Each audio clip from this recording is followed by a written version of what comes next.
Hello, YouTube. It is Stram time. I didn't plan that with the explosion, but we take those. Let me pop up chat here. Hello, Ragnarocker, first to comment today. Serious Lol, Mahane, Molly McGee. Looks like that's everybody so far. Welcome. I am excited. Apparently, it's a big day. We have these guys. Oh, I didn't even remember them from the intro. I've only watched the intro the one time. Hopefully that's not too loud. Y'all will let me know if it is, I'm sure. Hello, Justin Other Dragon. Good to see you. I am excited for some more Shining Force 3. Thank you all for everybody who showed up for Veil of the Witch last week. That was pretty fun. Got to kill the secret bosses and stuff, see the rest of that game. I have played it a lot more off stream now.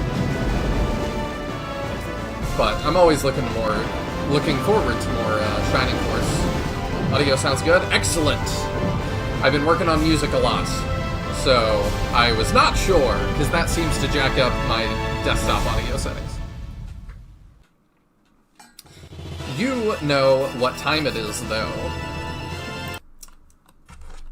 When it is time for Shining Force 3, thanks to Morrigan on the Discord, we'll start the map, I suppose.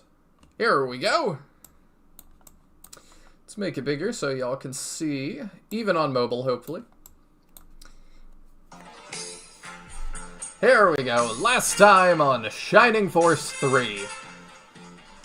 We finished up at the town of Stump, saved our new girlfriend, went back to Barond through Elbasum, and now what did we do? We saved the monk from Elbasum Temple with all of the children and stuff. We have now gone into Elbasum Temple, braved that. We raided their storeroom. We have Robbie the robot, and he's pretty cool. But yeah, we're still at the Elbasum Temple.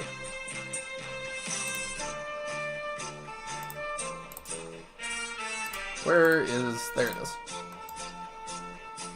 Let's have a look at our heroes. Make this huge so y'all can see. And restart the music. There we go. Okay. So, we keep running up against Goriot, but he has not really fought us yet. He hasn't really cared. We got 2 new members of the Force. We have, I can't see, I think it's Hera. It's really small on my screen still, but we have her and Robbie. We also got Don Hort, everybody's favorite character. The Waluigi of Centaurs, really. Ah, yes. The Rainbloods. We have the Rainbloods now. So that's what we're dealing with today. The direct... I don't know what you'd call them. Enforcers? I said Red Guard in the title, because it's like Emperor Palpatine's Red Guard is what it reminds me of. It's what it feels inspired by. Ah, yes, and we have Gracia. We're fighting for Gracia, the 12-year-old who is in the basement. Yeah, that sure sounds like something, huh? We've got Mr. Triscuits over here with his Triscuits. Yeah, I think that's everybody so far. I am super excited. And I think Tiadrin will be joining us at some point. I'm here. Oh, hello. Sorry for the delay. I thought you were going to say sorry for the jump scare. No, I would never apologize for that. I know. It's the second one you've given me today. The first one was figuring out what Slurm Core is. What, you think I was gonna, like, post about something blatantly objectionable in your Discord? For those of you who don't know, it's like a very mixed up music genre is kind of what it feels like. It's like a genre of remixes. Yeah, it's odd. It really, like, burst into a thing like 2 months ago, apparently, but I just recently got recommended it as a YouTube recommendation, and something about it just vibes with me. It's not for me, but I definitely was like, what is this? Well, yeah, plenty of your music's not for me, so, you know, Yeah, fair is true. fair. Do you want to screen share with me, by the way? Oh, yes, I sure do.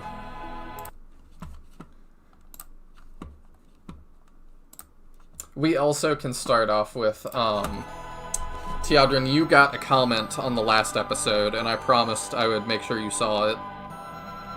I'm not actually getting your screen, by the way. You're not? Oh, just says you minimized the thing. Oh, I haven't. Interesting. Are you sharing the right thing? Let me double check. Chinese switch. I am now. Yeah, it's still not sharing. Okay, what if I minimize and unminimize? Nope. Huh. I restart Discord.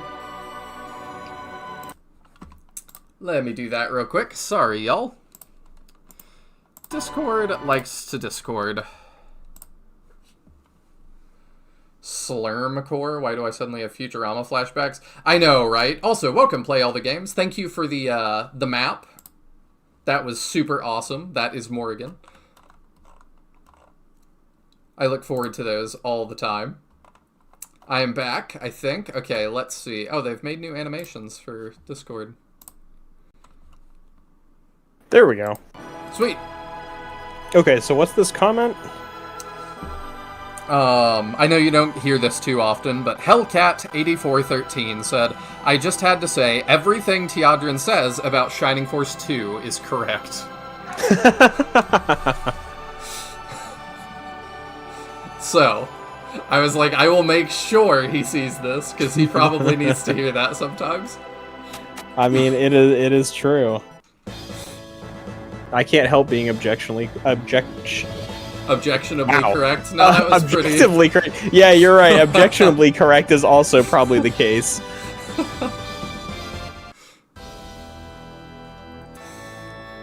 Assassins who only listen to the Emperor. Okay, that's their deal. I mean, that's kind of what the Red Guard is. They're very Palpatine's Red Guardy. Yeah. I mean, it would not be the first time there's been Star Wars influence in Shining Force, so and Star I'd be willing Wars. to go on a limb. There's a chance. We got Snoke as well. Hmm. Had his Red Guards, but then again, I guess we were talking about Star Wars. Also, on my most recent playthrough, I discovered a pretty hard to get into room that contains crucial lore, otherwise only stated in the world book. So I'm going to make sure you find it when you get there. Well, I appreciate that. If you want to DM me what that is, I can also help make sure we don't miss it. So if you tried to view the Rainblood stats, yes, and it just gives us this. If I push C, it gives me the abridged, and if I push A, I also get abridged. So, yeah, it will not show us. I assume they are too much for us to fight. And they do have a lot of HP, it looks like. Yeah. Yeah, for sure. Let's see. So we have a chest we need to open. That may be it. Oh, you have, you can cast freeze once. Oops. Do you all have stuff like that? Yeah, heals. I know we have to, like, freeze the thing. Oh, maybe I have to kill them to get the freeze. Ah, the power undies, yes. She came with a backup pair. Don't you? Not usually. Although if I'm going on, like, a trip, you know I bring, like, 3 times as many days I'll be gone, just in case. Yeah, you never know. You know, I've never, ever needed as much as I pack, but just like I feel like many people, I'll pack sane amounts of every other kind of clothes. Undergarments, 200 pairs. Well, I mean, they take up very little space, so... Yeah. I don't see a reason not to. The music is kind of freaking me out. Oh, this is like the Rainblood's personal theme.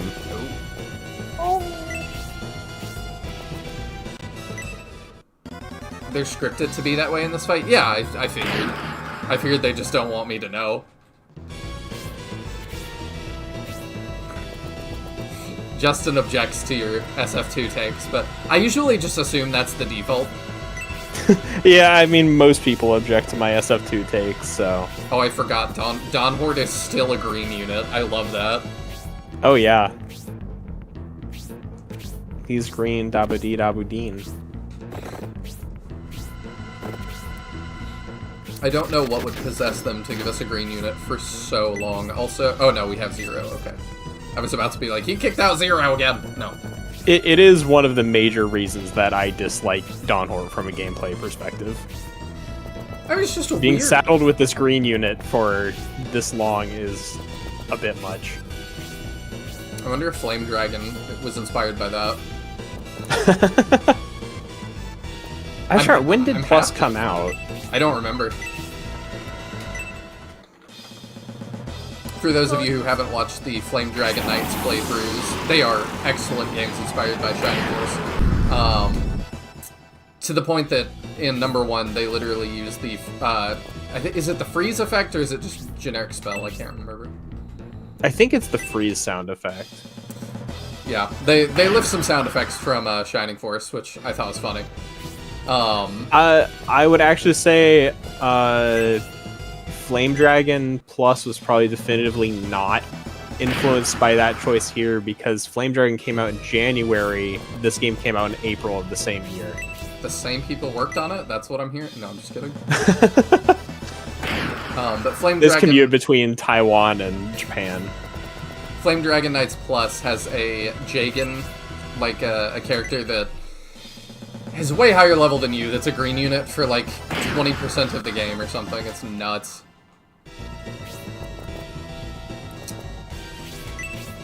Kind of like how many people it took to take out that one guy. Really think the Rainbloods are cool? Oh yeah, the Rainbloods are awesome. They seem cool.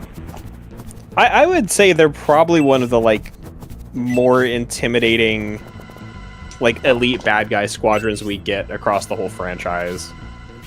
They have a presence that we don't get for a lot of other, like, villain squads. We don't really get villain squads outside of them, though, do we?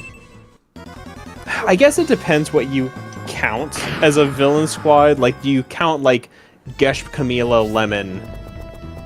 They are not As a- wearing matching clothes, so I would say no. Okay, so to you it has to be, like, one single unit. Yeah, because they also hate each other. These guys seem like they're rocking with each other to enough to coordinate like hats. So, Actually, their hats are the one thing that's not coordinated. well, yeah, that's why I'm saying they coordinated it. Because then, like, you know, you can't have everybody wearing the same hat. Oh, I see. Okay. Oh, they have special battle music. They look great. Mm-hmm.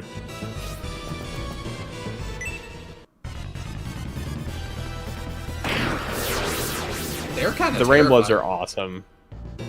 By awesome, I mean, yes, terrifying. We are so gonna fight them, like, it's not even a question.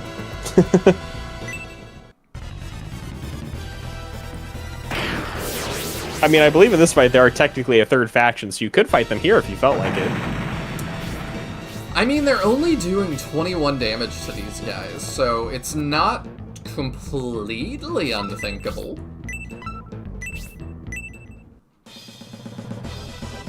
The Sun Silence tells me I'm an idiot.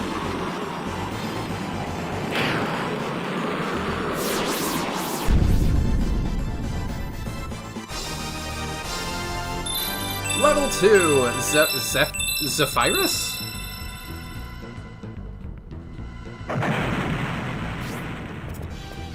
We need heals. Zephyrus was probably one of my most used spells this whole scenario. I see. We shall have to use it then. It's really good. It's really, really good. They all have telekinesis. Apparently, each one uses a different weapon. Yes, they are just Super Sentai, basically. They're just evil Super Sentai. That's a great idea for like a whole show. I mean, I feel like that's gotta have been done before at some point, right? Surely. Like an evil Sentai squad. I know very little about Sentai, so. But surely, yeah. I guess I could see it more likely being done as like an anime than a live action, probably. But also, good feel lord, like- the underboob on Hedva. I'd have to imagine that was on. Yeah, you know it was on purpose. no, they accidentally modeled it that way. Oops. Oops, all underboob. Hello, Cyclone Silver! You picked a great time to join.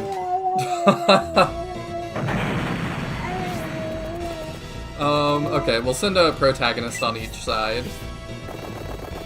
And Don Hort will do what he wants to do. I'm curious, you're making it sound like I'm not gonna fight them right now, but I'm not really sure how this fight's gonna go. I assume I've got to get to whatever that orb is.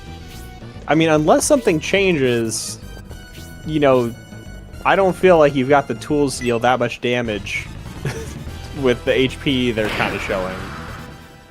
That's 47 damage to Basanda, who's also like a boss level enemy. Yeah, we'll see how Basanda fares. Oh, that was a 0. We're good. That was good. It is dirt cheap for what it offers? Okay.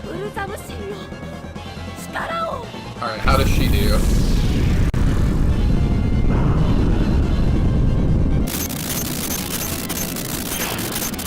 I'm so glad they 59. toned down the like screen flashing on Thanatos and stuff in this scenario. It was real bad in scenario 1.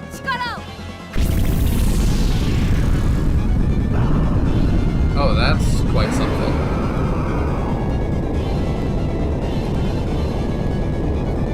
Oh, have we not seen Hell Dragon before? I don't think so.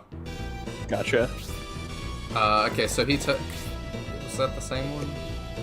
Yeah, There's he's an evil taken... squad called the Psycho Rangers. Yeah, in some Power Rangers parts, right? But not like... I don't think there's a series that has like an evil group as the protagonist that I can name offhand.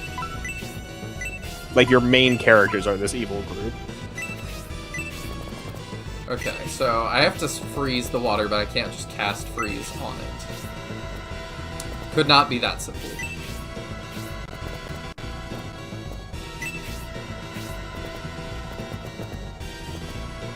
I actually think the issue is not casting freeze. I think the issue is only certain parts of it are targetable. Oh, okay. Probably over here. Because I think like most of the tiles around the stairs aren't actually walkable at all. Oh, okay. Campbell can start baiting in. Oh, you can just map move. I don't know if I trust Zero to just... Zero can do it alone. He's ready. Yeah. Can go die alone. I do not think he would survive. I don't know what's down there, but I'm assuming not good things. You know at least Fiale is down there. Yeah. I don't know if I'm gonna have to hurry. Oh wait, we need Zero too, don't we? Are there items to find other than the Mithril I just picked up by accident? Oh, they're doing There's one. one in a treasure chest on this map, which That's right you there. can see right there. And then there's technically another, but it's not super important. It happens. I drew one of my own characters once in such a way he looked like a she, and that one mistake changed the character wholesale. It does happen. Yeah, I've had a couple of characters that over the course of developing a story have like flipped genders or races, or it really just depends where it's like thinking more about the story and then determining actually this would be better. The accidental femboy happens to all of us. You make it sound like a dance move.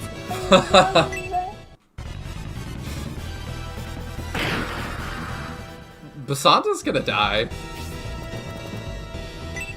Good riddance. Well, she's not. I guess she's not totally gonna die because she's still gotta pop up later and get waterfalled. I actually never got Zero on this map, I don't think. No matter what I do, Robbie always takes his spot specifically. It feels like that shouldn't happen. I have no idea. Because, like, it should respect however you set your force up at HQ. Except for Don Horde, apparently. Except for Don Horde, but he basically just joins regardless of what your force is. But I don't think he shoves anybody out of the force. Except initially. Yeah, the first time. Okay, I've been trying to keep track, so I think that guy's at like 160, 180 damage. And his health is still not shown. That is correct.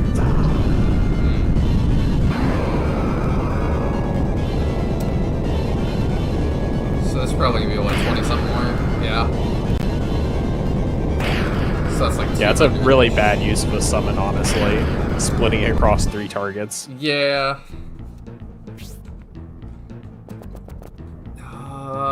Okay. Do we reach? No.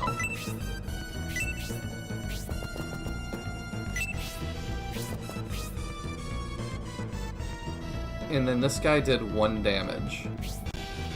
So that really doesn't tell me anything about there. Oh, wait. Which guy did 1 damage? This guy. So he has 35 attack. So how does that compare to us? It also kind of depends on who he attacked, because weapon advantage and disadvantage kind of come into play. Since the Rainbloods have different weapons. Yeah, that doesn't bode well for us, though. No, generally not. We've got about 10 more than that on a good day.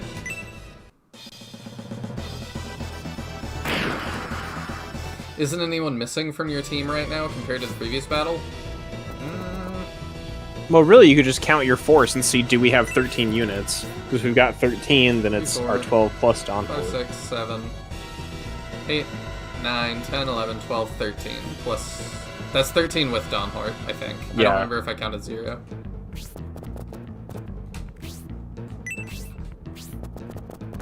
You should sell 12 people plus Don Horde, only one of those Robbie. Well, we put Robbie in our force intentionally. We did. So You it's can't not give like he me a was forced robot on and us. expect me to not use him. Yeah. But we're generally using, like, all the side, like, interesting characters. To me, that's the point of Shining Force. Like, I'm playing Shining Force over something like a Fire Emblem because there's centaurs and weirdness. Mm-hmm. Oh. I see. I thought he could just fly around. That's not walkable. I can't move to that space. Yeah, they're very special tiles. That's what I was saying, like, the issue isn't freeze, the issue is, like, you can only target certain tiles. I see.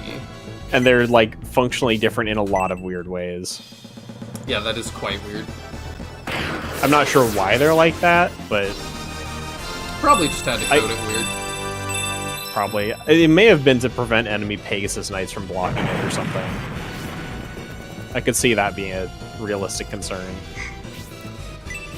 Oh, I realized that they'll pivot back. I don't think they're gonna see a juicier target than, like, 5 people grouped up, though. I feel like the AI wants to prioritize that. Nice job, Mass Pegasus.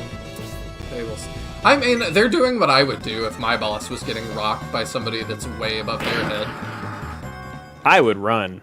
You just sit there quietly and you're like, well, moral support. You came back to town between the 2 battles, I forgot. Yeah, I did. Because it was really late. Yeah, it may be the case if you go straight from this battle to the next that Robbie is forced into your party to recruit them. I could see that happening, for sure. Could be. I assume there's going to be dialogue once they've killed them. I also see they're intentionally not showing me what the spells the Rainbloods have are. That is true. That's why some of them are only doing 1 damage. Yeah, I don't think that... Oh, you're going to do a spell, okay. Oh no, you have a spear, I forgot. Yeah, I don't think they really do 1 damage. I mean, I think they actually do 1 damage, they just normally would not be physically attacking. Note for future, Taya has no loyalty. You know what, though? I give any of you permission. If we are in a battlefield, and I am your leader, and I am getting rocked by another leader, y'all are free to leave. It's fine. I've got loyalty, but I'm also not gonna fight a losing battle. And I've done this in tabletop games, and usually I make the call correctly, and everybody else goes down, and I don't, because I got out of there. Do you think that gets hot inside his mask? It's like a little bit sweaty after that. Just a little. Okay. Is this close enough? No. Okay, it's gonna take one more move. You think the AI prioritizes kills over damage? I'm not really sure. It kind of varies between Shining Force titles how the AI prioritizes. If you are Domingo, you are first on the kill list. That is true. Domingo having the same priority as Max is such an odd anomaly. It really is. Maybe it's because they're both magical. No, it's hard-coded by class. So, like, there was a choice to make Domingo and Max have the same priority. Now, what's weird is that mages have a priority of 75%, wizards have a priority of 0. That is so in Shining Force 1, when your mage promotes, they suddenly drop to the bottom of priority. Maybe that's like they learned to like stealth themselves or something. Feels more like an oversight than than an intentional design choice. I'm trying to give them some sort of benefit of the doubt here.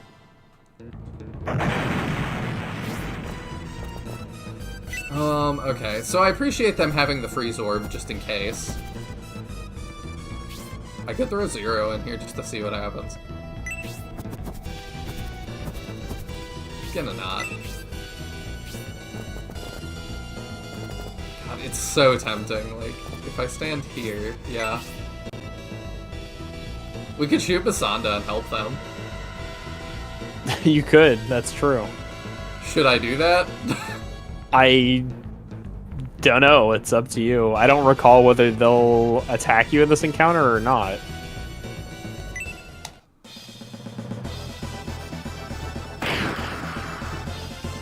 Nice job, Bernard. He's doing his best.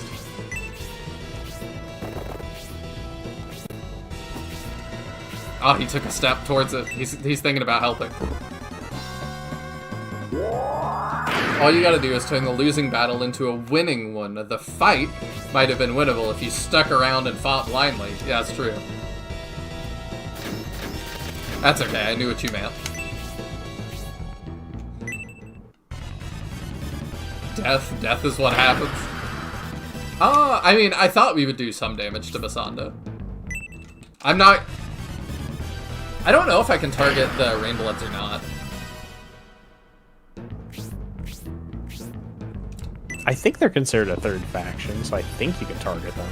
But I'm not 100% sure. How much did the Rainblood take in that one? Was it 1? I believe it was 1, yes. It was single digits. It was 1 and 5. Okay, so he took... Oh, actually, I think the Rainblood took 5, because they're, like, dealing 1. Okay, then I need to check Desheron's attack. And also keep in mind, counter gets a power cut. Counter doesn't hit for your full strength. Okay. So... That's true. I don't know how much the power cut is. Well, that was weird. Ow.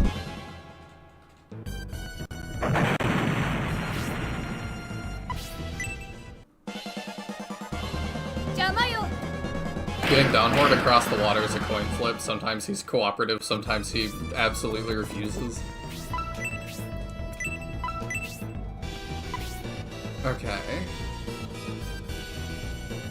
Well, let's freeze the water in front of him here. Well, won't he also, like... I think he can't even map move because he's a green unit, so I think he gets stranded upstairs regardless. It's just whether he's across the water or not.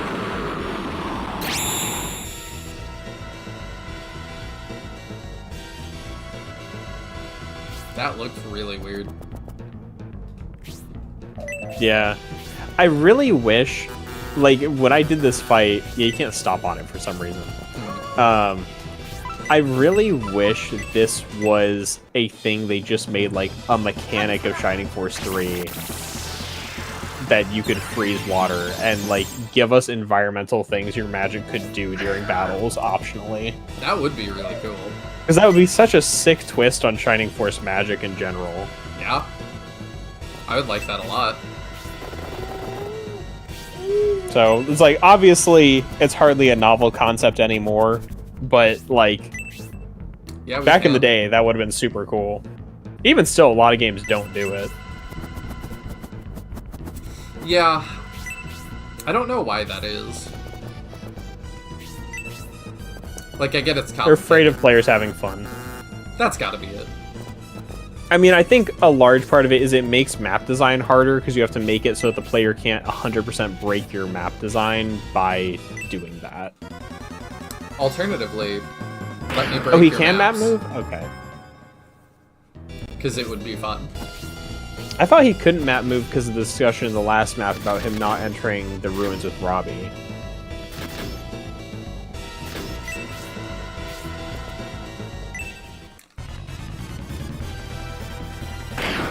Basanda has lasted a lot longer than I thought she would against this group.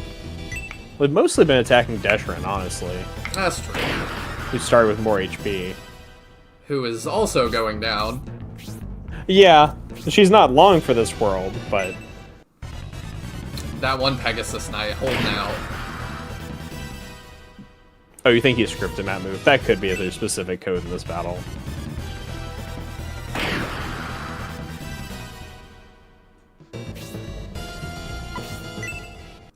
That's right. Get stuck.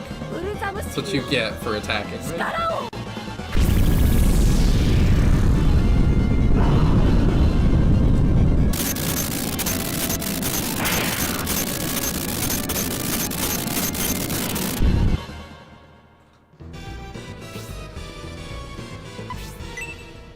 She's gonna run out of MP soon, too. Probably gonna die this round, honestly, before she runs out of MP. Fast forwarding that a little bit. What?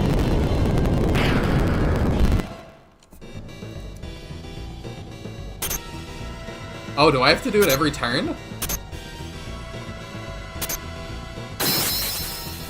Really? It is not permanent. Okay. I do really wish the battle animation for this looked better. I mean, it looks very strange. An interesting thing is that the battle between the Rainbloods and the High Priests can have quite a bit of variation to it. There's no way they can win. Because I imagine there's RNG to the turn order, and then how they're selecting targets and stuff is going to vary due to that. So it looks like our defensive lines have been broken by the Medion army. Gracie on the staff of Basim. It's up to you, Fiale. That is maybe the first time Medion has been able to map move. I think so. I think it's the first time we've ever had protagonists able to... No, that's a lie. The tower where we rescued Hedva, the fight before that, we could map move in that. Okay, I just don't remember. Because we started inside the tower and then we had to go outside. It was the one with the werewolf, the Wolf Baron boss. Yeah, you're right. So yeah, I think that's the first battle where our protagonist can map move. Is there any reason to keep people out here? So the main thing is that because the bridge is unfreezing when it comes to Hedva's turn, she's not going to be able to cross unless somebody helps her. I see. Well, we'll remember you fondly.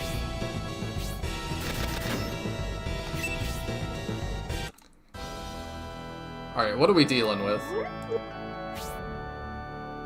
You still refuse? Stop resisting. You will obey.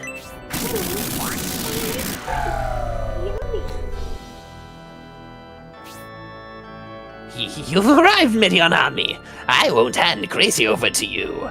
Attack Bozo Mami. Defeat them. Like we're gonna wait for you.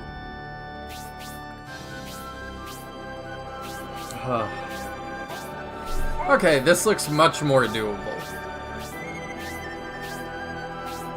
And also has unique music.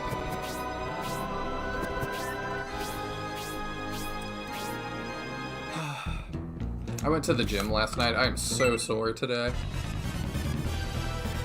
I think I went to the gym 2 nights ago. It's not last night, I don't think. I have one of my bandmates still training me, and it is a lot more intense than what I'm used to. Alright, we finally lost Desherin. It's useless, Basanda. There's nothing I can do against them. I have to escape. Keep their attention a little longer. Understood, Desherin. Wait until our next encounter, Rainbloods. You shan't best me again. Only Golem gets to do that. They've driven Desherin back, and I don't know how long I'll be able to hold out alone. That was very much Let me- it's your problem now. Yeah.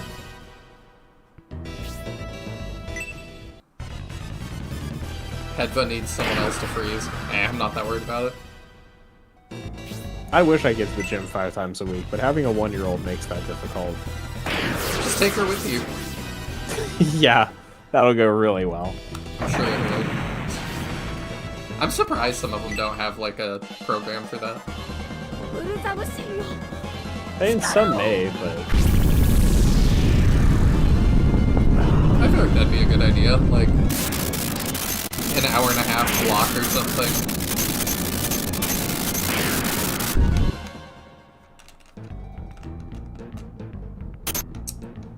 My band also got me a Christmas present, Teodrin. Oh? They did. I'll show it on screen here. Okay, I'll pull up the stream.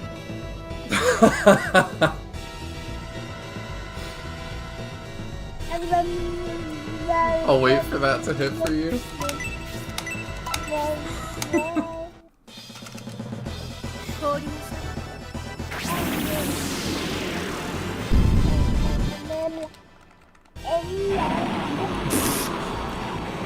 They got me on the boo-boo.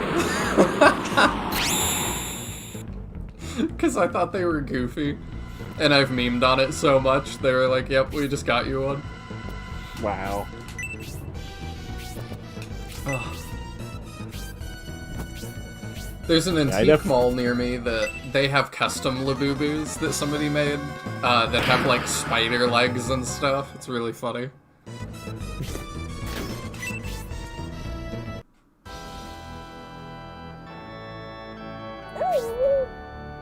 What?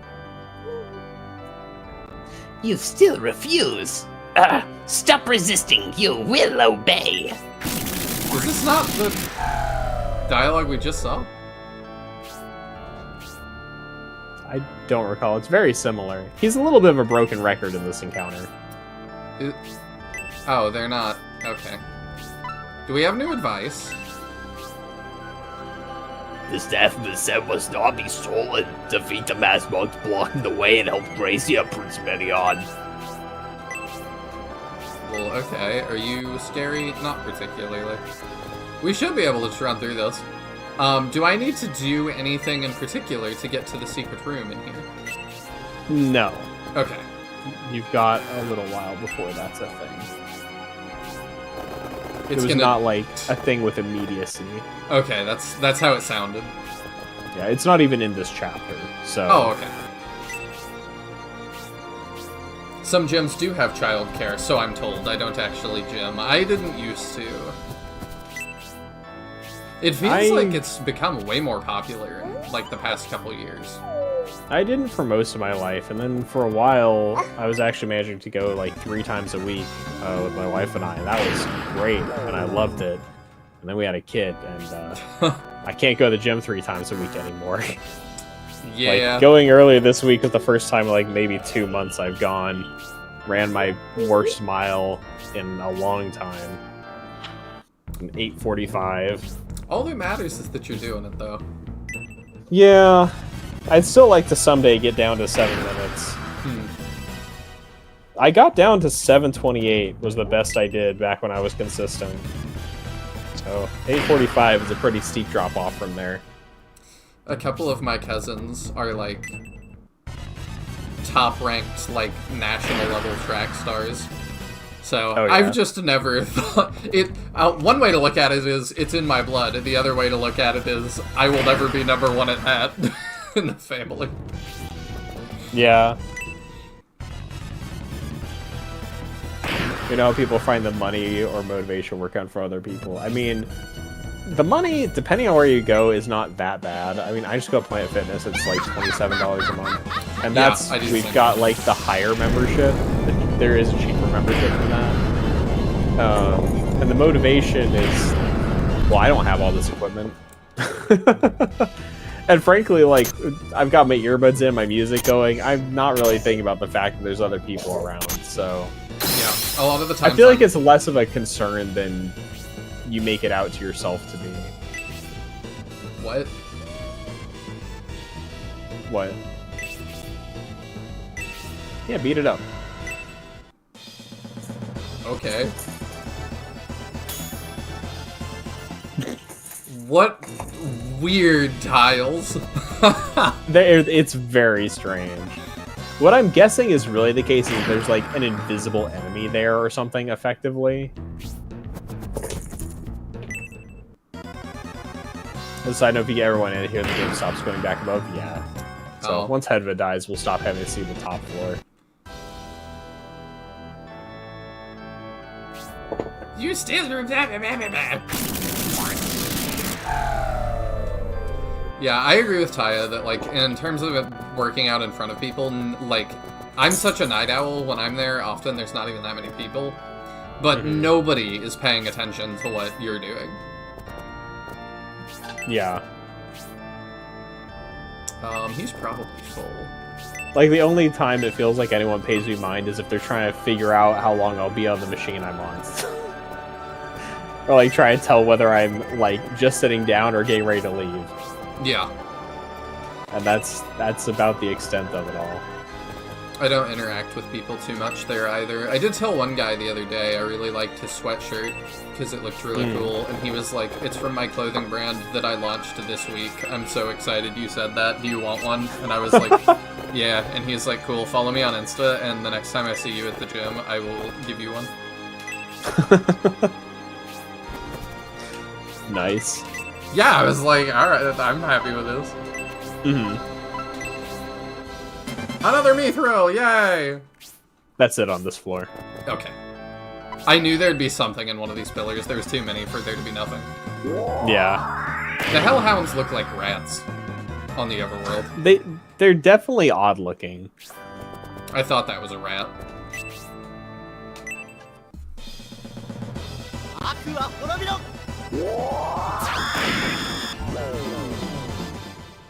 It's a big really the main...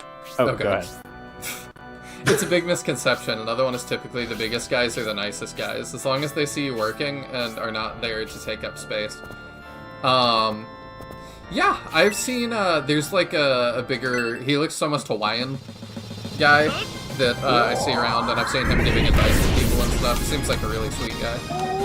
Yeah, honestly, what I get most annoyed by is the small dudes who come in groups of like 5 and totally like get a monopoly on one of the types of machines for like half an hour.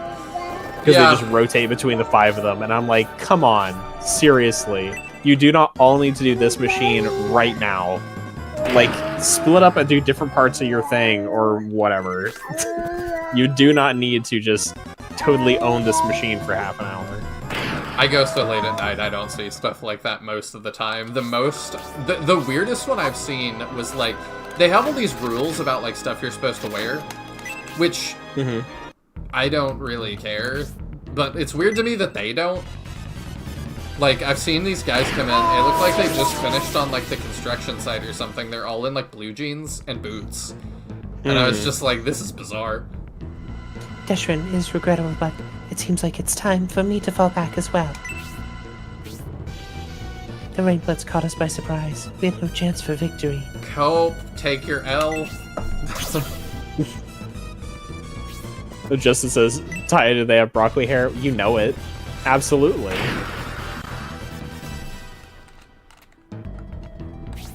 Heckin' rats, yes. The Hellhounds look like Dark Souls 2 poison rats. Thank you! Like, what kind of dog is that? Honestly, going back to the, like, what you're supposed to wear thing, it's very silly to me. They've got this, like, you know, poster of My Like Planet Fitness on, like, you know, their no gym intimidation policy. You can't wear, like, sleeveless shirts and stuff, but among the things you can't wear is jeans. And I'm like, I pretty much only wear jeans, always, for everything. How am I intimidating somebody by wearing jeans to work out?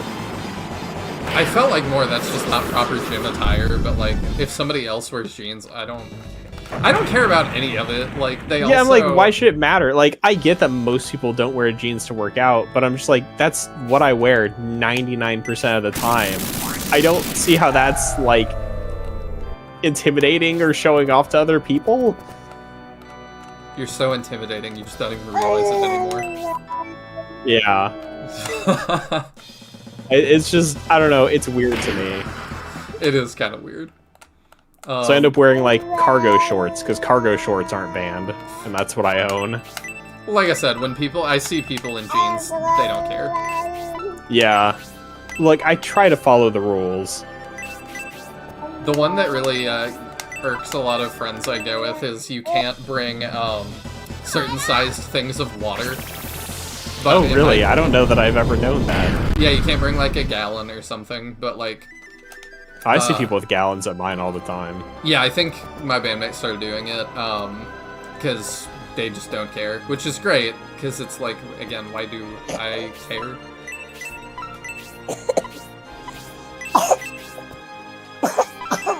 Let's see. You need antidote. Jeans are very bad for the equipment. I think I would be bothered less than if they said that was the reason. Yeah. But the fact that they say it's part of their no gym intimidation policy makes it feel like they feel like it's intimidating for me to wear jeans. Like, if you just say, like, it's bad for the equipment, so you can't wear jeans, it's like, oh, that totally makes sense. Like, I'm with you on that. But nowhere is that spelled out in what they're saying. No, they also used to have that lunk alarm thing, which I thought was dumb. They still, like, have it, but I don't know if it's functional. I've never seen it go off at my location. The one I go to does not even have it. And it's a newer location, so... Gotcha. Ours, they have it, but like I said, I've never seen it go off, but I also, like, never usually see people dropping weights or anything, so I have no idea. Really, what I need is an alarm that goes off when you've got the people who, like, with every rep go, ugh! It helps, Taya. Yeah, I don't want to hear you do it 50 times in a row from the other side of the room. I'm an old man, what do you want from me? My joints don't work. You gotta wear super tight jeans with strategic rips to make it look like your legs are so thick that you just tore through them. That's how you intimidate with jeans. So you gotta go and look like the Hulk. Got it. That's what I'm getting.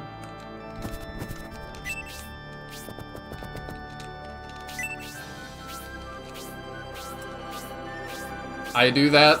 I'm assuming that's related to the grunting and not the Hulk jeans. I totally set him up for a big spark. That was... I just feel like when you're working out in a shared space with other people, it's a little, like, not respectful of them. All I heard was shared space with people, not respectful. Yeah, we don't do shared spaces great. Dang it, Campbell. I know it's my fault.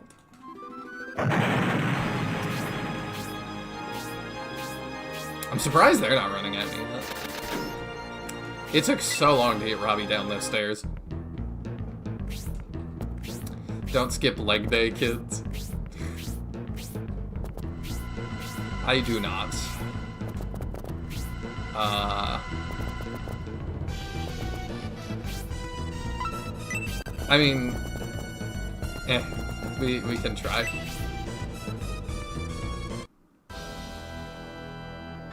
Hedva taking one for the team there. Rip Don Quixote, the co-commentator will not miss you. What? Does Don Quixote skip leg day? What'd you say? Does Don Quixote skip leg day? I don't get the comment. Don Hort died. We talked about how he's based on right. Don Quixote last time, I forgot. and I also hate him. Yes. Are there any other layers of the joke that I need to explain? Yeah, the part about the purple people, I don't get that Well, one. they're eaten by the one-eyed, one-horned flying purple people eater. In the quite ecosystem, they serve as sustenance. Okay, so maybe it's not unfortunate. I did see the one-eyed flying purple people eater on Animal Planet. That was quite the documentary. I don't think I've seen that. They only air it at 2 a.m. on YouTube.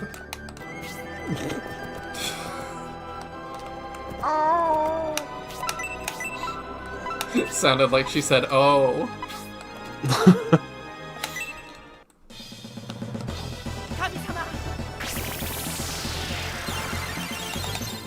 Speaking of YouTube stuff, it really tripped me out. I saw this clip the other day of it's some show I've never seen. I guess they like interview people or something. I don't know. It was maybe a podcast, but they asked this kid, "What's your favorite cartoon?" And he's like, "What is that?" And they're like, "What? What do you mean? What is that? Like cartoons?" And he's like, "Is that on YouTube? Is that like when they have ads?" And I'm just like, oh. I don't know if I've actually... Like, I joke about feeling old. I don't know if I have felt older than that moment. What is cartoon? That's pretty bad. Bernard has gotten like 2 attack, then 3 attack. I know that these knights are gonna rush me the second. Yeah, Bernard is great. Hearing that hurts. Yeah. And they tried, the guy tried to be like, you know, like, have you ever watched Looney Tunes? And the kid was, what is that? I think what hurts to me is when I see, like, kids playing and they're, like, pretending to be doing unboxing videos as their pretend play. Oh. Like, that's just sad. I have not seen that. I have, and it hurts my soul. Yeah, Like, you should not be, like, 4 or 5 and your pretend play to yourself is doing unboxing videos. That's crazy. You should not be in elementary school and saying you want to grow up to be an influencer. That's my old man take of the day. For me, that just depends on what does that mean to you. If that means I want to play video games on YouTube, I'm like, okay, yeah, that makes sense to me. If it's like, I don't know, I want to take Instagram photos or something, I'm like,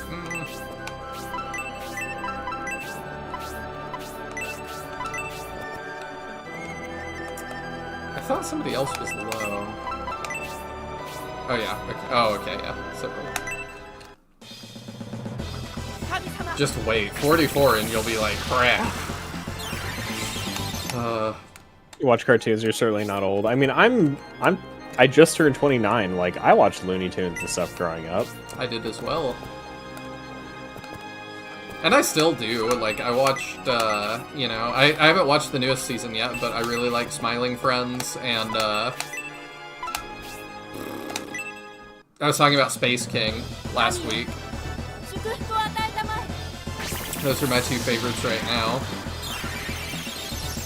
I haven't watched either of those. I don't think I have any, like, current cartoons that I care about. Smiling Friends is great. Both of them are great. But it's also if that's your sense of humor. I just got lucky that is both very much my sense of humor. I'm so glad Julian is not a game over condition. Part of it for me, like with any shows anymore, is with how little time I have to dedicate to like leisure activities, it really needs to have some hook that makes me want to watch it real bad for me to care enough to. You wouldn't attack a friendly army, would you? Alright, how bad's the damage? 28! That's not that bad. Yeah, That's it's a more one than shot, For but full health. I think I was all of them? Go for it. Question mark? We told you, Midian army, if you didn't turn away quietly, we will consider you enemies. You are out of time. We have a mission to complete. Now you die. It would be pretty crazy if they just showed up back home and were like, by the way, your kingliness, we killed your son. Yeah. You didn't Get a collection. order us to do that, but like, you basically did. That was a different dialogue. Oh, yeah, it was.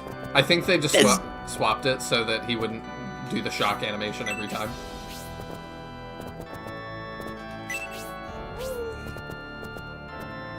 Let's see. You get a collection of DVDs of classic Tom and Jerry episodes. Like a fool, you totally probably saw when you were 12. You loved that today. My mom has like this big collection of like, it's like the giant Looney Tunes collection of like hundreds of episodes of all of their different properties. That's awesome. It was some like anniversary collections, this massive DVD set. So that's what I watch a whole bunch. Anytime I was like sick and home from school, that was what I was doing. I was watching that or Rocky and Bullwinkle.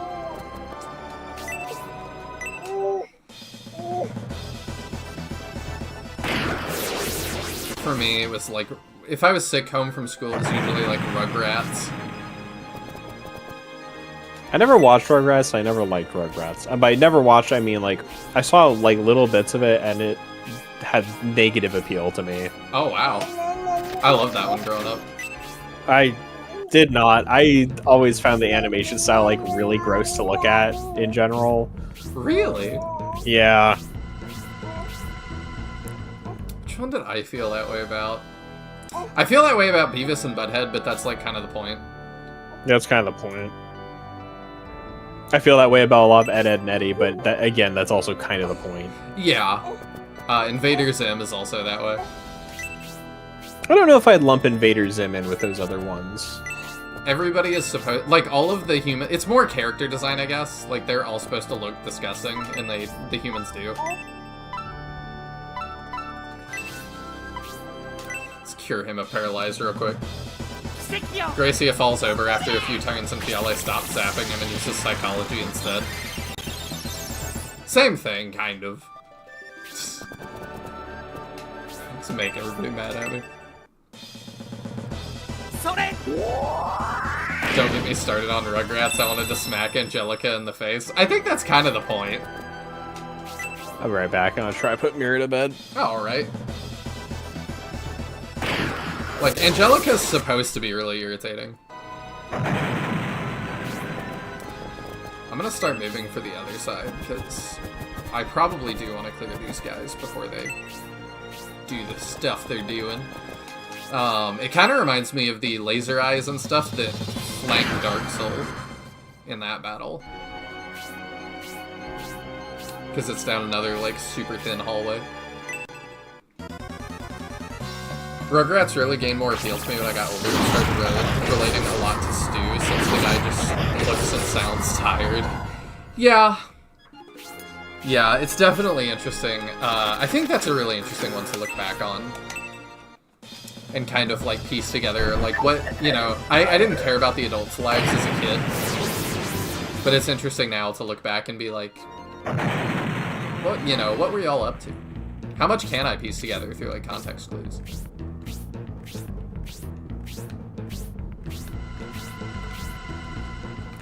I liked all those old Nicktoons, though.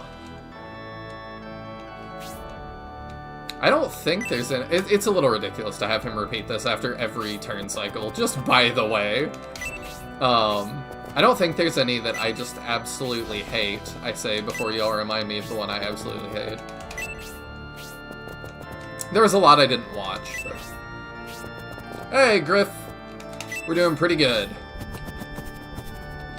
I'm gonna not fly Zero directly into those guys either. I don't think he can take them by himself. He's a little behind.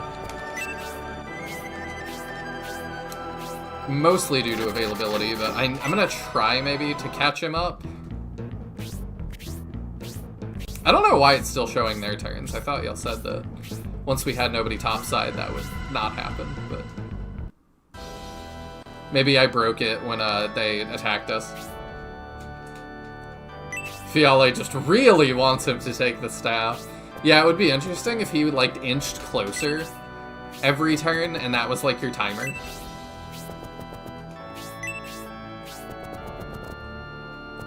But I'm also going back to Flame Dragon and being like, you know, having somebody move across the map as a timer is a really cool idea.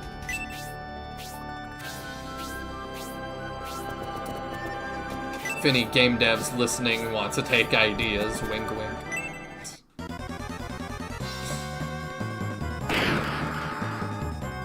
Oh yeah, that's really not good.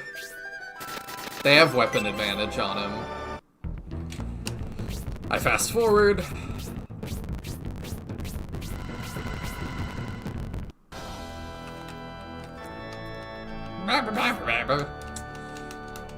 Terrible idea. Timers are an awful mechanic. Really? Do you think so? I don't think they're, like, inherently awful. I think you can do them badly. Is he just outside our range? Yeah, he sure is. That's unfortunate.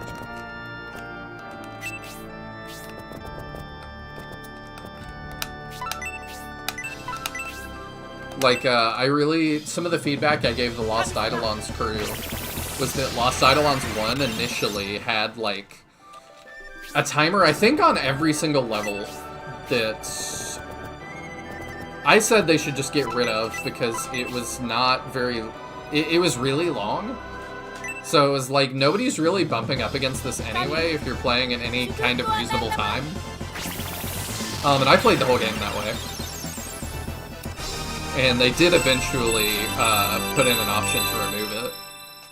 Because I thought it just put pressure on you to play fast when you really didn't need to. And there was no plot reason for it.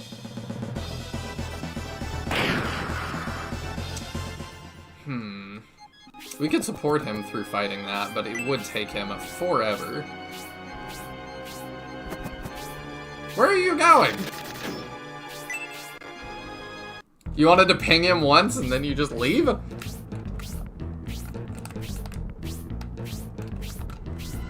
Oh, speaking of pinging, I made some changes to the Discord. There was an issue with somebody messaging people asking it for, like, people to commission them for art. So, we have a rule against that now. If you want to advertise something like that in the Discord, just ask me, and most of y'all here are such regulars, like, that'd probably be fine. But obviously people don't enjoy being pinged for that kind of thing. And then I changed one other thing. We've had a bunch of bots showing up lately for some reason. So now there's a question to get in, and it's just, what is your favorite video game? And you can answer literally anything, and I will let you in. Or Captain or Taya will. Even Shining Force 2 is an acceptable answer.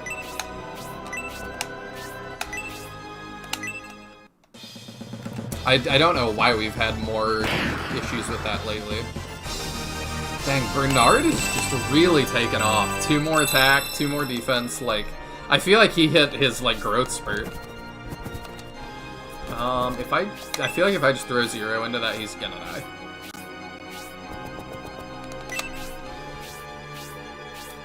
It's showing your their turns because you triggered the dialogue? Okay. That makes sense. Sadly, I am not working on an SRPG. I am working on a regular RPG.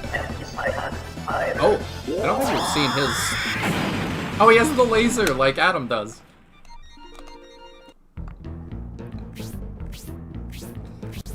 I need to find more time to work on it. Oh, I need to work more on it. It's been on hold since I started DMing a Pathfinder game. Well, hopefully that's going well. Pathfinder's art always looked cool to me. I'm back. Welcome back. I'm starting a tabletop campaign soon, which I'm excited for. Ooh, It's been a while. it has. Assuming last one you did was one I was part of. Yeah, that would be it. This is my first time picking GURPS back up in like 3 years or so. Which I'm excited for because I love GURPS, but... You love GURPS? I had no idea. It's been a while since you talked about it, to be fair. It has. I've been good. Yeah, I considered inviting you to it, but I felt like it might be a little bit too numbers heavy for you. It would, but I appreciate the thought anyway.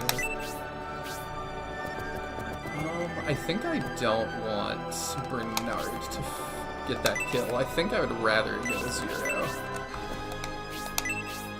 Oops. I would have shot that other guy, though. Yeah, 0 gets this. And needs it way worse. There we go.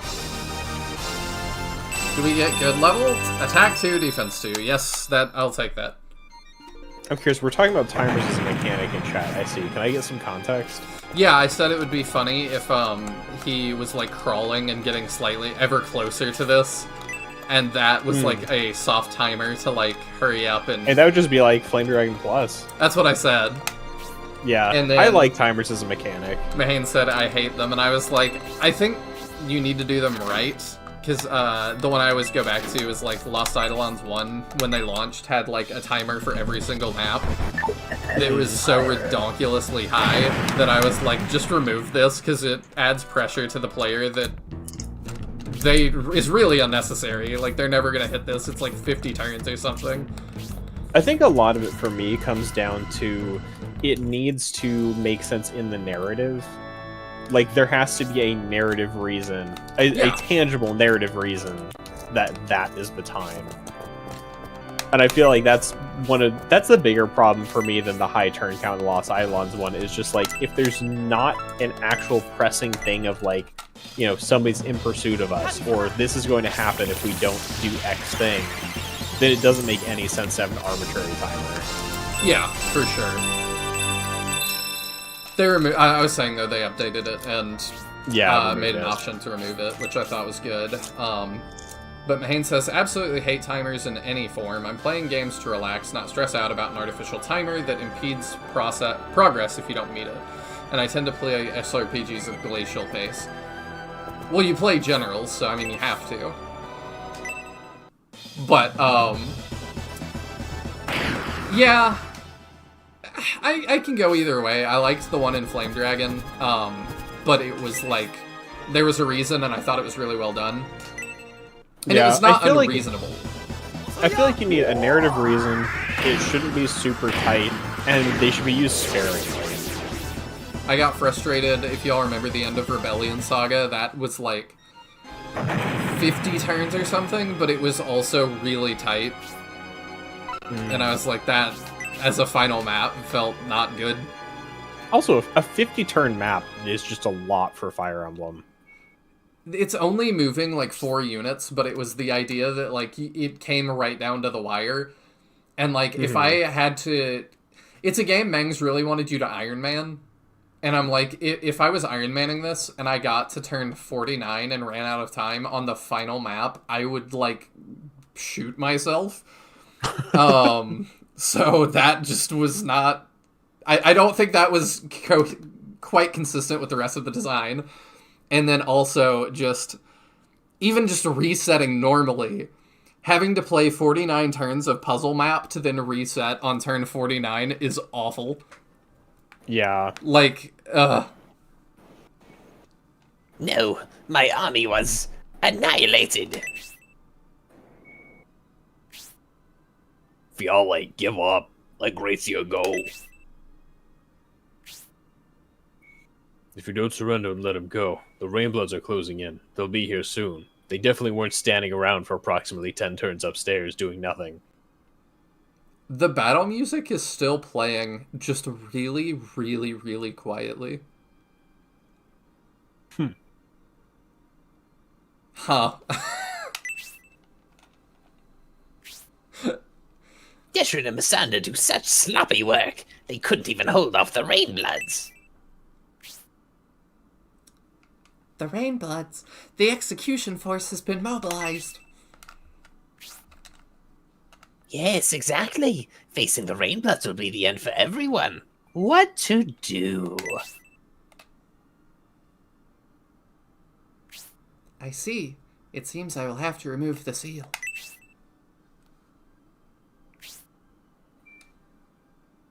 But Gracia, that's what they want you to do. Are you going to go along with them? Under the circumstances, that's my only option. Once the seal is broken.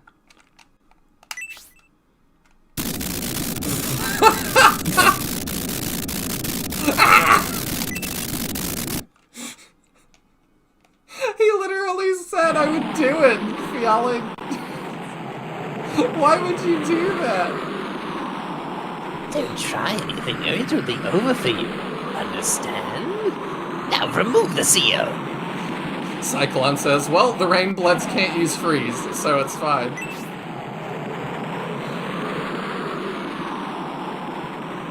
I don't know why he did that. Elbasum, I am here in supplication.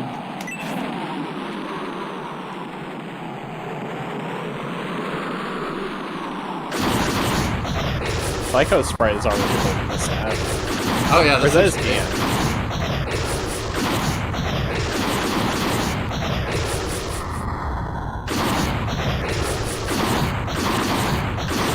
I don't know who's that. Is that Fiale? I'm not sure. I would think Fiale. Does it begin? The staff of the Sem, the removal of the seal, the ceremony of the innovator. Oh no, it was them again. Oh, Oops. they could all be Fiale. We've waited for this moment for a long time. The staff of the Sem, the staff of domination. The Rainbloods. Should we stop the ceremony, Prince Median? Is this a real choice? Don't think so? I think probably. Okay. It's too late. No matter what we're waiting now, Glacier has begun the ceremony and there's no way to stop it. Elbasum, lend me your energy. Get the spirit bomb. It does feel like it. We all shall witness. Help us and help us.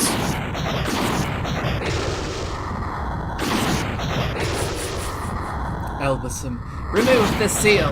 Release your power before me.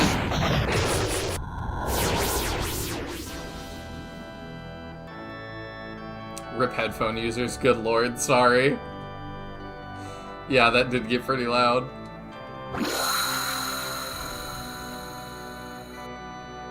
Oh. Wow.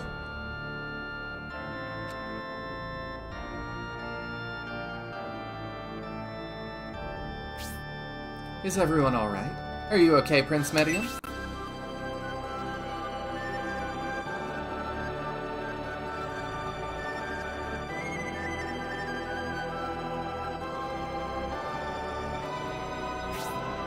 Look, the Rainbloods and Fiale were knocked out!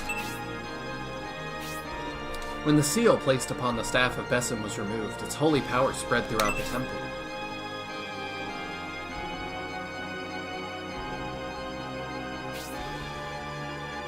Oh my gosh, it's Rogan.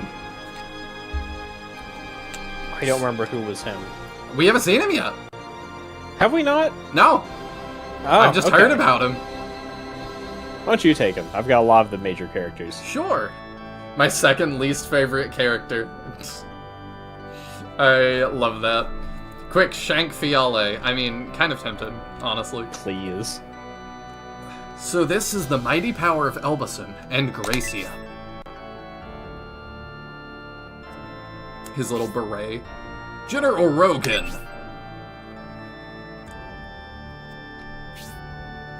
When the seal on the staff of Besim was broken, those possessing evil hearts were knocked out by the holy energy.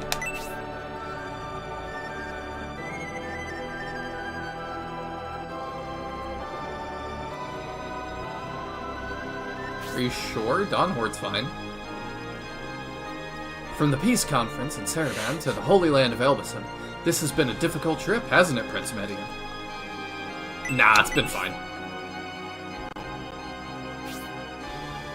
Those difficult experiences obviously weren't too much for you to overcome. You are certainly one who grows stronger with adversity, Prince Median. I'm glad to see you well, General Rogan. I escaped from Baran jail and have since had a bit of an awakening.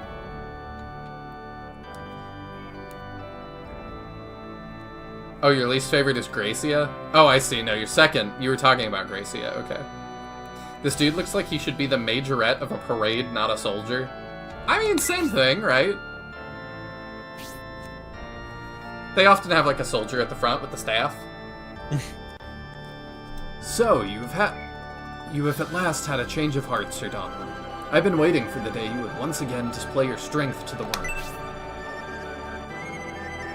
Let's not get ahead of ourselves. He's not that good. Gracia, allow me to apologize. I wasn't able to make it in time to prevent the Bullzome sect from invading the Holy Land of Elbasan. This was my failure, General. I should have listened to those who objected to my leaving. Sympathetic, Gracia. I left in pursuit of something difficult to grasp. My quest remains unresolved, and due to my absence, the cores of Elbasan Temple have been badly damaged. There was no helping that. How could you have known?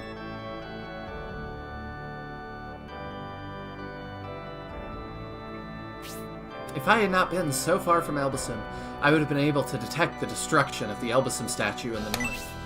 I feel like we're putting a lot on this child. Knowing that I could have limited the power directed to the cores, and the worst could have been avoided. But because of my imprudence, the Bullzome sect was able to invade Elbasan. Gracie, I understand how you feel, but you did what you thought was best. You are responsible for leading people, and therefore you're demanding of yourself, and that is understandable. However, do not demand perfection of yourself. Those who are struck down by the seal's power, are they dead?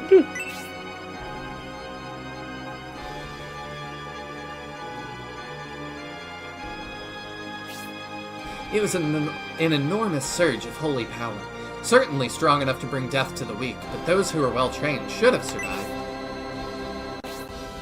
Then, our enemies will awaken sooner or later. We shouldn't remain here. We should really just stab them all right now. The Rainblood's power is incredible. We must prevent them from acquiring the Staff of Besim at all costs. Yet our current strength would give us no chance against them in battle, which is why we should stab them now while they're unconscious. Yeah? Let's head for the inlet just east of here. My ship, the Seagate, is anchored there.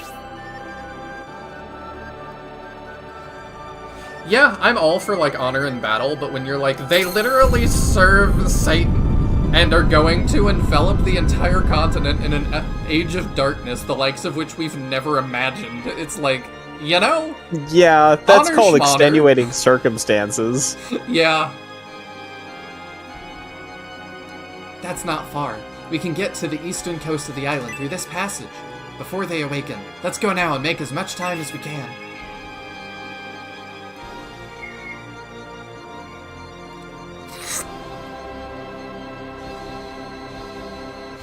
I said I would do that every time they enter Medion. Take this Bullzome priest. I'm sure he has some interesting information to share. Oh, I thought Matt, take him with us. Are we doing that? Yeah, Let's go, Prince. Okay. those are his soldiers.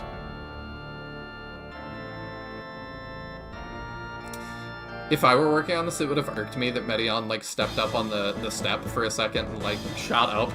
I would have been like, no, I've got to fix that where he can get by.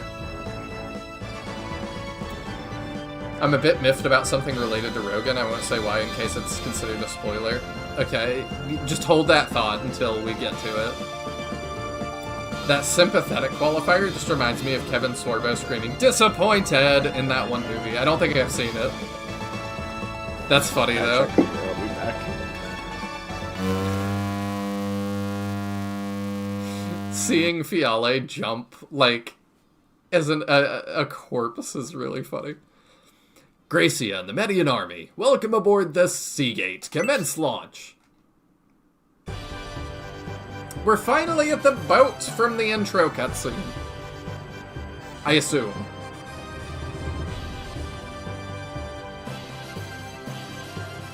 All of this bodes well. What was that out there? Is that supposed to be attached to the boat? Did anybody else see that? I don't understand completely. If the purpose of the Bolzom Sect's invasion is the expansion of its area of rule, then it starts to make sense.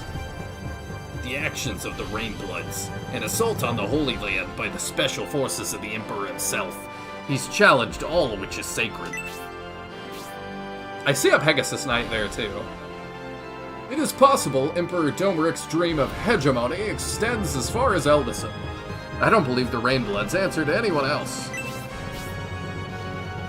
If it is true that the Rainbloods will only follow orders given by the Emperor, could the abduction have been a farce? Knowing the Emperor, it's possible. By painting the Republic as the guilty party, with this abduction he can legally hunt down the Republic's leaders. To think the abduction was a trick is unbelievable. Could it actually have been the Emperor's doing? Don't worry about that. The thing off on the side? Our little paddle? I'll say yes, it could have been the Emperor's doing. I don't believe Emperor Domeric planned the abduction, Your Highness. You know? The subversive tactics of the Bolzom sect during the peace conference would seem to indicate they were involved in the Emperor's abduction. You're right, General Rogan. We see what they've done in Elbison. They are very disturbing. It was the increase in dark energy in the Bolzom sect's activity that prompted me to leave the temple. It's obvious the Rainbloods and the Bolzom sect were both after the staff of Bessim. But if they had the same goal, they would have joined forces instead of battling one another. I don't know. Maybe. I don't know if they both want to, like, expand influence, I guess. But it feels like they're kind of working together. I don't know. I feel like they would work together and then hash it out later.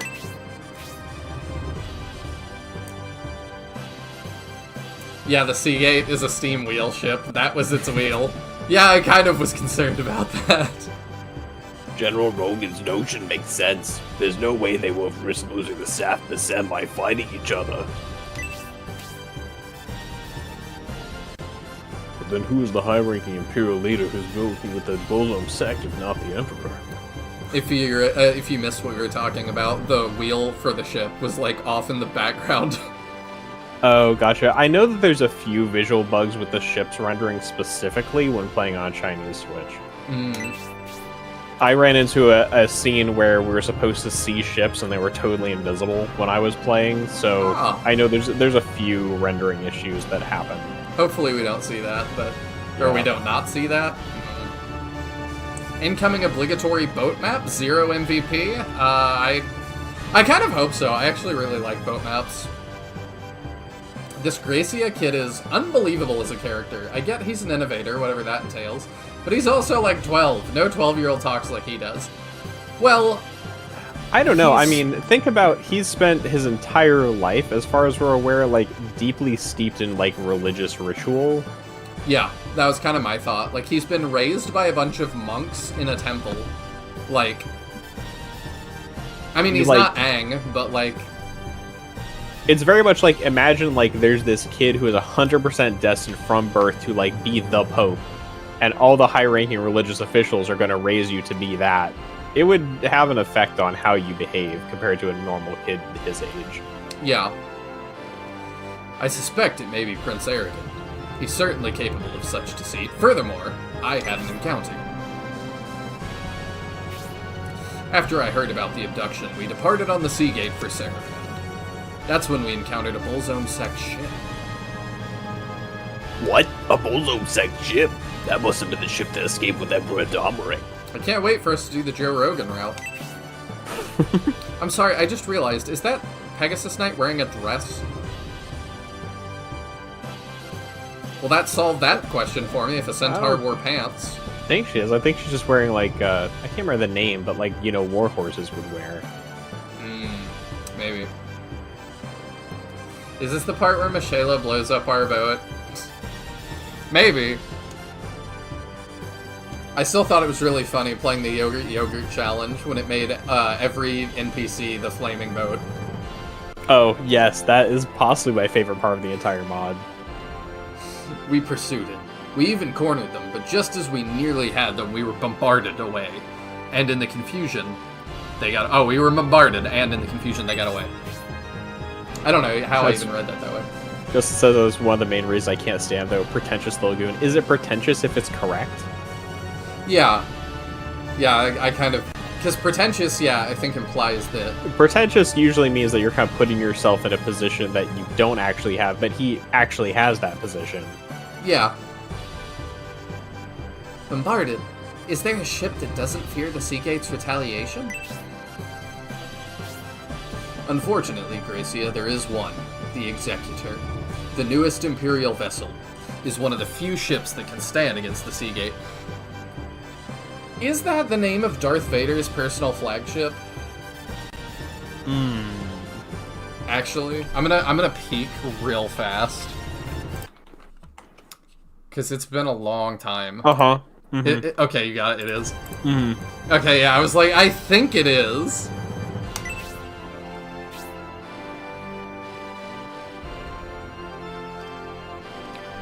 That's you, Taya. Yeah, sorry, it goes a little further. I'll do more research in a sec. Okay. That's General Cruad's ship. He had fired on the Imperial ship to allow Bullzone ship to flee. Incredible. We interrogated them afterwards, but they insisted it was simply friendly fire due to misrecognition, and they didn't intentionally allow the Bullzone ship to escape. I always thought Rogan would look better with a mustache. Maybe. Yeah, I can kind of see it. There isn't anybody in SF that... Oh no, there's a couple that have a mustache, I guess. Speaking of which, where are we currently headed? We're headed to Cereband. Again? Why Cereband? This is Honesty, a scout and officer of the Seagate. Her name is Honesty. She's even named like a horse. It's thanks to her we were able to get a grasp of what happened in Elbasim. Give them your report. I mean, keep in mind, characters like Produn's name in Japanese is Profound. So the fact she got to keep Honesty really just, like, follows the trend that every character's name has in Japanese. She's pretty, too. Mm-hmm. It's another woman. Do you want to be Honesty or you want me to be? I can take her, sure. Cereband has left Balsamo Plains and is currently approaching Headland in the southern part of the Republic. I feel like she's not going to talk a lot. Did you say Headland? Now that war has broken out between the Empire and Republic, why would Cereband, which holds profit above all, relocate to Headland, which suffers from poverty? While the Republic is on the verge of fracturing, Headland is the most unwavering territory in Spinia. Cereband's move towards Headland immediately aroused the General's suspicion. You suspect Cereband as well, General Rogan. How is it involved with all this? We don't know where the Emperor is being held, and Garvin, the governor of Cereband, is suspicious. We should definitely investigate Cereband. He sacrificed his own citizens to increase his status in the world. Garvin would do anything for gold. I can't wait to see if we finally see Garvin. He has dealings with the Bullzone sect and with the bandits. He's even on good terms with Prince Arrogant. All are undoubtedly involved in the abduction. General Rogan, you impressed me yet again with your insightful deductions. Now that I've shared my findings, there's still some time before we arrive in Cereband, so please feel free to explore the ship. General, I would like to borrow a guest room. Due to the invasion of Elbasam Temple, I haven't had much sleep. It was a long and difficult day. You got shocked the crap out of a bunch. You're welcome to use my room if you like.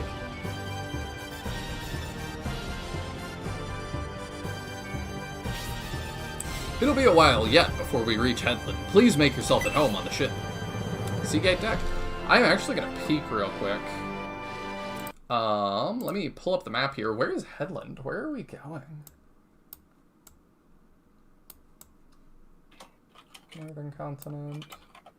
Iraq, Swampland. It's gotta be bordering the water. Railhead. I don't even see it. Northern Lighthouse. Huh. I don't know. Headland is in the southern part of the Republic. Okay, I'm trying to remember which... Where is Republic territory? That is the... Is that east or west? The Republicans own the... I'm trying to find our main castle. I think they own the east, right? Yeah, because the Empire is the west. So it's going to be down here. Near Garter? Huh. Okay. It's interesting that it's not labeled. So as a side note, this is what I was trying to research. Darth Vader actually has 2 different flagships during the original trilogy. During Episode 4, he actually has the Devastator and switches to the Executor in Episode 5. Yeah, because the Devastator gets flown into the Death Star, I think. I don't remember. I don't remember exactly. One of his flagships gets flown into the Death Star. Because either way, I think like it gets blown up.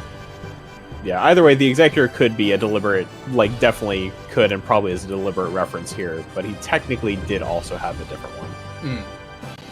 The I just want to be Executor's as correct as possible. Yeah, the Executor is the one in the games, so that's what I remember. Because, yeah, one of them, they, I think, shoot like an A-Wing. I think it's an A-Wing, it's engines, and it flies through the bridge of his ship, which is why it crashes into the Death Star. It looks so cool. Actually, no, the Executor is the one that's destroyed. Okay. In Episode 6. So, couldn't like, remember. the Devastator's just kind of, like, quietly switched out, and then in Episode 5, they, like, debuted the Executor. Okay. When I was looking on Wikipedia, it's like he's given the Executor by Palpatine at some point, and then that becomes his flagship. So it's not because the previous one was destroyed, it's just like he was given a new one, and it's an upgrade. I mean, it is... I haven't played it in a long time, but I had a friend that I played Star Wars Empire at War with, which is the RTS. And if you do a space battle, whenever you put the Executor on the field, it is so massive. Like, it's just nuts. Any other overt references to Star Wars in SF3? I mean, the Red Guards felt like that. I don't know if there's anything else yet that sticks out to me. After the run-in with the Executor, we spotted a suspicious Republican ship that landed briefly near Baran. We pursued it, but the General decided to break off the pursuit and head to Elbasam. I'll catch up on chat, too, after we do some talking here. I'll be leaving soon to scout ahead and ensure the Seagate's safe passage. Oh wait, I was supposed to be her. Yeah, I forgot, sorry. Meanwhile, please feel free to look around the ship. That's my fancy way of saying I have too high stats for you, or I'm going to be terrible and have bad availability, but I have a name and a portrait, so I definitely will join you or Julian. I knew of the trouble in Elbasam, but foolishly decided to investigate a suspicious vessel. I must have been shaken off after being attacked by the Executor. I'm sorry I wasn't there to help you, Prince Median. We heard the frightening truth about the Bullzome sect from an Elbasam monk. They're trying to revive the legendary 1,000-year kingdom. They seek a world where Vandals rule. Vandals rule, innovators drool. I wrote that on the ship. Nobody will know it was me. I was shocked when an Elbison monk told me of the true nature of that religious group known as the Bullzone sect. They plan to awaken the Vandal Bullzone. They must be completely mad. I mean, there's a little bit... It's a little bit Star Wars-y between the Innovators and the Bullzones. Like, it's kind of like Jedi Sith a little bit, but that also is maybe stretching it too much. Oh, here we go. Here's the... I guess I'm saying pretentious because he is 12. I get what everyone is saying, but it's still annoying to me. His later dialogue, I mean, it hasn't bothered me yet. I'll see if his later dialogue does.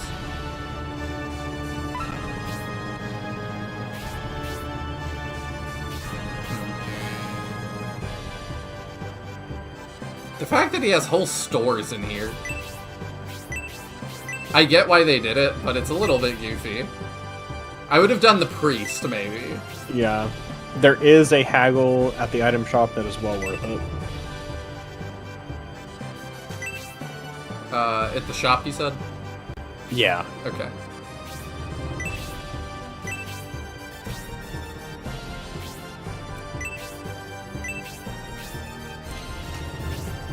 The shine. Oh, let's see.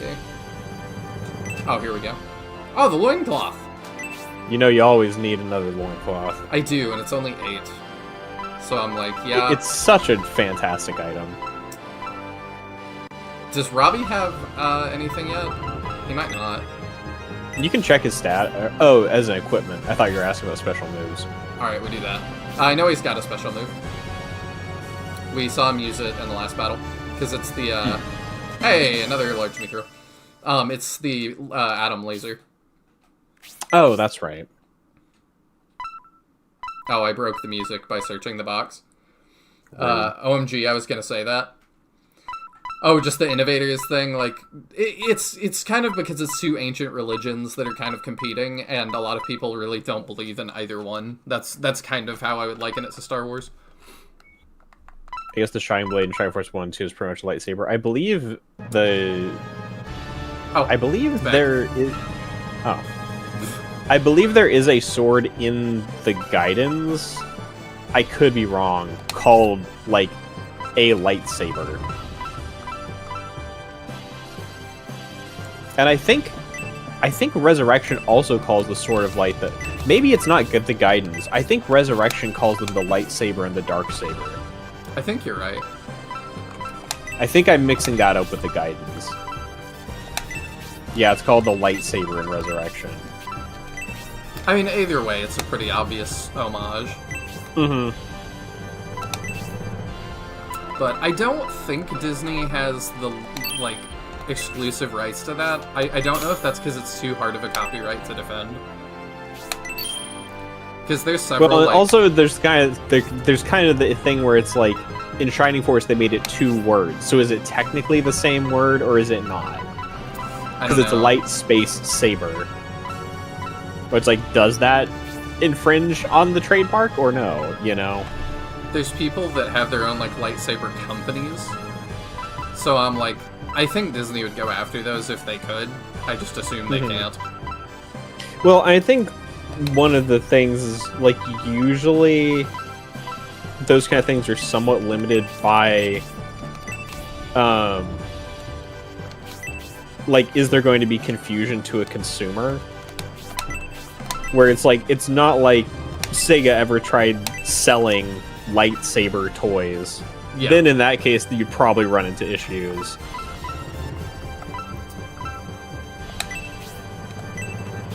You never could stand the smart child trope. I guess part of the problem for me is I was a gifted kid, so I was the smart child trope.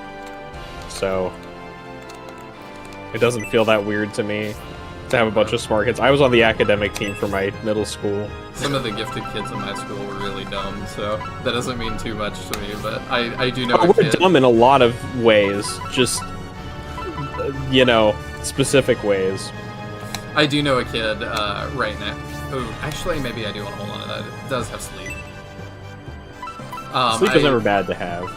One of my friends has a kid that is really, really smart as well. And he's like 10. But like he reads like a novel a day. Like decently autistic, but Like, he is one of the smartest kids I've ever met, and he kind of talks like this, so I'm like, eh. Yeah, I guess it's like when you've known kids who are like this, and not in a way that they're trying to be pretentious, it just kind of doesn't feel that weird. Okay, I'm glad we have this guy. We have some revivals we need. Slight gameplay spoiler that can be helpful. Oh, you thought if you're in, Synthesis, okay. if you're in the Discord, DM it to me and I can decide.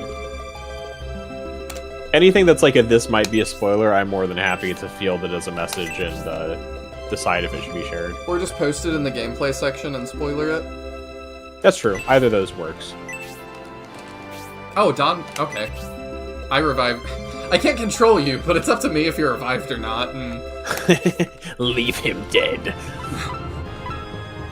It's like we're at the Coliseum and we give like a thumbs up, thumbs down. Just save here. Why not? Let's see. All my life I thought it was executor as in executioner. I had to look up to learn you guys are pronouncing it. Is right. Oh, yeah. Yeah, I know a lot of Star Wars stuff. It's funny because like one of the easier ways to remember it is... Yeah? The music? Oh. Oh, we're good.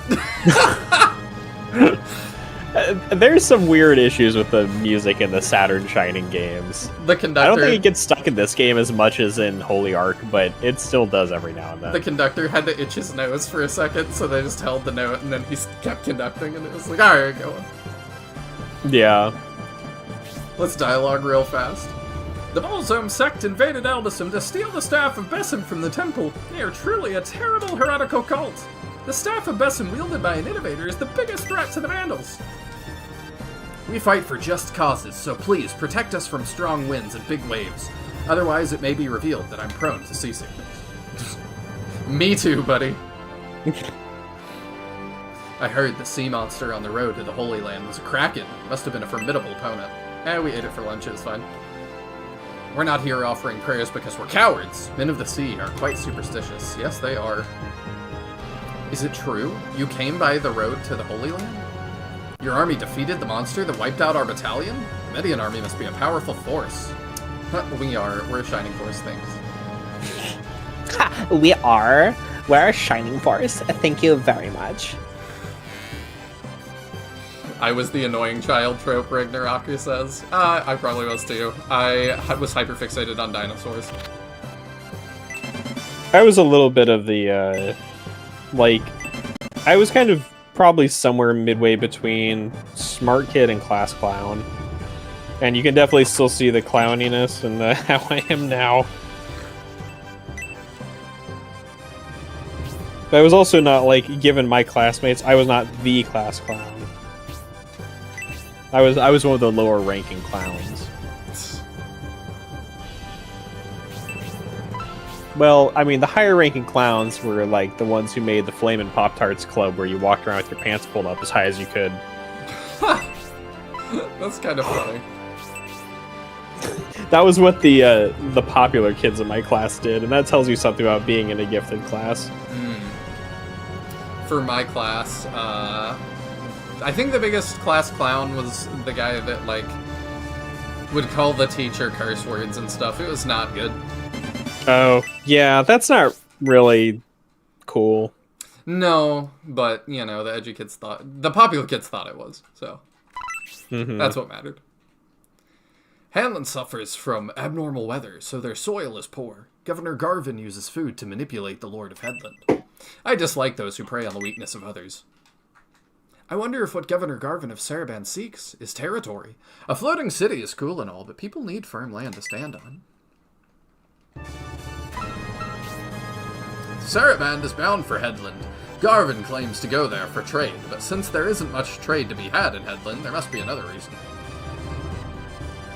I mean, if you have surplus, it sounds like a good place to unload. Under normal circumstances, we would have been able to catch that suspicious ship, but we were tending to the damage we took from the Executor. Fortunately, the Seagate has now been fully repaired. Ignore the wheel that you saw off in the water.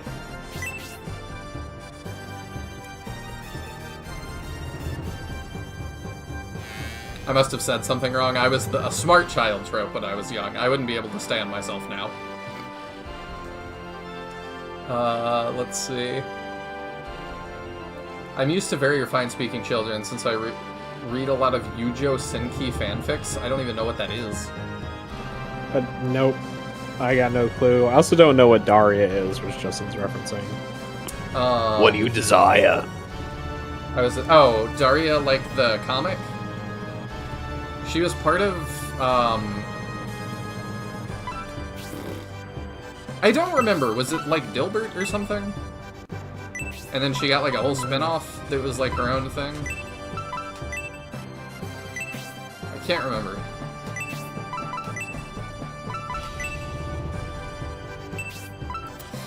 I hope you appreciate that I'm not voice acting all these lines this time. I do appreciate that, thank you.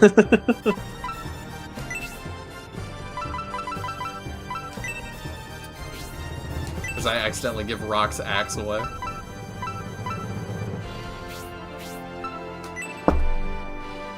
Sorry, from Beavis and Butthead. Oh, okay. I've never watched that either, so... Okay, I couldn't remember what she was in. I've not watched Beavis and Butthead in a long time. I do want to watch their reboot, though. Sorry, Silent. I forgot we have to approve people in the Discord now. I approved you.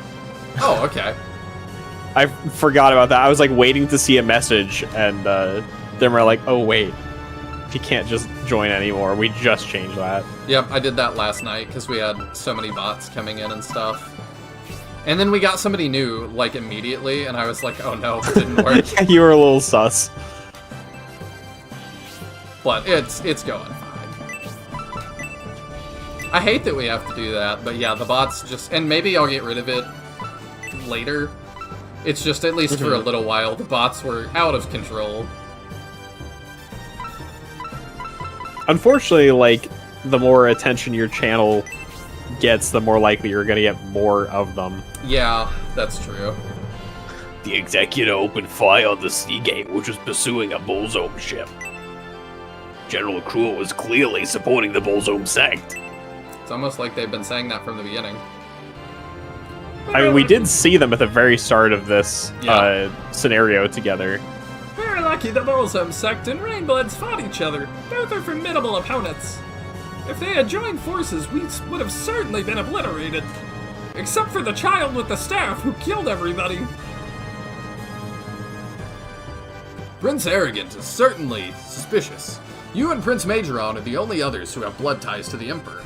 Your Highness's role is very important. Ignoring all his illegitimate children, of course.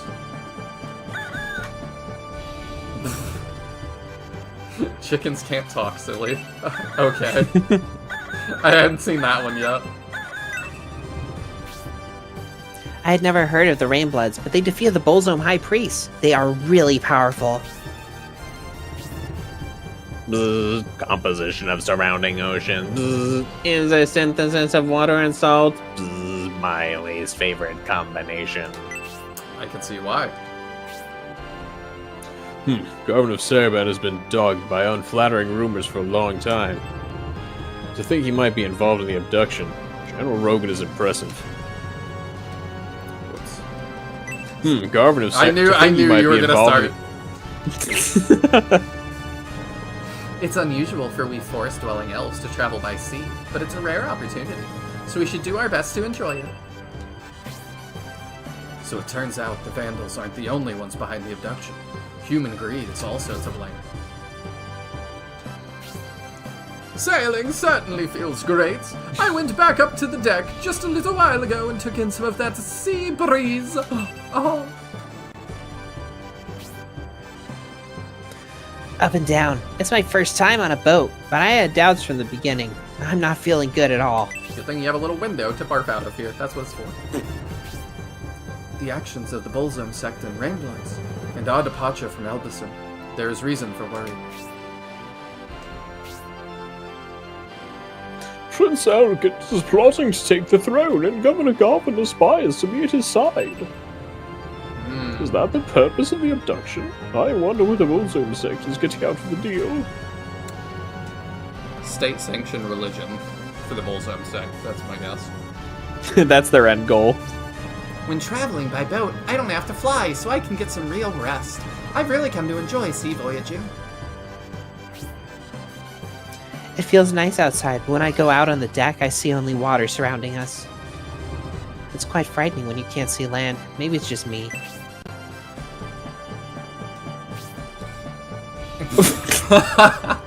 It shakes left. It shakes right. I'm feeling uneasy on this boat. That's great. They had so much fun with the text boxes in this game. They did. I really like it. Are we sure Ryudo isn't a spy for the Bullzone sect? He certainly sounds like one. Well, he saw at the beginning.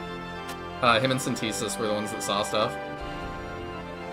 The Bullzone High Priest, Fiale, is still unconscious, but he's begun to stir. Oh, I see what you mean. Because I do similar voices. He's a little Kermity, yeah. Yeah.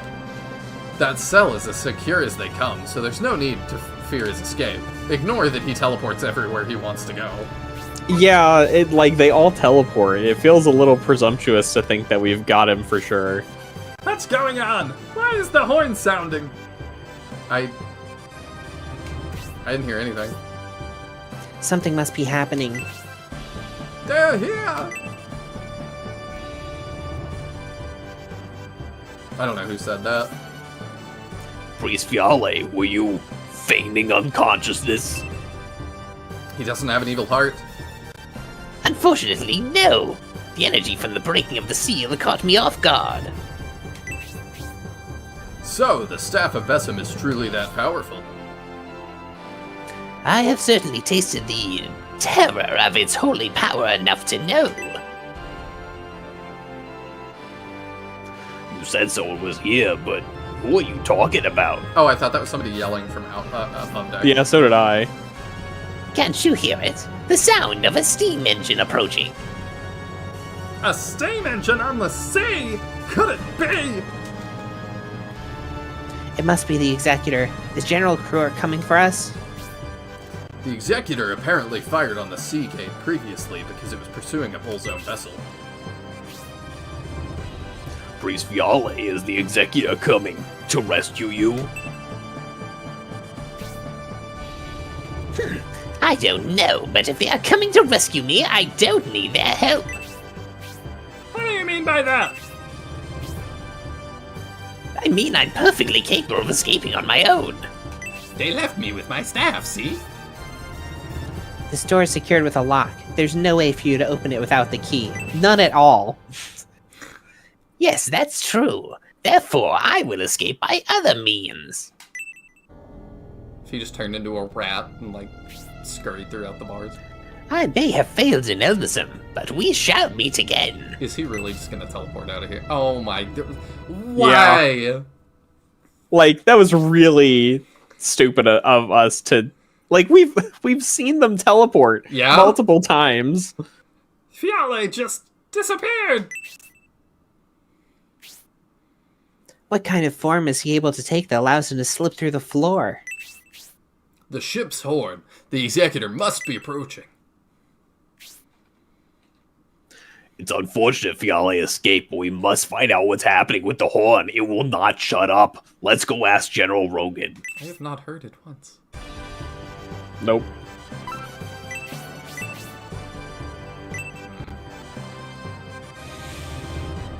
That priest Fiale simply vanished. I've never seen anything like that.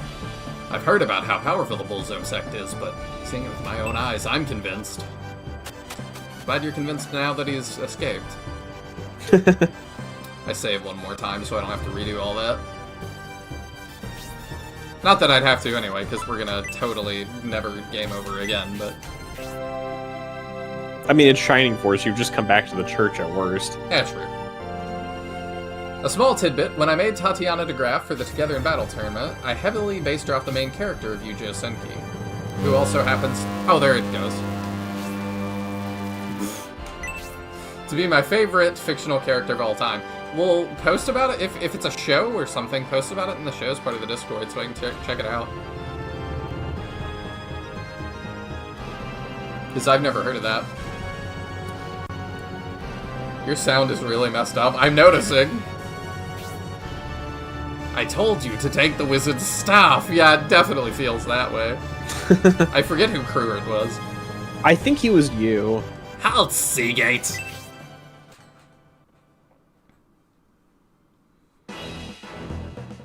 This battle is really funky, and there's some really odd visual stuff you can notice.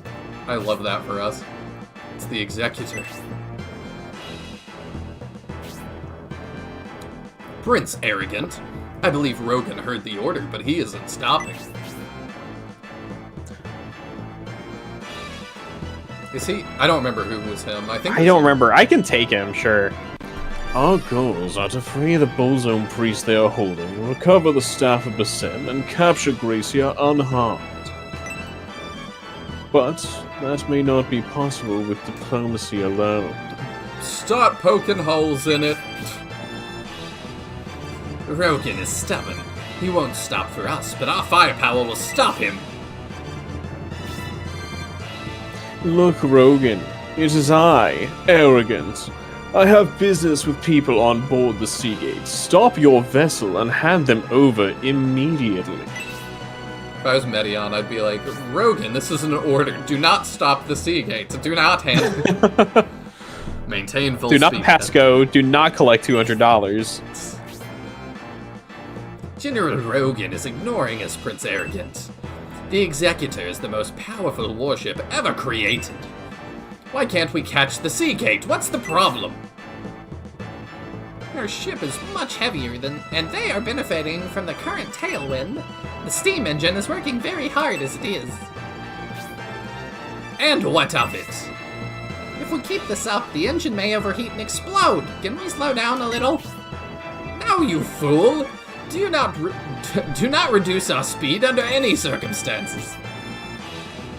It's unavoidable, Kruard. We have no choice but to slow them down with our cannons, and then board their ship.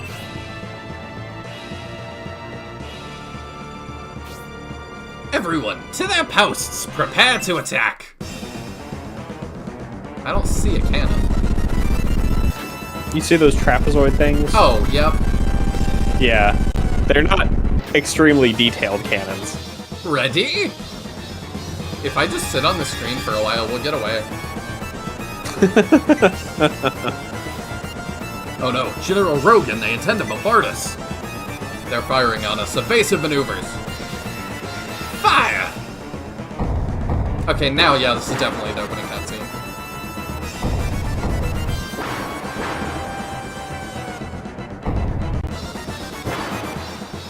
They're not very good shots. No, they're not. They are gaining on us, though. Our evasive moves are causing us to lose momentum.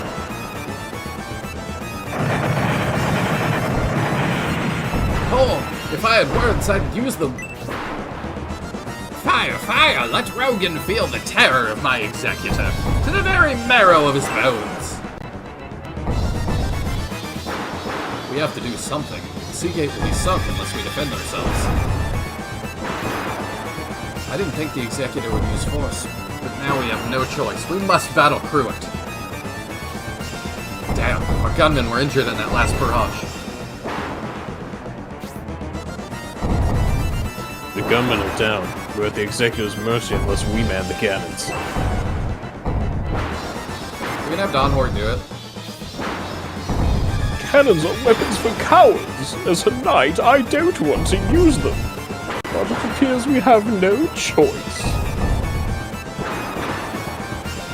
The cannons are our only means of staying afloat, Prince Median. We can disable their firepower. If they intend to board us, we may yet be able to engage them honorably in battle. Aim for their cannons. When fire a cannon, please be careful. They'll be targeting our cannons as well.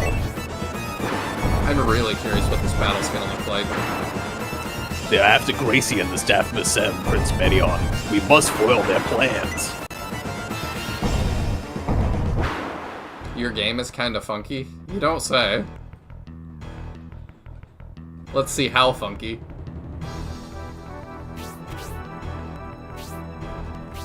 Alright, what are we doing? Alright, here's Arrogant. His attack is swell. He's terrible. He's got tons of HP, though. Crew is scarier. They have Birdmen, too. Okay, we have to shoot their cannons. Ooh, I like the music they went with. This is one of my preferred battle tracks.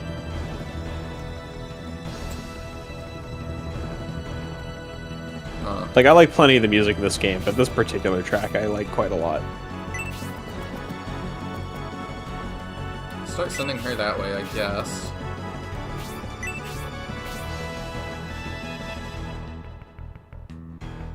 Prince Medion, the Executor's cannons are out of range. We can't reach them from here. Do I have to get to, like, the wheel? No, you can't control the ship. Okay. I mean, that would have been crazy. Yeah, that would be wild. Imagine SRPG giving you that much control. Would be a first. Yujo Put it in my Senki- notes to do that. Okay. I would dig it. Like, I'd be very impressed if you did it well. There's actually... Oh, go ahead. I was just gonna read chat. Yujo Senki is a light novel, manga, anime thing. I mean, I'd be down to check it out. What were you gonna say? I'll say there's actually like some aspects of that in the Mecha SRPG that I was talking about forever ago that I want to make. Ooh.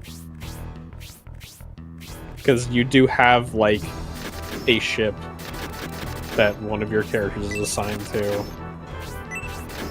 You would in theory get to control that. I know some games let you do that. Some of the Gundam SRPGs. Which I will totally play on this channel at some point. Prince Medion, we're losing momentum. They are gaining on us. It's also the best isekai out there since it's not generic fantasy and the main character is endlessly fascinating. I don't normally like isekai. I don't know what my favorite would even be. Mine's Log Horizon, easy. I still got to do that one. It's definitely, the first season is definitely the strongest, but my favorite season 2 isn't bad. Be Inuyasha right now. Prince Medion, the Executor's cannons are out of I just range. figured We I'd can't reach try them it from again. here. Let me real quick. I agree with Lowell that this battle it's something. I like the idea, but the execution is That's very much how I feel about this fight. Destroy the Executor's cannons. We'll take as little damage as possible. If we can disable their firepower, we'll have the advantage. The crewman didn't even die. He just said they were injured. And it probably takes a lot of strain to load those cannonballs. Can we reach with this one? Oh, we can. Oh, I can. Okay, I can only target the cannon. That's fine.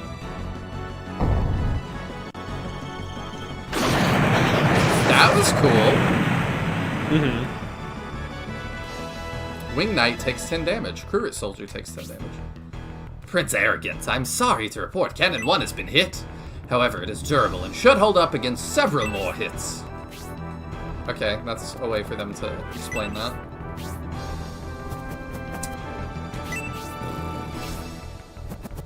Yeah, I'm gonna start putting Zero in position to... So, you can kind of see with the flying enemies, that's like one of the funky visual things I was talking about, where you'll see part of the movement grid for like flying units, like moves over the water. You'll take a look next time it's Zero's turn and see if you can see it. Yeah, I didn't notice. Oh, that's gonna hurt. It's really interesting. Because I'm like, this is fine stuff over there. Campbell takes 10. That's fine.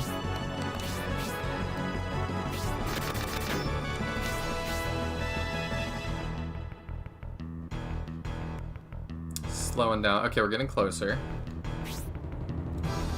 Prince Medion, we're losing momentum. They are gaining on us. The main problem is taking care of all the cannons takes forever with nothing else happening. Yes, like the fact that there's so little to do is really like the big problem with this fight. You get to have 2 units doing things. And they're not gaining EXP for doing things either, I'm noticing. Yeah, it really is just like, it feels like kind of a time waster. Because generally, like, as long as you're firing all the cannons you can every turn, it's kind of an inevitable victory.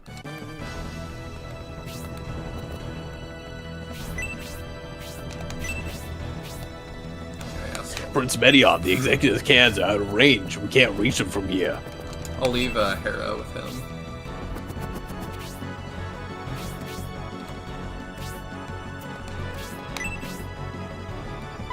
Oh, I can target either now. Yeah, I don't remember how much damage they take to actually destroy. Several more hits. So more than 2. Okay, so that guy's gonna come for us. Alright, let me... This looks okay. I see it moving up and down a little. With the boat. I guess it's mainly where it divides with other grids that it looks weird. You could definitely see it on the enemy's turns when their birdmen were moving close to the enemy ship. Cause yeah, like, it's a little weird, but like, it's not... I don't know, I don't, like... Yeah. It's not that bad. No, it's not a bad thing, it's just interesting more. Because I feel like it's rare that in an SRPG you ever have like the grid itself being dynamic. You generally have just like one for the whole map that's pretty static. So the fact that there are in this map like 2 separate grids moving at different manners is really interesting to me. Just from a like technical / design perspective. Yeah.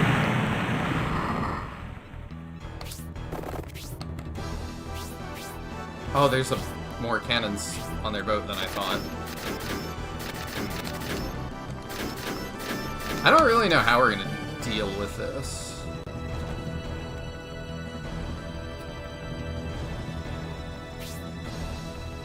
Prince Medion, we're losing momentum. They're gaining on us. Turn. Alright, let's have Hedva move so Yes. she's not attacked by the bird. Yeah, at this point we are just kind of chilling.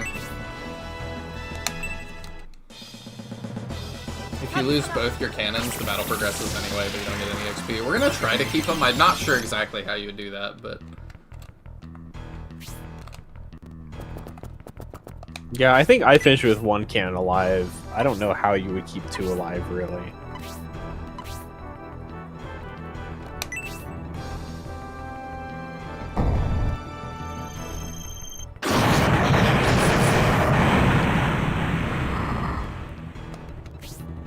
Prince Arrogant, please forgive me. Cannon 1 has taken significant damage and will be destroyed if it's hit again. Load faster, you fools. We must destroy their cannons.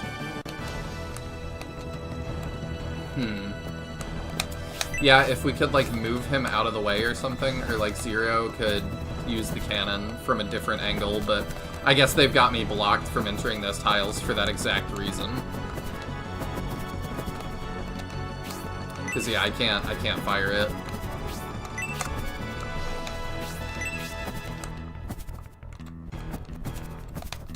Yeah, there's no way to do that.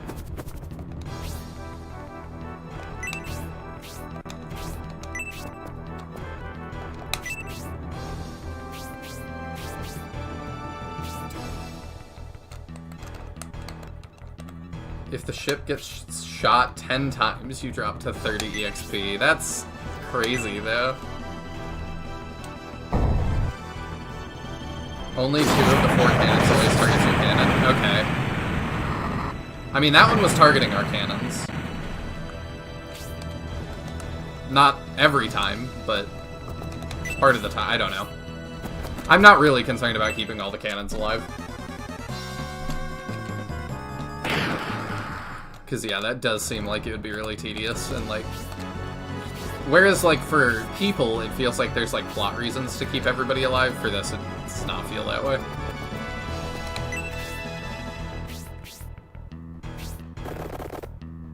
Could you move? Can't even steal EXP properly. Okay, yeah, he's just gonna target our boat a bunch, I guess. So the second one is not the one I need to attack. The random shot can hit your cannon, so RNG, baby. We love RNG, don't we? When it comes to super important stuff.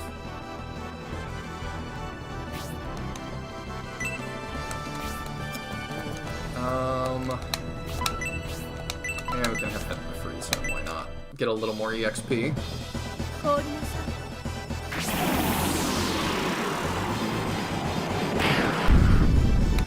I'm gonna try to feed him kind of to 0. I don't know. Zero certainly needs it. Maybe I should have 0 try and cross and go fight them. What do you think about that idea? It's not the worst idea, because, I mean, the guys on the cannon should be spending their turns firing, so it's not like they're going to fight back. You didn't even take damage. No. Yeah, screw it. Let's send him. Okay, so that's an RNG one. So we go for Cannon 3 next.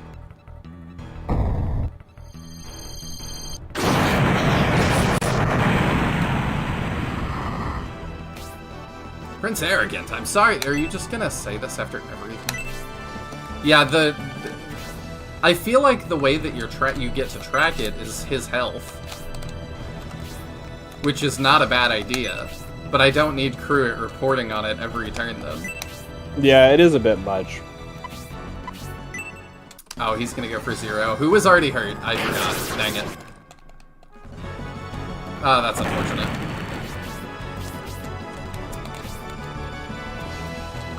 Alright, well. Yeah, I did think the Burn Knights would get aggroed, but I'm starting to see what y'all mean about execution on this map. Because I'm already at, like, fast forward point where I'm like, okay, I get it.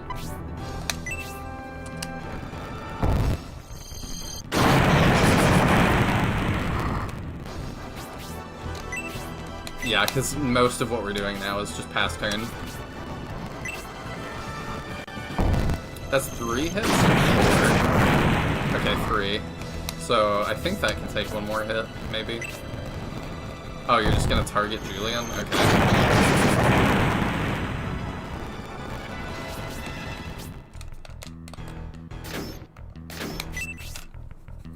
It's basically another train map, just with less at stake. It doesn't feel like another train map. I'm not trying to, like, save people and having to move super. It's kind of the opposite of the train map, because that one I was having to save people and having to move super precisely. This, there is no moving. I'm just sitting around waiting for things to happen.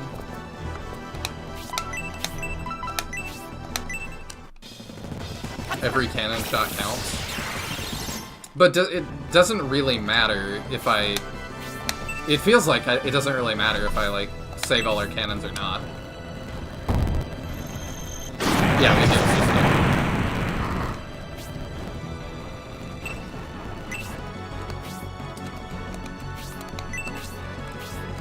The XP you get afterwards is interesting. I mean, it's not as interesting as, like, plot, though.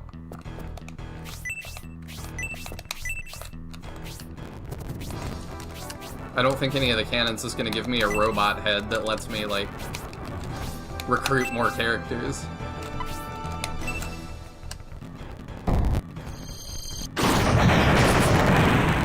There we go, got another one.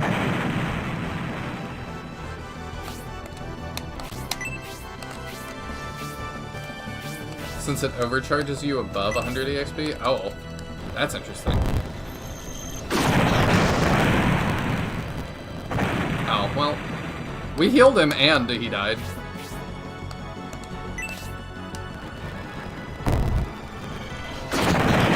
Hit the cannon or did you miss? I think he missed, okay. He just wanted to target David. That's interesting. Means the train map for getting EXP for achieving objectives. I see. I mean, I think the route to Elbasum Temple was more like the train map. In that way. don't stand there. Stand here. Ryudo, if you die, we are in deep trouble.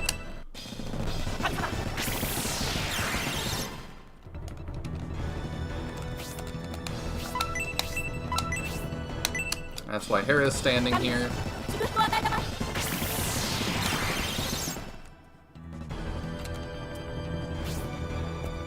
Yeah, I've still gotta heal Hazuki at some point. Alright, we blew up the third one. I guess we target 4 now, because we know 1 targets other things. Or 2 targets other things.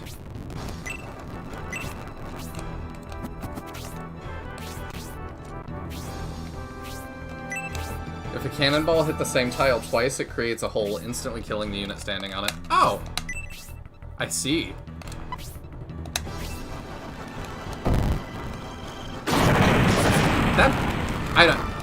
That's a little bit weird that it doesn't communicate that, but I guess it doesn't super matter.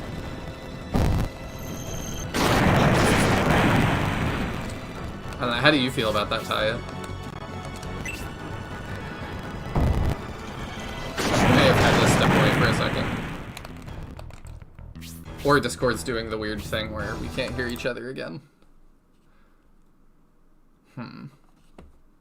I'll assume he had to step away for a second.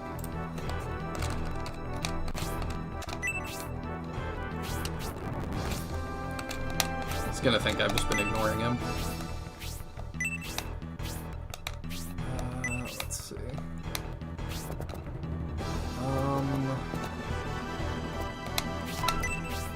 We'll heal Hazuki.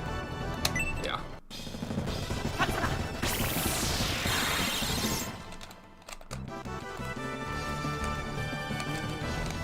You're still... Oh no, you're missing health, okay.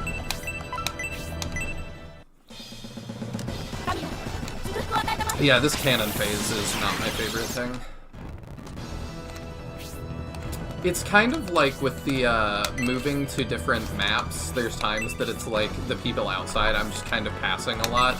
This kind of feels in the same vein that it's like, there's a couple people whose turn matters a lot, and there's a couple people whose turns don't matter at all right now.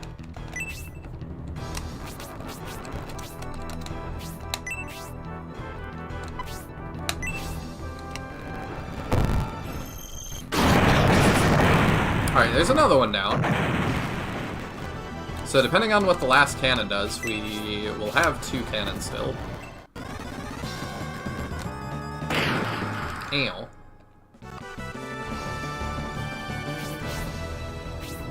Maybe if it took half the number of shots / turns, that would be helpful. Okay, there goes our cannon, I think.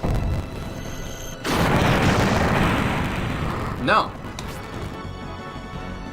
Okay, it's got 1 more hit.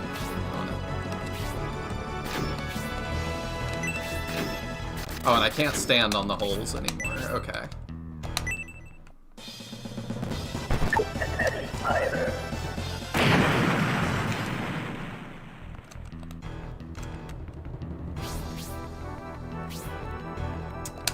Hedva can stand here and fight, I think. We'll heal her before she gets brought down.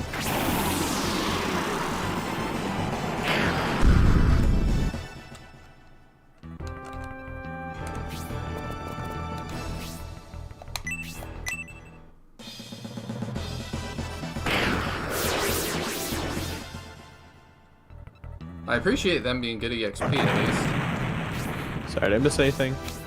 All I was asking you about, I don't love how the hole mechanic works, because, like, Julian just straight died, and I was like, oh, I healed him, but he died anyway, and then Siriusville pointed out that if a cannonball hits the same tile twice, it insta-kills people, because it creates a hole they're standing on. But that was the very first time that happened for me, so I'm like, oh. There was no way for me to know that was gonna happen. Yeah. And it's like, because it's Shining Force, it's not that big a deal. But like, I don't love it. Yeah. I definitely am not a fan either. With how much they talk in this map anyway, it's like, you know... There's a lot of chatter. You could say that. I do feel like they could really have cut down on the people have to talk every time something happens map gimmick related in a couple places. Yeah, this following the Fiale thing where he's yammering constantly. Yeah. It's like, you really could have just thrown a little check in there to see, has the player seen this message before? And if so, they don't need to see it again. Did he hit anything? Oh, okay. It looks like we're gonna get by with 2 of our cannons.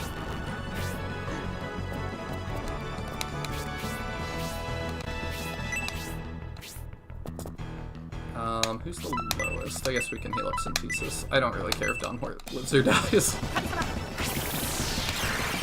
I think he's the character you and I have been the most on the same page with, not liking. Yeah, I can't stand Dawnhort.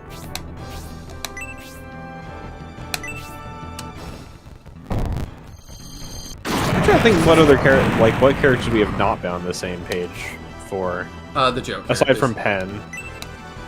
And that's the only joke character so far. I mean, I was not just thinking about this game, but... I mean, I like Jogurt. Oh, okay. I like Kiwi. I don't think they're good units, but, No. like, I do like them. Oops.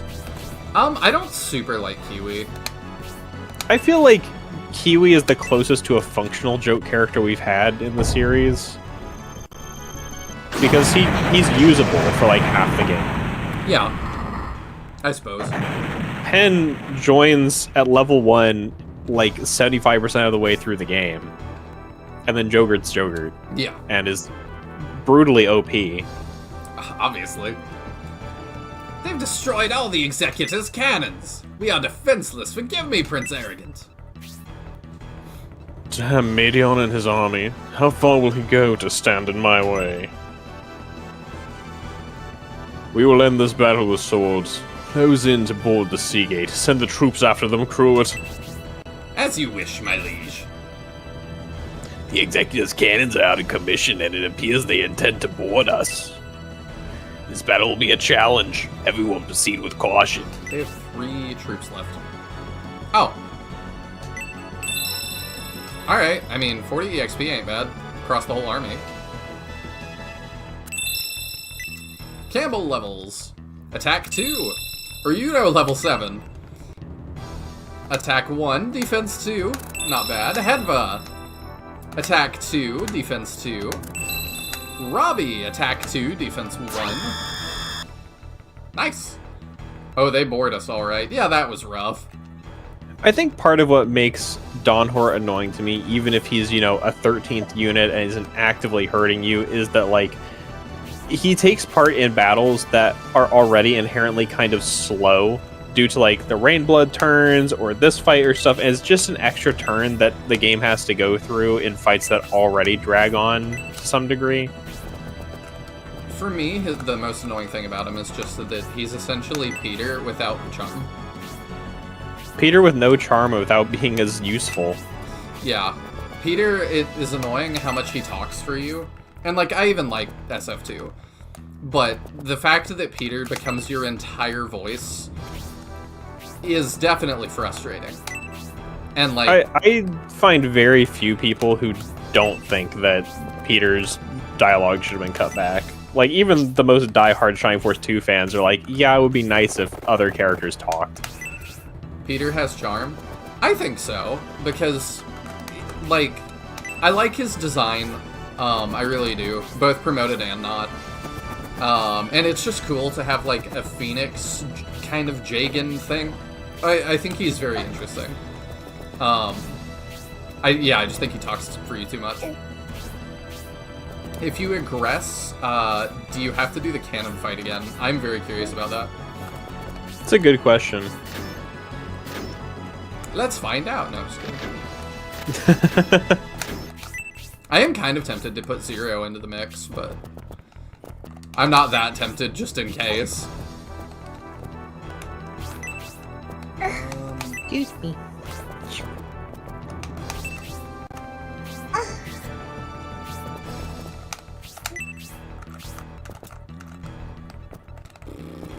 Do I trust Hazuki to be at the front lines? Probably not. She tends to be a bit frail. I haven't used Charm yet, though. Let's do that. Then he's at the front line. If it works. Nice. Let's go! At least Peter has good stats. He has fantastic stats.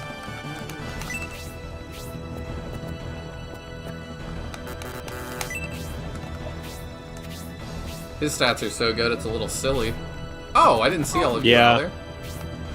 Hello. Alright, let's have Campbell bait you in.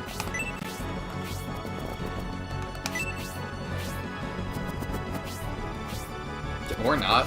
Bye.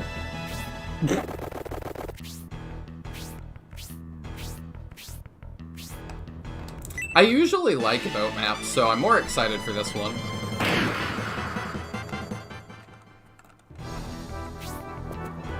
Ah, just gonna ignore him.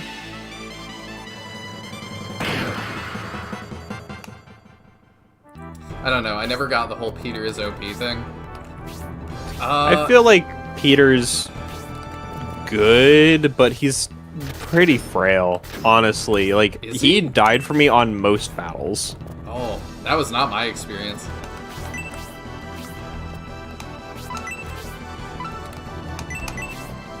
I feel like Peter is one of the, like, objective strongest SRPG characters. His stats are crazy.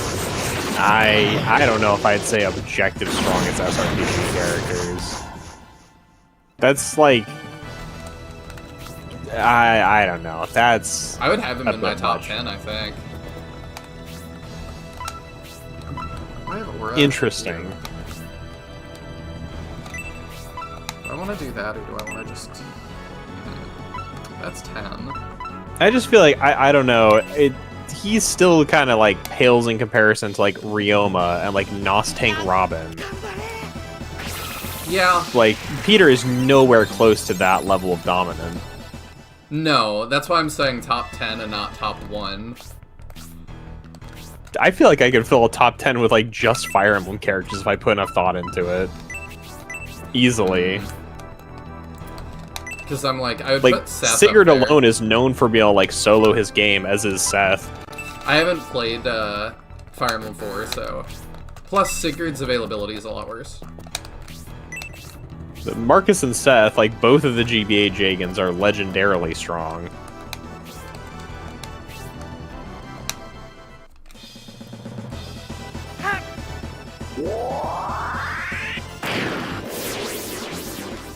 Started talking about Effie, had to bring out the hand axe.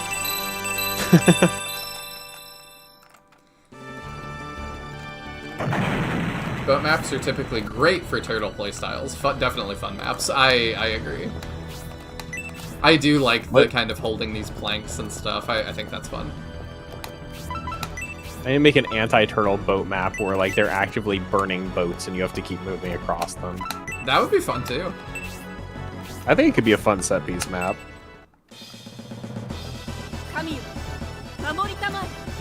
Geralt. That'll be almost- in my Shining Force 1 reboot. That'll be what happens when Michaela comes to bring your boat. Shining Force 2 re-alternate. No, it'll be Shining Force 1. Unless I'm putting Michaela in Shining Force 2 for some reason. I mean, if you're making it alternate, why not?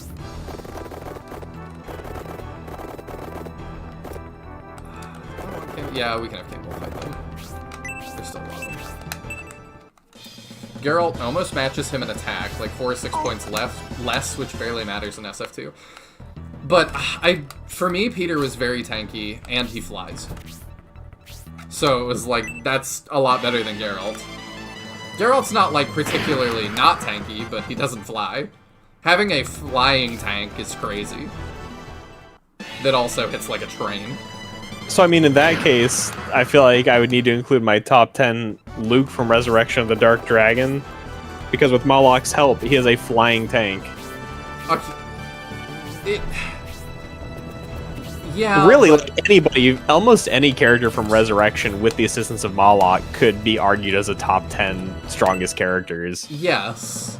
But then I would probably just put Malok in that position. I do think without his help, Arthur from Resurrection is a top 10. Okay. Because in Resurrection, Arthur gets magic resistance. Ooh. So not only does he have the best physical stats in the game, he also gets like 50 or 60% resistance to magic by endgame. Which is huge for like blue dragons and chimeras. Yeah, it really lets him just solo the game. So, I don't know. Like, Peter is strong, but I really do question, like, top 10 strongest SRPG units. Plus, like, what were those, like, 2 or 3 dominant units we had in Dual Daddies?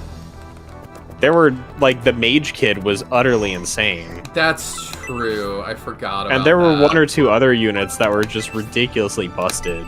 To the degree that our other units just didn't matter. I mean, that just sounds like the nil boss map from Xenologue. I don't know what you mean, but I'm trying to forget about that. And I do think, like, you have to set some kind of upper limits to how much you can build a unit, because in modern Fire Emblems, you can really make, especially child units, ridiculously strong. My limit would just be nothing outside of, like, it's essentially no grinding. Because, yeah, if you do grinding, like, Ragnarocker was saying, I always overgrind, so I have unfair standards. Like, yeah, if you overgrind, anybody can be broken. Well, I feel like no grinding Peter's especially not particularly, like, incredible. Welcome, Cody. I'm gonna send you a screener links to my new movie and my stand-up special. Thanks! I will definitely watch those over the holidays. I would really enjoy that. Thank you. And there's also a couple times in Fire Emblem where I think Goto is one, and I know Athos is one, where they just like hand you a broken unit at the end of the game to make sure you can win it. I would not count them because availability is something that's in my that factors in, and Goto is available for I think 1 level. I feel like there's like you have to come up with like so many factors to determine like what the playing field is for such a distinction.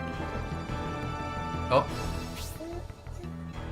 The Medion army is formidable indeed. My army has yet to be defeated, Prince Eric. Time for the surprise! The surprise is we're defeated this time. What was that? Troop cannon! Why did you not just shoot them over to our boat? They feigned weakness in an attempt to catch us off guard, but they had troops positioned for an ambush, Prince Medion. Okay, here's a question for like 2 very strong characters that have decent availability, though it is less than Peter, admittedly. What about like Pent and Hawkeye from FE7? I've not played FE7, so I'm not entirely sure. Okay. You need to play more SRPGs that have notably strong characters. I do. I think that's part of it. You're just like missing a lot of the characters who are known for being quite strong. Fire Emblem GBA, like the 2 other ones besides Sacred Stones, are a huge blind spot for me, and I know I need to remedy that. Yeah, FE7, in my experience at least, has some very strong units, with Pent and Hawkeye both being like pre-promo joins who are very much like, I can fight half the map. You guys deal with everything else. I've heard Hawkeye in particular, people be like, he ruined X users for me because no one else will ever be Hawkeye. It's true. He also got like a unique sprite for his class, so he's super duper notable. But it is like, no one will ever be as good as Hawkeye except my Dorcas, who then got sniped by a boss, but oh well. But Pent is also incredibly good. Hi, David.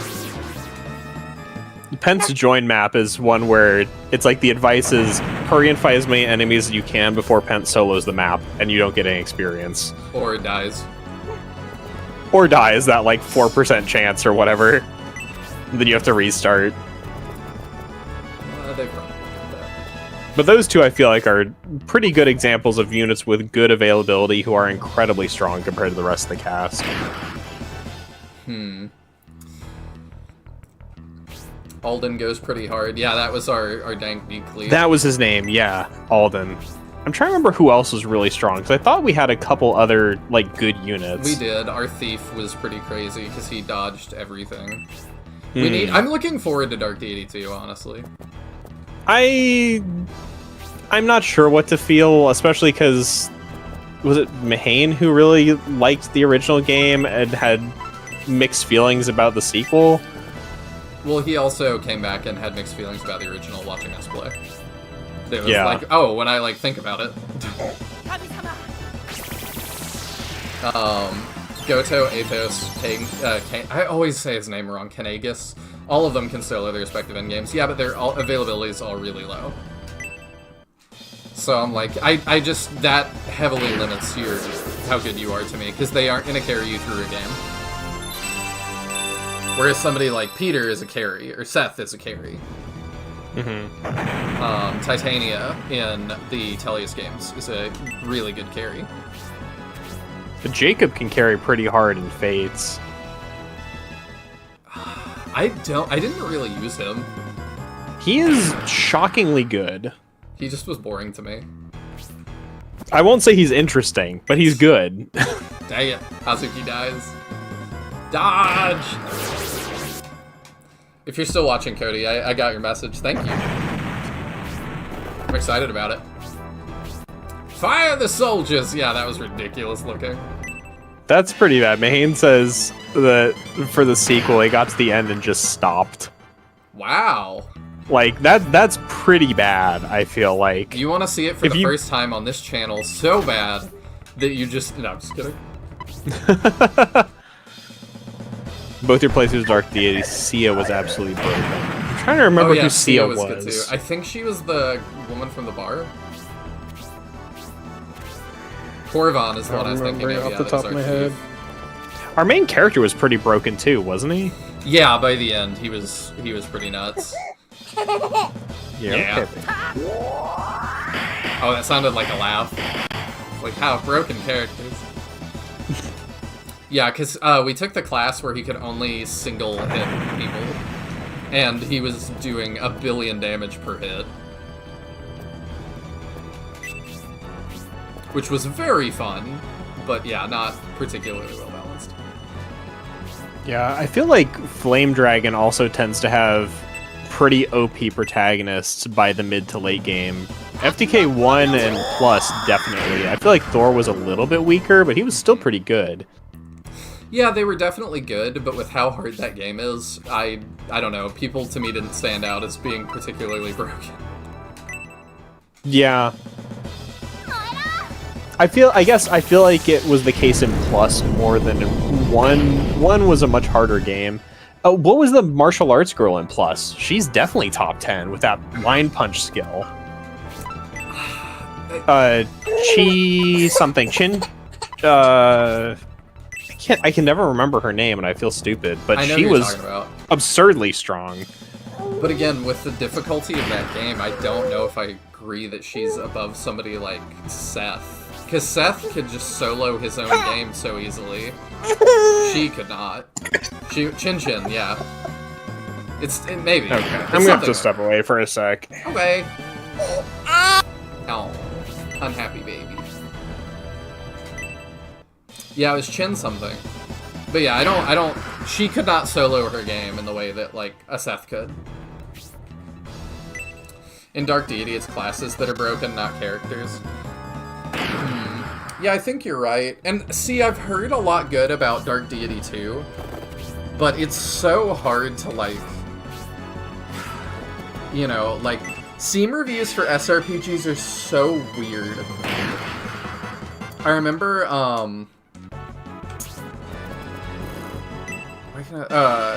Sinister and I having like a long debate about that, because people were like, some of the reviews on his games were ridiculous. There was so much that it's like, this is too hard, this is too easy. And it's like, I don't know what you want. He gives you more than almost any other SRPG that I know of to customize your experience. Like, really, if it's too hard or too easy, it's kind of on you. You can really grab a slider and literally grab a slider and adjust it.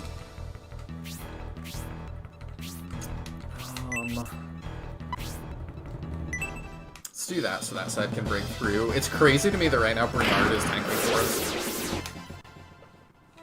Corrin is very strong as well if built correctly. Yeah, I think it's just known that, like, in terms of Fire Emblem protagonists, that Robin is, like, one of the craziest. Someone's Golem.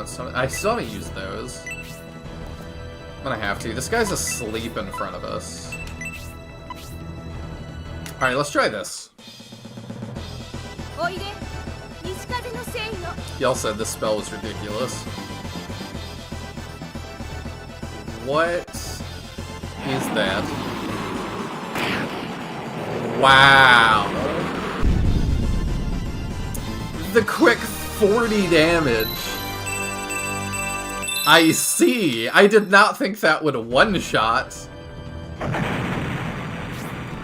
Okay. That was crazy.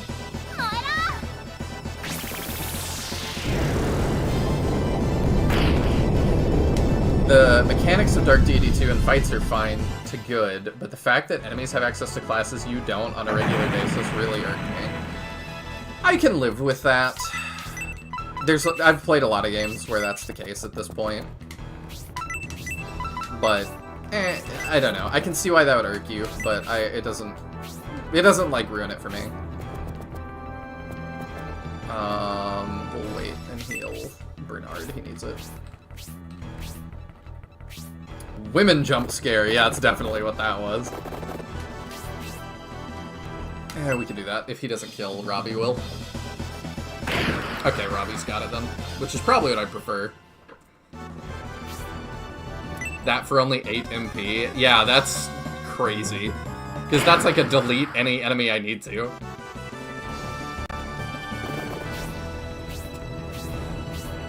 The later maps just got so big and took too long for my attention at the time, and that I personally just got sick of dealing with it, as well as one particular Fog of War map I can think of. Yeah, that's also a problem with late game SRPGs just in general. Like, as maps get more complicated, they take longer, and like... I don't know, it's just a tough thing. They want to give you more tools to play around with as you get later into the game, but that also, like... I have to balance for that after that fact, so things get harder and more complicated. I don't know. It can be tough. And you were gonna sleep on Headfoot. I still don't think she's like that interesting of a character.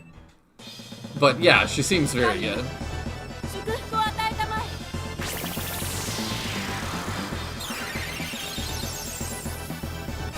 Okay, Hera levels. Learns Resist. I like that. HP and Defense too. I like that too. I'm of the mind that regular enemies should never be able to do something the player can't. Important boss characters, yeah, obviously, but not the rank and file. Yeah, I've just played enough games that I guess I got used to that. Because it was like, Shadows of Valentia is that way, and that's one of my favorite Fire Emblem games. You don't ever get an axe user. And the enemies do. And that's like a little bit weird too. Like that's a whole class that, or weapon type that I've come to expect in Fire Emblem that you just don't get access to in that game.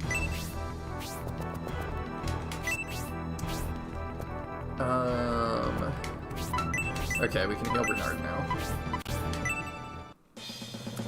Remember though, Zephyros is a summon, so split damage, and it'll do more damage with a wand since her specialty is wands. Synthesis could have Golem another. Oh yeah, okay. I do need to. I forgot. I need to give that to Synthesis after this. I forgot we were gonna do that.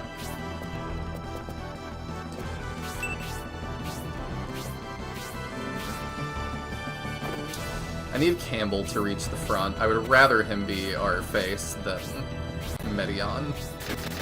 Because Medion takes one good crit, and then he's in trouble. I think we'll kind of wait for Campbell.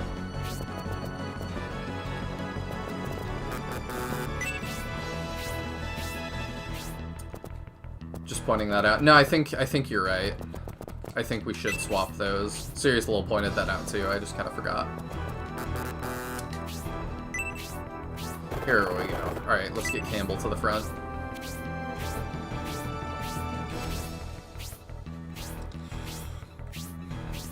But yeah, everybody with SRPGs and like reviews and stuff from people I don't know, it feels like people just want something really specific.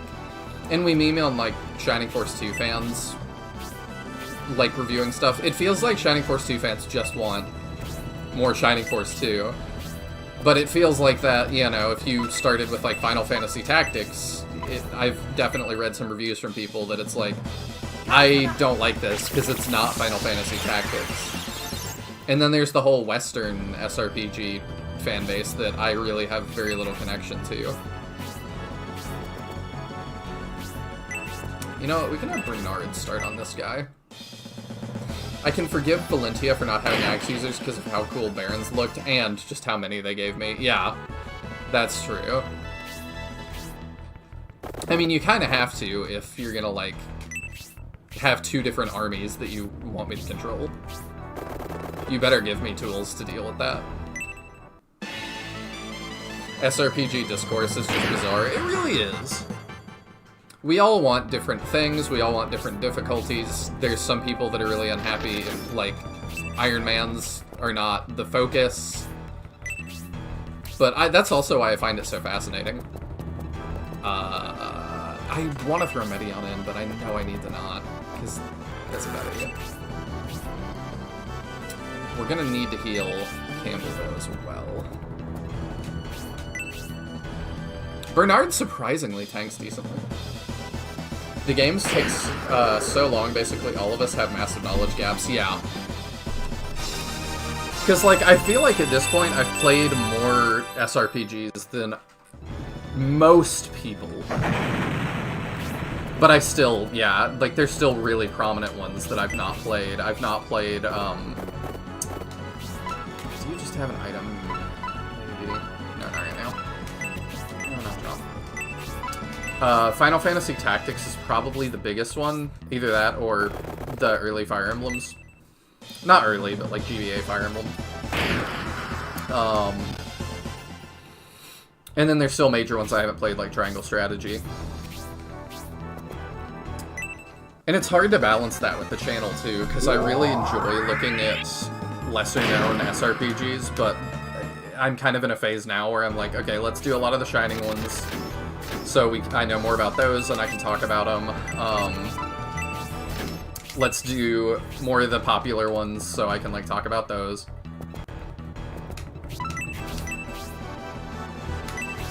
Let's do that, because then we can throw Campbell in.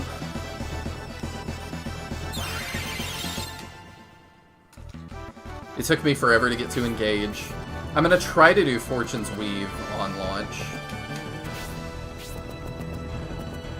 I can't fully commit to it yet because I don't have a Switch 2 and I don't know when it's gonna be. But I mean, you did a whole playthrough of Valentia with making the entire villager set and Atlas into generals. That was a good playthrough. That sounds like you. That sounds fun though. Like, I would enjoy a challenge like that. Because there's also so many magic users and witches in that also sounds kind of difficult.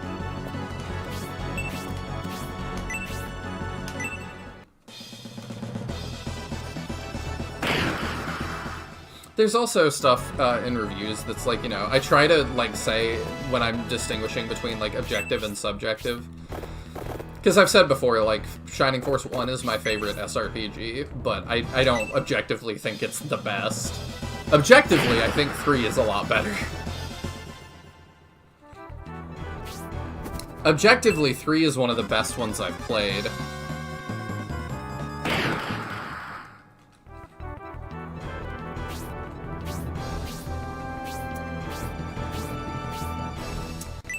I hope he doesn't die to a crit here. Dies to not a crit, wow. These guys do a lot of damage. We're losing a lot of people in this map. I gotta play better. Oh, there's our loincloth coming into effect. Our loincloth wearing robot. Attack 1, defense 1. I wish that would have been a little better.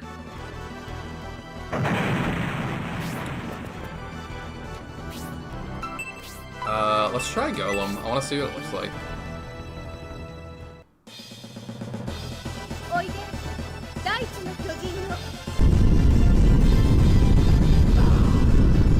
Oh. It looks like the Golem from the bridge. That's pretty cool. Campbell's also a few levels behind. Yeah, it's not really mattered, though, until now. I can't throw Media in.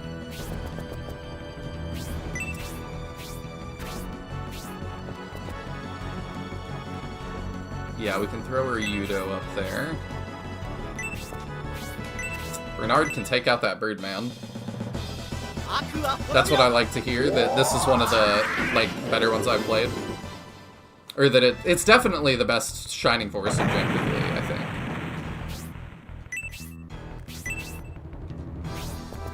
Having not played the Guidance yet, though. I don't think those will beat this. I would be very surprised, but I'm open to it.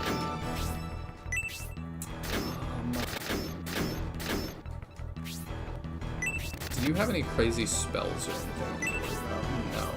But the Power Axe might... I don't think it's throwable. I might just send you in to get rid of the Mage. He doesn't have a lot of MP left, but he scares me.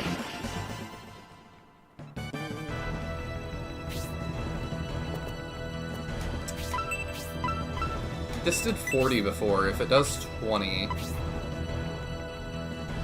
we get that kill. Oh yeah, it has 3 range. I need to act like it does.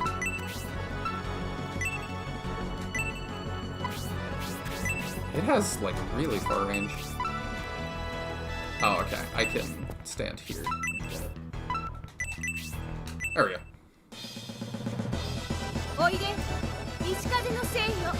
SF3 is amazing, but it's also kind of in its own lane in a way. I might split them into 3 games. Especially because they're sold separately, but, like, I don't know, it's one experience, so I don't know. Final Conflict comes decently close in goodness, and a lot of that comes from map design. Ooh. Well, that sounds good. I still worry about Median dying and me having to restart.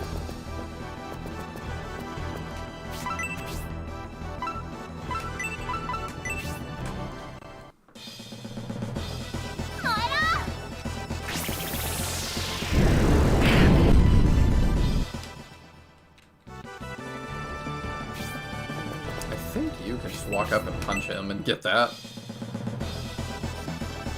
Let's go.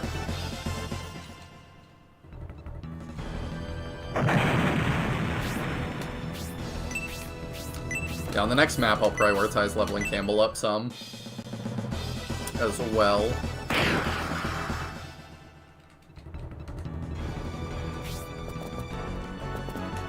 I don't attack with you ever. How's your attack doing? Decent.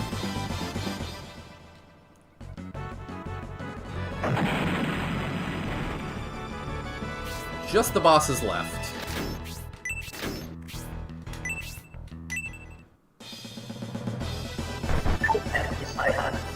Loincloth coming in again.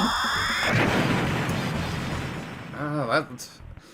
For a special, 21 damage is not a lot. He might have some good attack.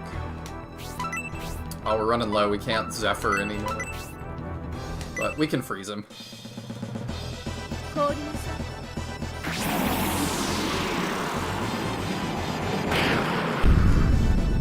We'll take that.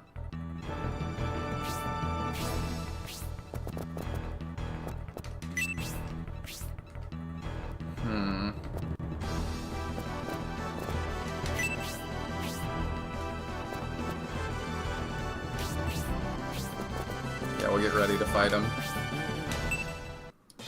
I think on average, Final Conflict might actually have better / more interesting maps than SF3, but SF3 has a whole bunch of other things that elevate it so far above everything. Yeah, the plot in SF3 is going to be tough to beat.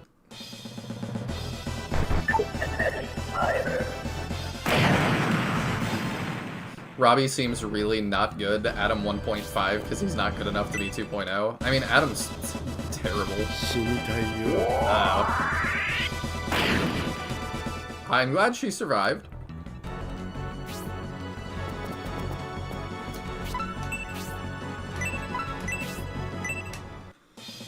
I don't know. I'm not going to judge Robbie too much. We'll see when we get him a new weapon what happens. How much that helps him. Or doesn't.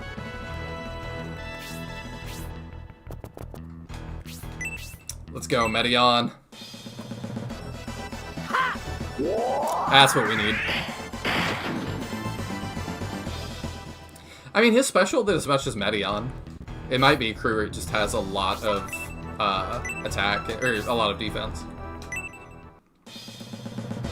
Because Medion's been a heavy hitter for us. Let's go. Attack 1, defense 2. We like it. I'd never heard Kruger talk. Yeah, he doesn't sound exactly like what I thought he would. I think we're just gonna heal her up and put him in the way to tank. The problem is he's so slow, he never really gets in position to tank things. Yeah, he definitely is bringing up the rear for me. I really kind of dig Kruger's battle model. It's nice to see an axe user with normal proportions. That's true, we don't see that very often. I feel like attacking Arrogant is a choice we have. I don't know that I want to do it. I also might rather give the EXP to somebody else for Kruger.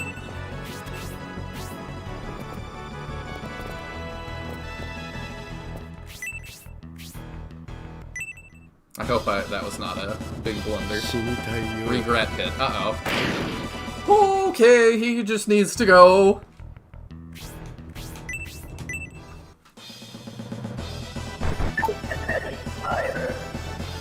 Okay.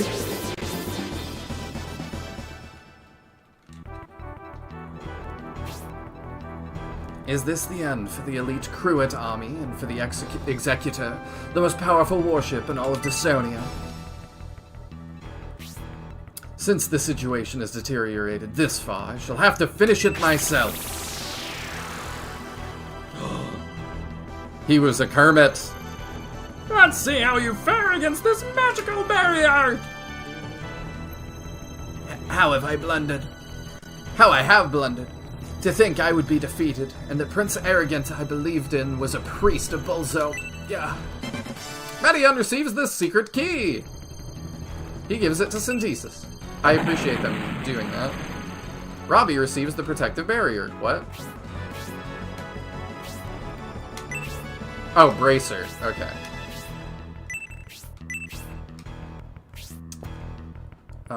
Okay, we need to heal him immediately. Do we have... yeah, we do have healing drop. Okay.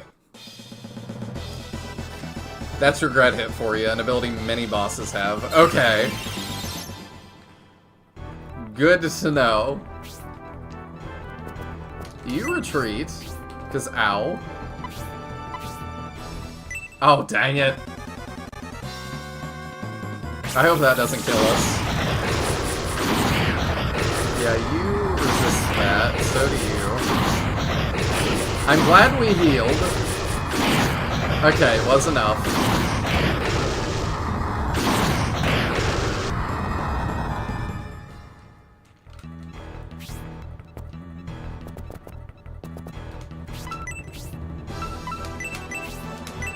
He's probably immune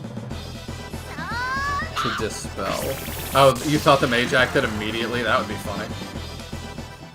Yeah, I'm curious what happens if we kill Arrogant before Kruger.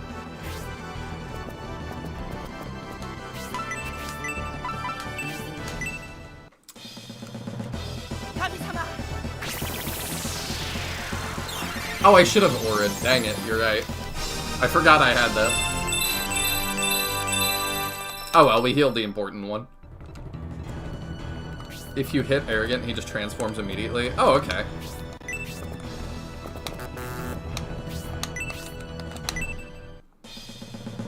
Oh, he's also out of it. He has, like, very little MP. Yeah, Ragnarocker just caught onto that, too. That's a little bit goofy.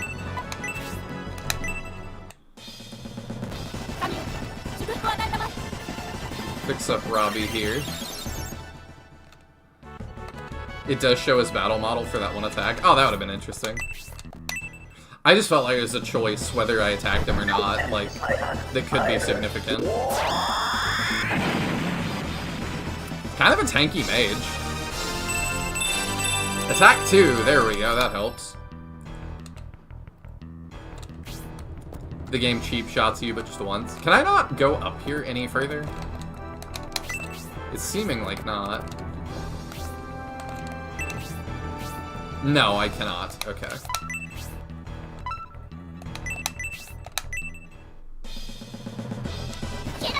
He's probably immune to that too, but would be funny if.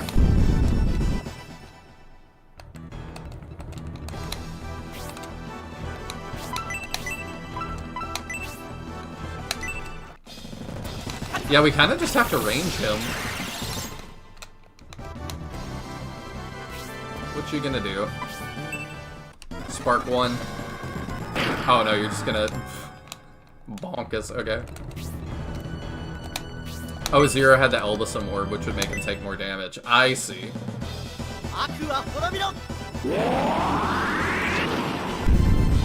I mean, we'll get through it anyway, but... let's see. Yeah, you can stand there. You can step back 1, keep shooting him. And then somebody can get in melee range now. He's like critting or specialing every attack right now, which is great.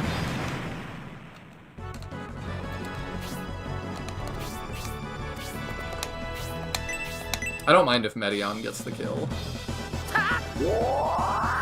That probably got it. Let's go. Attack 1, defense 2. We take it. More chippy XP. For sure.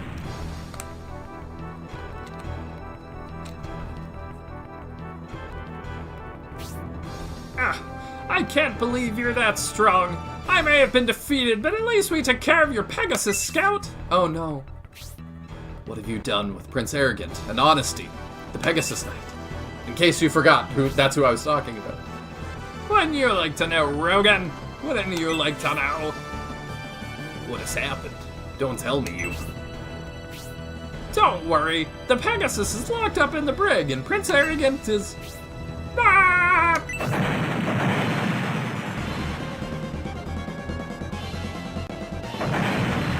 Okay.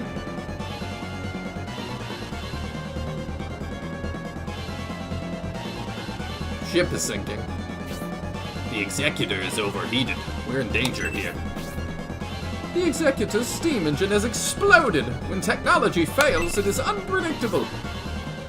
We may not be able to save the ship, Prince Medion, but we know where Honesty is. We should hurry to save her.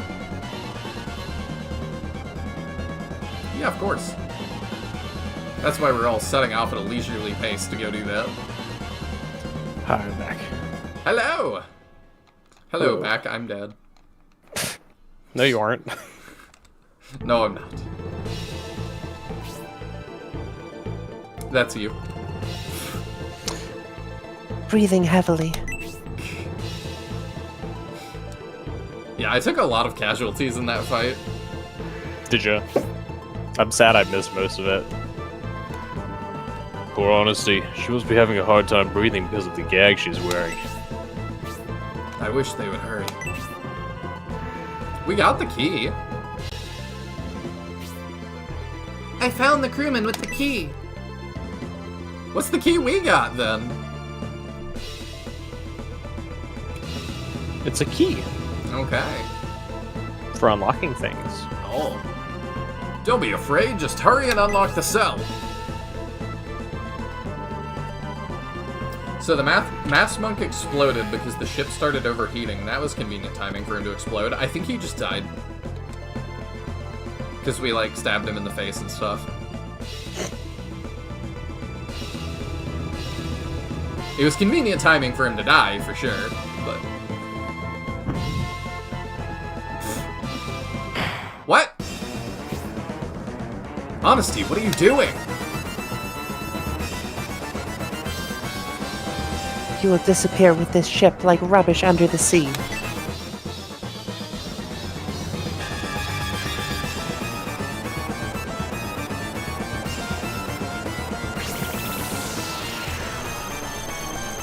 I have no clue what's happening.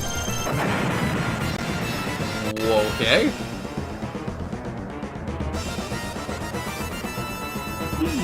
You're not Honesty.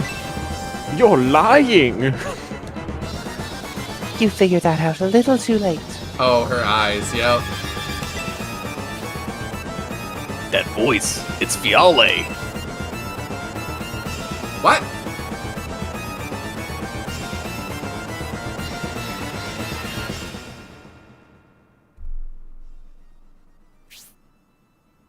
I intended to lock all of you up. Unfortunately, I was only able to trap General Rogan. Well, it can't be helped.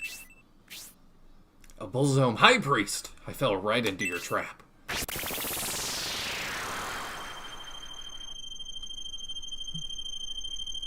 He's doing that thing he always does. Don't bother. No matter how strong your attack, it won't get through. Well, now that my purpose here is fulfilled, I shall take my leave. Oh, running away, are you? When the seal on the staff of Basem was broken, I took more damage than expected. A battle in my current condition would be disadvantageous.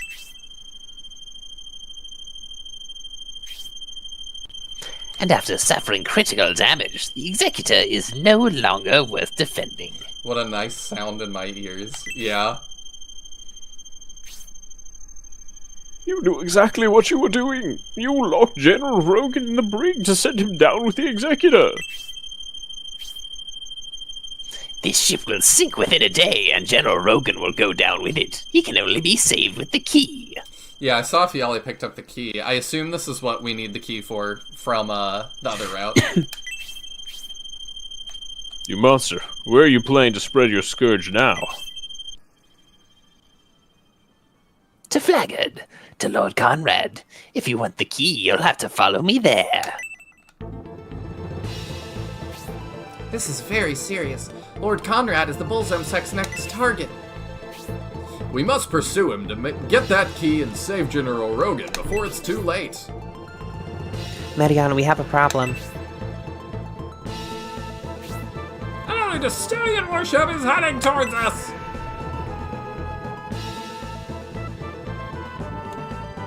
A second boat map has hit the towers. What's wrong? Why does everyone look so gloomy?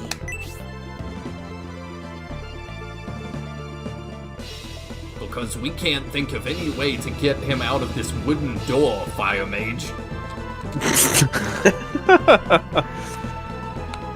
It's a very unfortunate conundrum we've been forced into. It is kind of like, why not, like, destroy the ceiling of the cell from above or something? Like, I don't know, how reinforced is this cell? Yeah, like, could we not rip up floorboards or something? Like, there's a lot of options. Mm-hmm. That's why you want Symbios to get it in Scenario 1. Yeah, that's what I figured. A huge I do still find it weird that you only get it from Symbios attacking Fiale with no real explanation. Oh, really? Not anybody else? Yeah, anybody else doing it won't drop it. It's only if Symbios attacks him. Okay, that's weird. A huge flying object which emits lightning, and it's attacking Testonia Castle? What an unbelievable story. Resby is not one for exaggeration. To inform you of the crisis in Testonia, I traveled across the sea and, guided by the smoke, found you. I myself would like to believe this isn't happening, but it is true. To save General Rogan, we must pursue the High Priest who fled with the key to Flaggard. High Priest Fiale is likely moving with the aid of flying regiments. Even if the Median army leaves immediately, we won't be able to catch up. Okay, I guess we can only teleport short range. Then what should we do? Is there no hope of saving General Rogan? If I leave now, I can reach Flaggard by nightfall. I will find the Synbios army and ask for their help to recover the key. Agreed? Can I actually say no? I don't know if it does anything. I'm not gonna do it, because I do want him to go do that, but Since obviously in scenario 1 he already did it. yeah. That is an excellent plan, Zero. We are incredibly grateful to you. For the purposes of suspending disbelief, it's impossible to break into Cell by any means except that one key. Yes! It's crazy. I thought nobody else could reach Fiale before he teleported away. No, Campbell did. Or not Campbell, what's his name? Our Centaur did. Yeah, we had a few units attack him, I thought. Like, he stayed for a much longer time than I thought he would. Yeah. I love the Owlman. The Owlman is great. It's just Synbios. I think the narrative idea is that his anger allows him to surprise Fiale because he's immune to attacks otherwise, I believe. I don't know. I thought we did damage with other attacks. I but thought we did too. I'm not sure. It's been a while, so I could be wrong, but I don't remember us being like, oh, he didn't take any damage when we Yeah. tried swinging other units at him. I think he did. I think he took damage.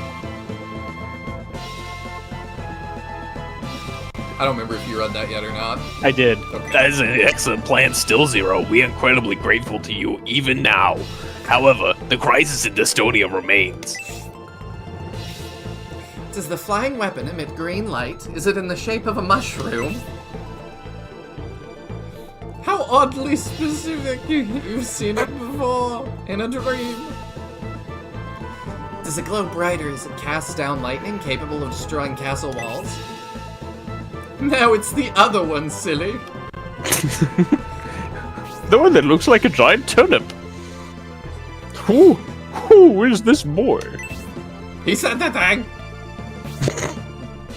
He's a direct descendant of the ancient messiahs from the Holy Land of Elbasum. This is Gracia, the godchild of light.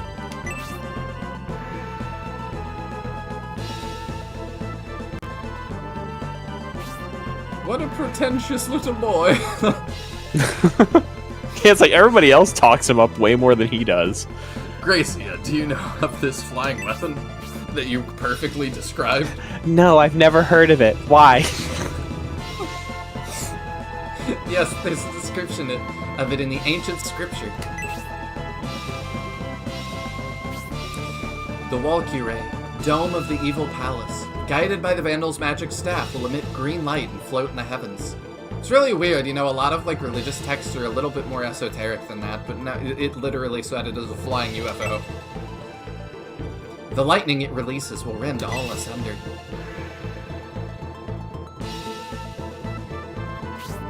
This appears to be my calling. The kid looks high as heck. Yeah, okay, he actually does. Why does he constantly look up like he's a turkey in the rain? I think it's because he, like, is looking to the heavens for guidance. If the Walkure's attack can be halted, Dystonia Castle should hold. If we stop the thing that's blowing up its walls, they should stay up. I will also, I just want to note, I thought this was the case. Walkure is an odd thing that's been kept in the fan translation for a long time, but the word used in Japanese is actually Valkyrie. That's weird. So it is Valkyrie. They use the German word for Valkyrie, which is similar to Walkure. So it is literally the Valkyrie, but this is like a weird mistranslation that they've opted to keep going. Weird. I may be able to repel the Walkure with the staff of Besson, but I will need some assistance to approach it.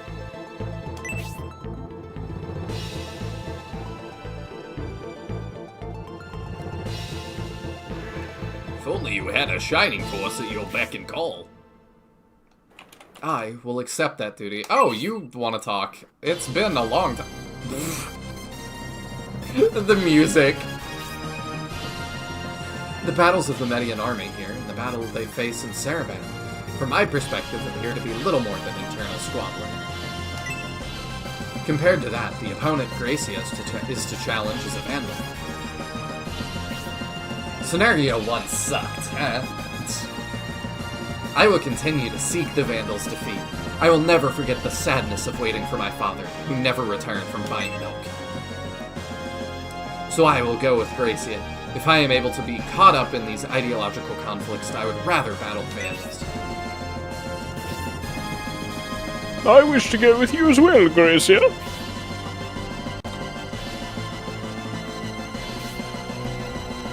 I've ceaselessly fought for equality, yet I lost hope and lost sight of my ideals, and therefore ceased to fight for equality. Equality is perhaps an unrealizable ideal. However, after hearing Julian's words, I realize there is a path for my life. Please allow us to leave the Medion army. Gonna just real quickly, save state. No. No, we want to keep Captain Liability and Green Unit McGee. Yeah. Captain Liability. I appreciate your concern, Prince Medion. I know how dangerous this will be, but where Vandals are involved, I must go. The company will be reassuring.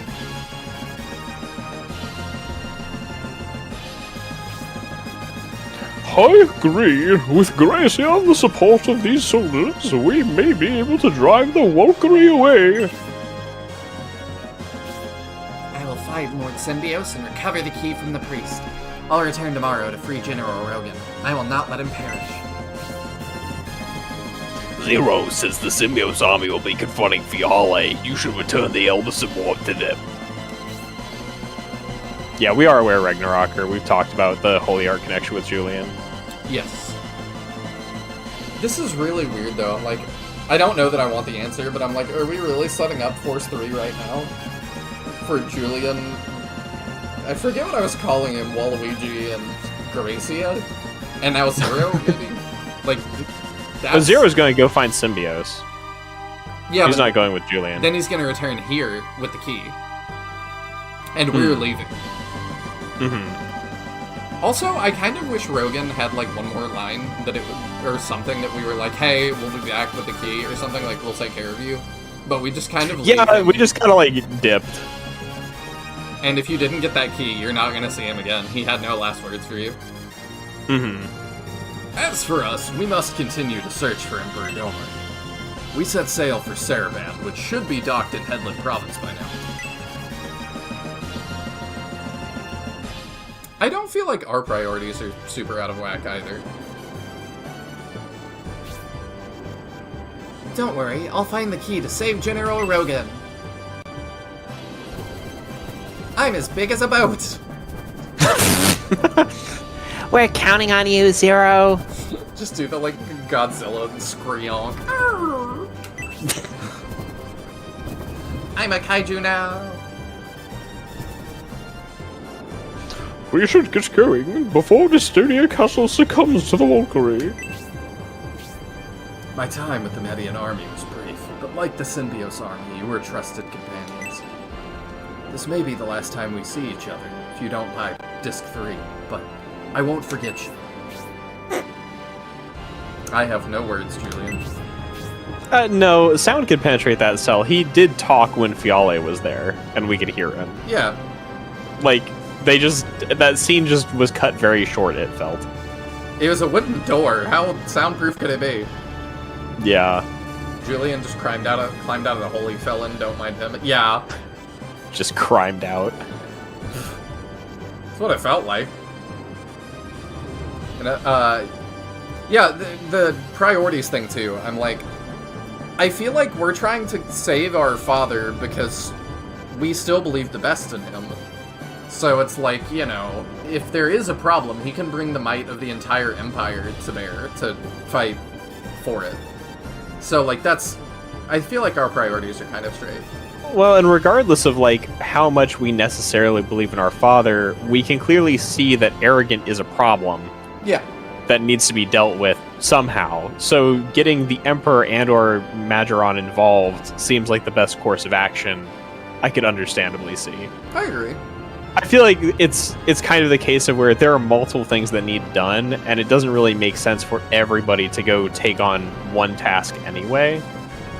Yeah. When we can split up groups like this. And then Symbios, like, I agree he's doing what it seems to be the least important thing, but, like, that he also was kind of forced into that by, like, circumstance. I don't think he's trying to, like, we were trying to get Benetrim home, to try and rally the Republic, but then, yeah, it just was like everybody, what is it, like Jose ain't loyal or whatever? Like, yeah, they all were awful. I do agree that I feel like of the protagonists, Medion is kind of the most victim of circumstance. You think Medion is? I think Medion is, personally.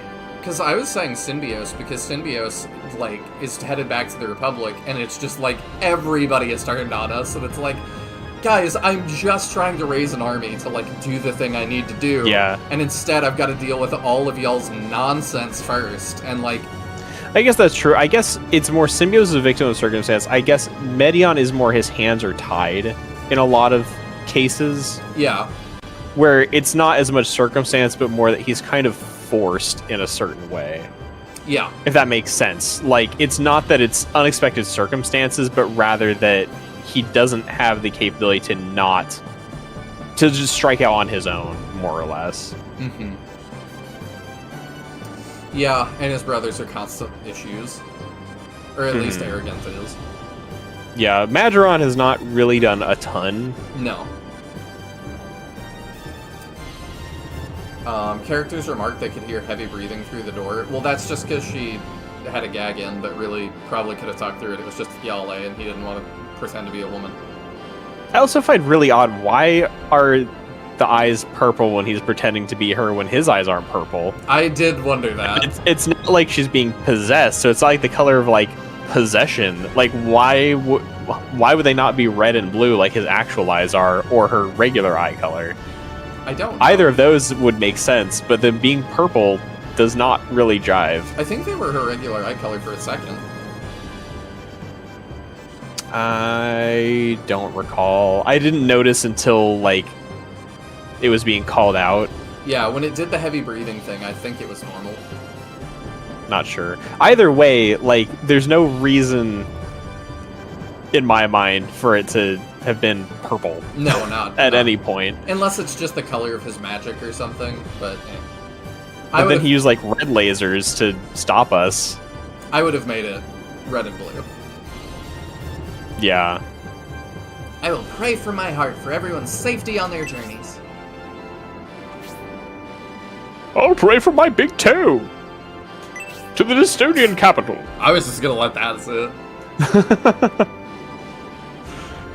It's funny, because I don't have toes.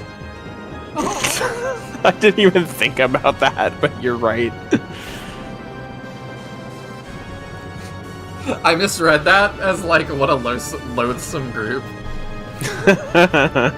They have gone. It is a lonesome feeling. They talked a lot. Oh, Julian, you certainly know how to make one wistful. What? Are you gonna cry now? What's wrong with you, Ryudo? I am also wondering that. What do you mean? Don't worry, we won't discuss Ryudo and Julian's secret love affair. That's the appropriate response. That's right, Prince Medion. We should depart. We have our own mission to focus on.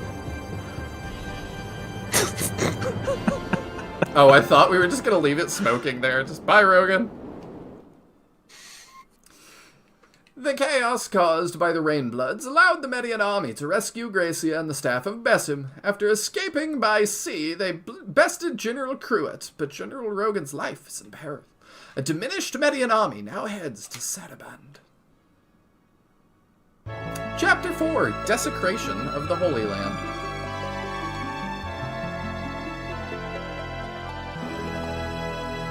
That was a good chapter. Yeah. I guess it's because maybe they wanted to fool you in the 2 seconds they had. I don't know. It's probably meant to be his magic, because his eyes were purple impersonating Benetrim. Chapter 5. The Capture of the Third Prince's Army. Oh, I wonder what's going to happen in this chapter. Oh, you want to make a guess? Make a little prediction for us? I think we are going to sail in, thrive, everything's going to be great, and we'll have no problems. It's a very old style of naming things. Mm-hmm. It's like reading the, Which I kind of like, personally. I don't prefer it because I don't like spoilers and stuff, but like it does remind me of reading like Romance of the Three Kingdoms. It'll be, I've brought that up before, the chapters are titled like Chapter 8, in which Cao Cao meets a peddler on the road and stabs him in the throat, and it turns out it was all a trap, and Cao Cao gets captured. Like, they're actually titled like that, and it's like, Hey, well, that way when you're looking at the index and you don't remember which chapter you were in, you can figure it out. it comes as a bookmark attached to the book, so I'm never confused. Wow! It's a great invention. I'm grasping at straws here. I think you're right. It just was a little bit clunky. Chapter 4 is probs the first thing people think of when they think about Scenario 2. It's pretty memorable. Yeah, that's probably what I'm gonna remember, because that's got the boats, it's got the Elven Village, like... There's an upcoming item duplication glitch that can be done soon. I'm not 100% sure how it works, though. When we get there, you can explain it, and we'll decide if we want to do that. After our journey to the Headland Coast, we're finally back in Saravan. What is our next move? I know there's item duplication if you, like, gave stuff to Dawnhort and Julian, but that's already passed. Oh, oops. Oh well. Indeed, we need to find Garvin and the Emperor. I didn't want to spoil that they were about to leave, so fine. that was the thing that Cylon was asking if we should tell you about, and I Oh. decided that we shouldn't. I'm not worried about it. Here, Yudo. Is it me, or does this town seem creepier than the last time we visited during the peace conference?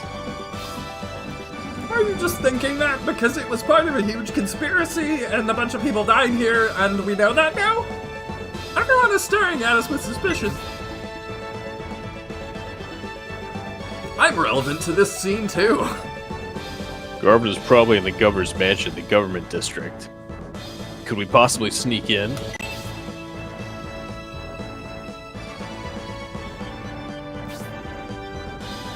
It'll be difficult to get inside. There are always guards posted, and everyone is strictly screened. Besides, we need solid evidence before confronting Garvin. If they make the first move, then any action we take against them would be justified, right?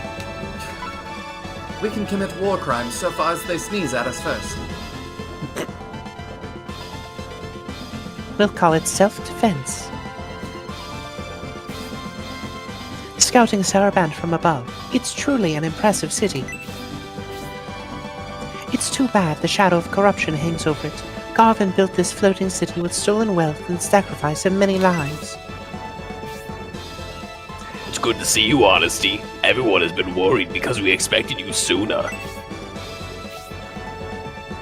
It took longer than expected to conceal the sea gate. Honesty. It would certainly be easier for us to take action if they initiate, but we don't know their plans. What do you mean conceal the sea gate? We sailed it here, I thought. I don't know. On my way here, I flew around above the city and I noticed there's an unusually large number of soldiers in the area. Ayn says she still has slit pupils. She's evil. Soldiers gathering. Yes, and this headquarters is apparently their focus. They have us cornered. Yeah, we took a giant boat here with another boat behind it. We were kind of conspicuous. It seems they will make the first move after all. They apparently plan to hit us here. So is Garvin finally taking off his sheep's clothing to reveal his true wolfish nature? What should we do? We're trapped here! If that's the case, we should strike at them before they have a chance to strike us. We can't do that. If we initiate a battle without good reason, they will have every right to arrest us. Given the situation, all we can do is pay the governor's mansion a visit after collecting enough evidence, and hope they don't move in before then. Prince Medion, I'm afraid you'll have to gather the evidence alone. Normally we would all help, but the rest of us are in danger of being arrested. Good thinking. Since Prince Medion is well known in Saravan, they won't be able to do anything rash. Not only that, Prince Medion is also very popular here, so he'll be able to communicate freely with the people. Prince Medion, do you agree that we should stay here while you go alone to look for evidence in town? Is this an important choice? I don't believe so. Okay. I don't think this matters at all. Yeah, you can stay. You are a man of action, Prince Medion. I knew you would gladly accept this responsibility. What do you desire? So, the Saraban army is currently encircling our base. What is the next move? Will they arrest us, or will they continue to observe us? Oh, well, once we're done talking. Sooner or later, Garvin will make his move. From the troop movements around our headquarters, there is no mistaking it. Our expedition since the events in Saravan has been long and incident-filled. Now we find ourselves back here in Saravan. We have taken a long detour. Yeah, we could have just stayed here. If Saravan is connected to the abduction like General Rogan predicted, wouldn't they be planning to get us out of the picture? I doubt the Saravan army will have the audacity to try something while the prince is gathering info in town. Saraban, an incarnation of capitalism is not for me. This place has no natural surroundings. It's got the ocean. What are you talking about? That's Tree true. boy. I was gonna say there is a blacksmith in this town, so if we Oh. want to make any dark matter or mithril weapons, there is an opportunity. Should we? It would be a bad idea. I would investigate the town more before we actually go make them. Okay. But I was just gonna say if you wanted to put mithril in people's inventories to have it available, you could. Okay, we'll come back and do that. It is weird to be back in Saravan after all this time. It is. Can go get Garrosh, maybe. See if he's around. I think it's the next battle that's your favorite scenario 2. The next battle is one of my very favorites in scenario 2 as well. I think the next battle is really, really cool. Ooh, okay. And I feel like it is entirely unique within SRPGs as a whole. I've never seen anything quite like it. Ooh. So I think it's really awesome. Yeah, Mithril and Dark Matter stuff is expensive for us right now, but making it for 1 or 2 characters could be worthwhile. Yeah, I would have made I've it got a for... particular one in mind, so... I would we'll have see. made it for 0, but... If you start talking to me, I'll forget my orders. Our maneuvers can't be delayed. Uh-huh. Do you have real business with me? If not, I'm busy. Can it wait? It is an Imperial Prince Medion. Meeting you here of all places. Such a miraculous coincidence. In any case, I'm more than honored. Yeah, they're being very shady. Ah, Quailbin Temps. How are you, Prince Medion? Isn't a wonderful day? I don't... Is that French? Oh, that was weird.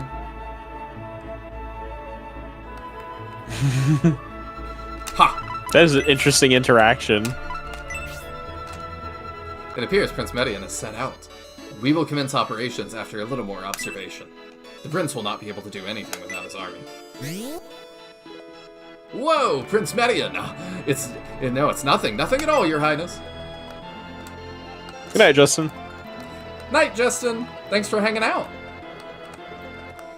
So, what do I do that advances plot? To advance the plot.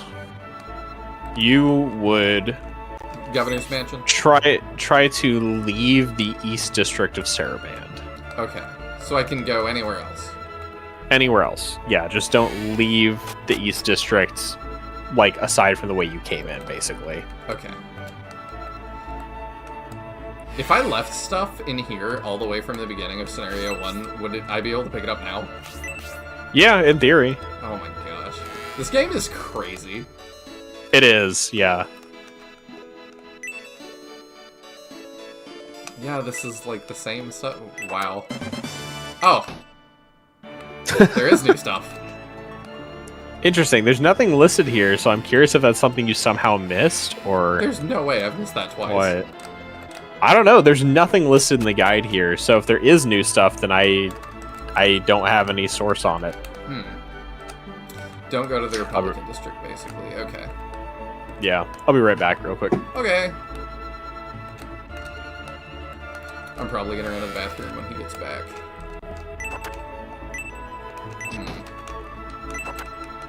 French for what great weather. If you want to make a sword for Zero, you could. Yeah, I know I could have Medion flip stuff around, but eh. It's mostly just that Zero is like so unreliably here. I don't even know if it's worth it to make him a sword, because he's just gonna be gone. Thump thump, soon here. The biggest arrest in Saraban's history. I never realized how many soldiers we had in Saraban. I asked them why they were gathering, but they kept changing the subject and wouldn't tell me. Clink, got my weapon. Not that rusty. My speed? Not too bad. Now look tough and... Hey! Don't make any sudden moves if you don't want to get hurt. You're the prince in the flesh. Why, have I done something? I haven't done anything. Yet. Okay. They are not discreet. It's been a while, Prince Medion. I'd have never guessed I would see you here in Saraban after we moved to Headland. Yeah. Oops. I didn't mean to do that. Right back. Oh, okay, I can go to the docks, I guess. Yeah. Welcome back. And yeah, Ragnarok is right, that if you want to make a sword for Zero, you could do that by giving somebody a sword. I know, but like, it probably doesn't matter. Is this where I need to do the thing for the lore? Huh? You said there's a lore thing that's hard to access, and it's in a different chapter, and now we've changed chapters. Not yet. It will be after the next two battles, Okay. if I'm understanding what was sent to me correctly. Let me Sus. double check, but I think it's after the next two battles. You think he's a traitor? Okay. Was this... Oh, weird. It's, yeah, okay. It's a really funky access. Okay. You have to, you have to, like, start a battle and not finish it, it seems like. Oh, interesting. Yeah, that's pretty... At least the way I'm reading what Lol sent me. That's not something I would normally do, so yeah, that's definitely different. Yeah. Was the soldier flying overhead just a little while ago a member of the Median army? To have a Pegasus Knight amongst your ranks. The Median army must be a force to be reckoned with. Dude, the monks have, like, 40 of them. Yeah. Prince, you may move about the town as you wish, but don't go snooping around. Please be cautious. Oh, he's actually, like, kind of looking out for us. There's a reason I only found it on my 7th playthrough. Goodness. That is a lot of playthroughs of a game this long. My son always pits me against my granddaughter, and I'm tired of it. We argue all of the time. I was having a tussle with Grandma when I noticed through the window there were soldiers everywhere. Something has happened, I thought to myself, but at least it stopped our argument. Got your little hang in there, cat.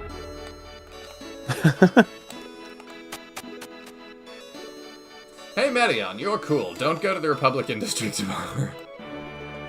Yeah, pretty much. Pegasus Knights, a force to be reckoned with, said no one ever. Oh. Yeah. I mean, I'm sure they're good in some game. They're not too bad in the Tellius games, I don't think.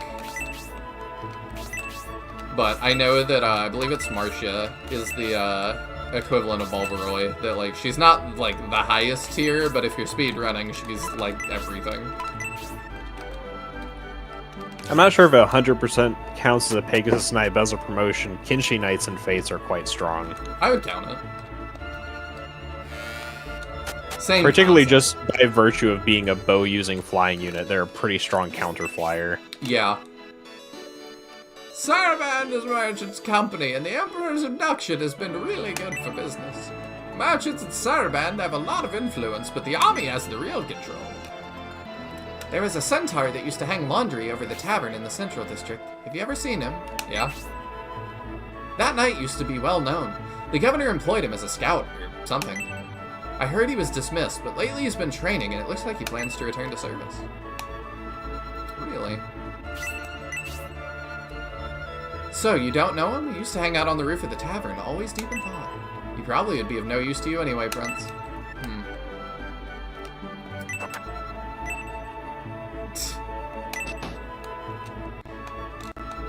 You just like look at that and like glance over your corner at her standing right there. Yeah. That's what I would do for sure. Like,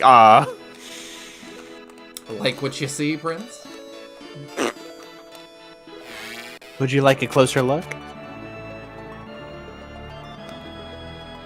This is not the governor's mansion, is it? No. I don't remember where that is. I've been in here once before. This is like a barracks of some sort, I think. We are the High Priests of Let's say Princesses. that's right. The High Priest is not only versed in restoration magic, he can perform magnificent summoning spells, but he won't teach us those. My husband and I might not agree on when we want to have kids, but other couples aren't even talking about it. It's a difficult decision. Becoming a parent is scary. Accurate.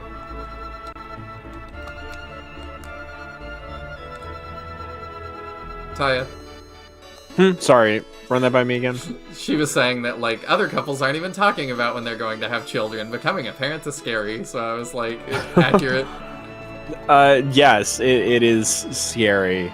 It's probably less scary if your child doesn't have as many health problems starting out as we ran into, but True. yeah. Our experience is not necessarily everybody's experience.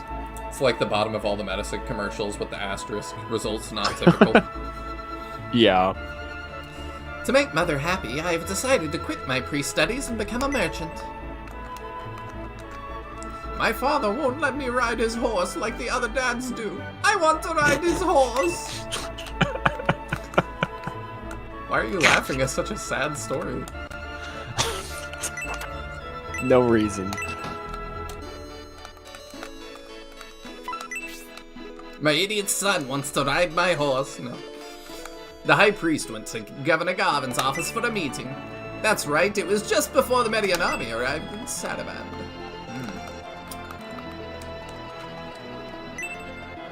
Yeah, this is the Battle Monks thing. Okay, I remember now. Battle Monks! They should have a Sentai squad. Horses exist in Shining Force confirmed. We've known that since Shining Force 1. Yeah, they pull the carriage. That is the only horse you see in the entire game, but it is visual confirmation of horses. I thought you were going to say the universe, but... It's the only horse you see in the universe.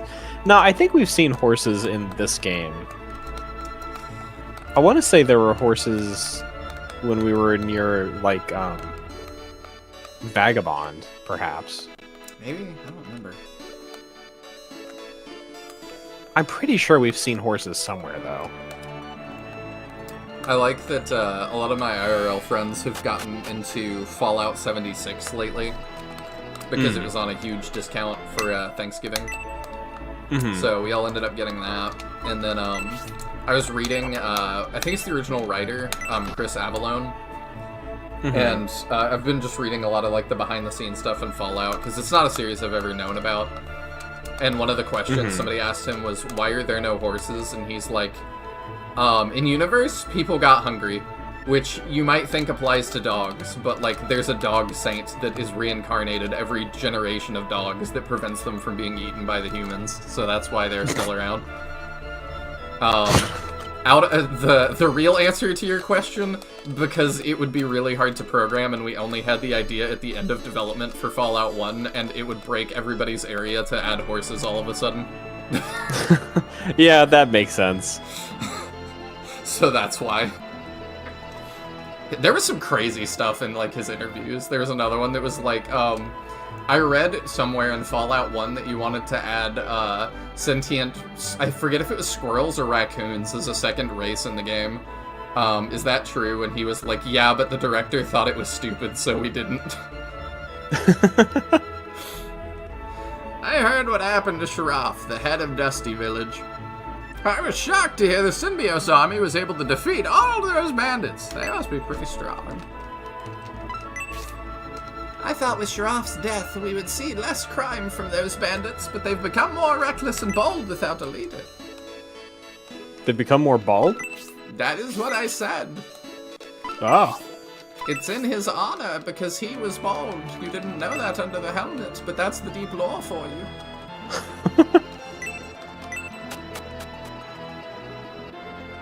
Oh yeah, I completely forgore. Yeah. We been had horses.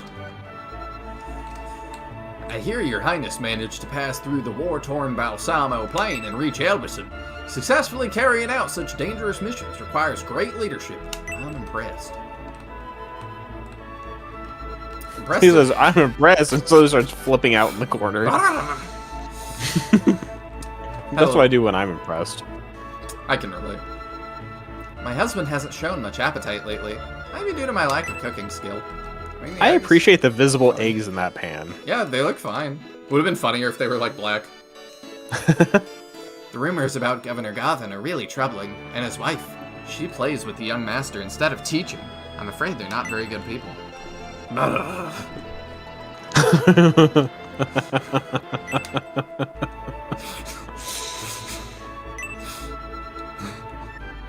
He's really hopping mad about it. You know, Nihil, what support effect do you give in your friendships? What stat do you raise? Attack, probably. You think so? Yeah, probably. I don't have the constitution to, like, give you plus defense.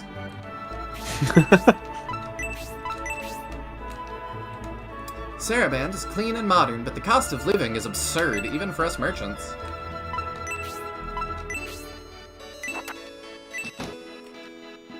The governor sent workers to fix the damage from the attack during the Emperor's abduction, but they did it.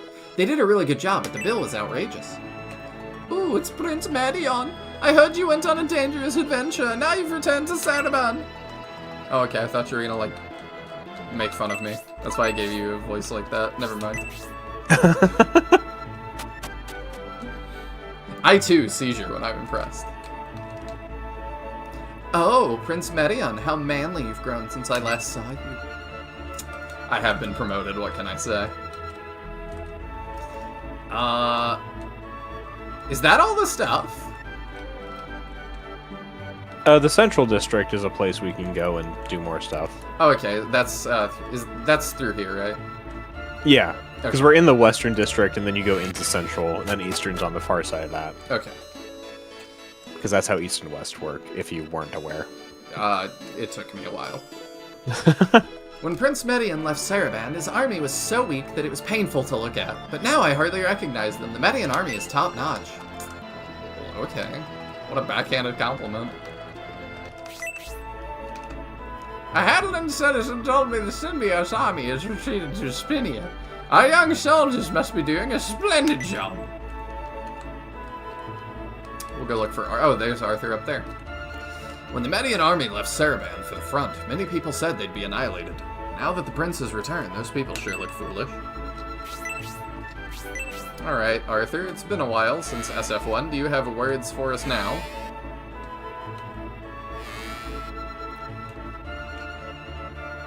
The tales... The Go ahead.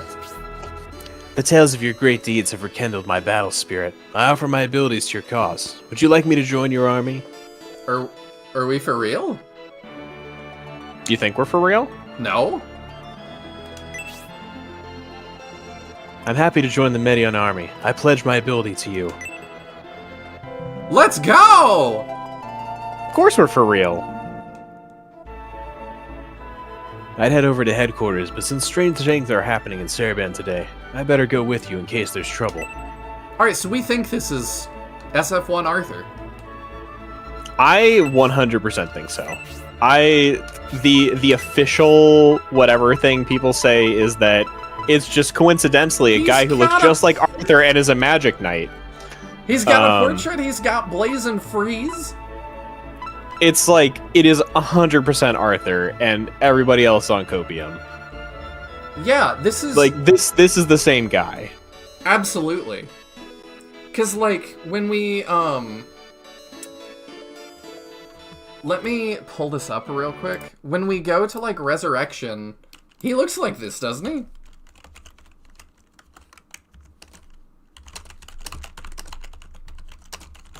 I don't know that I read his encyclopedia description, lol, but I feel like that is, like, the most damning evidence of, like, my timeline being correct. I'm pulling him up real quick. Arthur, Shining Force 1. Do they have his... Does the wiki have his portrait from... Yeah, they do. Bro, this is the same dude. Let me... Lol posted, and apparently he had an encyclopedia entry that's now changed since we recruited him.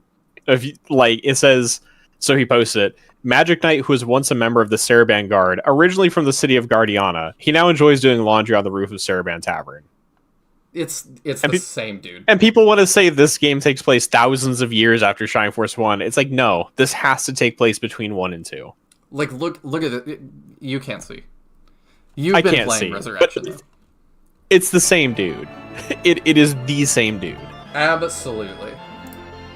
And anybody who thinks the official timeline makes any sense, no, it doesn't at all. No. Like, the fact that in-game text says he's from Guardiana, like, we're saying thousands of years from now, there's a different Arthur from a different Guardiana who's the same guy? No.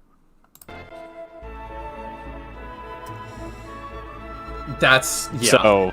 Yeah, this was one of the things that, like, kind of originally set me off at being like, this is definitely, like, the official timeline is definitely wrong, because there's no way that this isn't him. Yes! And it's a coincidence that also, freaking the SF2 Creed Mansion squad was here. Yeah. That's so... I get you could argue that it's like, no, it's just a wink from the developers, but I'm like, this is blinking. It's the same this guy. Is the developer saying, hello, this is Arthur. Yeah, that is not a wink. That is also, he's so still cool. not great continuity. He is better. He's better at low levels than he was in Shining Force 1. I don't know how he is towards level cap here. Obviously, in 1, he becomes incredible towards end. So, I didn't want to, like, say much because, obviously, spoilers. He's one of the units I think we should make a mithril weapon for. Absolutely. Specifically because mithril weapons can have magic scaling, which will make his magic better. You want to look at his SF1 stuff? Sure. I can... Yeah, he did get redesigned in Resurrection. My thought is that I'm more looking at Resurrection because that's what came after, so they would potentially look back at his last appearance, which now I'm guessing is 3. Yeah, this is what he looks like in 1. Yeah, it's not 100% like a 1-to-1 match, but the art style between 1 and 3 changed drastically. So yeah, but it's I'm more or less confident. the same guy. So that's what he looks like in 1. He'll get Mithril Halberd 2 battles from now. Does he have? I don't actually. You sent me the thing with weapon levels And then somewhere. I will pull up his portrait on here one more time. Or somebody sent me the thing with weapon levels. So yeah, it's not quite like he looks a little different than he does in SF1, but he looks almost identical to Resurrection. Mm-hmm. And also, yeah, the entry saying originally from the city of Guardiana, and he does laundry. I'm like, bruh. Yeah, like when the in-game text says that's the case, I don't care what one email from the developers say. Like, the game says this is the guy. It has to take place within his lifespan. Which, to be fair, could be 1,000 years. I forget the... I don't think 1,000 years. I don't know. I forget what the source is that had all their ages on it. And if we even think that's canon, but... I think the thing to me is that even if we're saying that he has a long lifespan, we've already established Hanzo being a contemporary in Holy Ark, as well as, was it Kojiro, who you haven't met outside of this game, but it was another character. So it's like we've established multiple characters who overlap with this time period.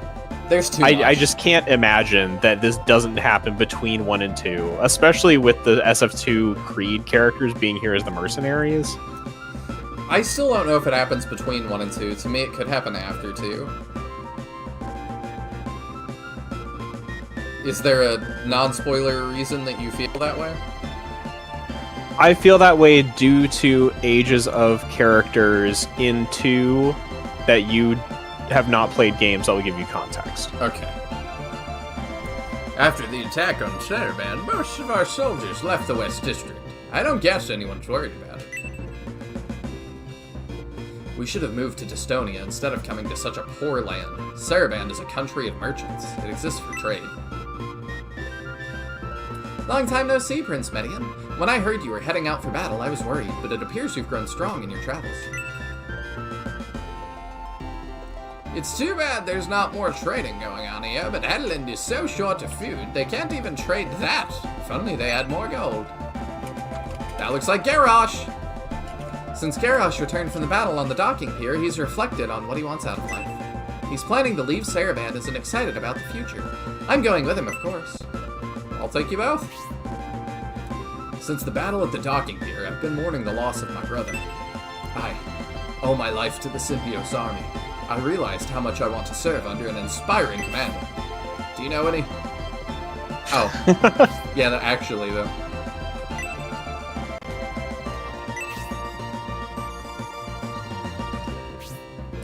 Where's my... No, wrong button.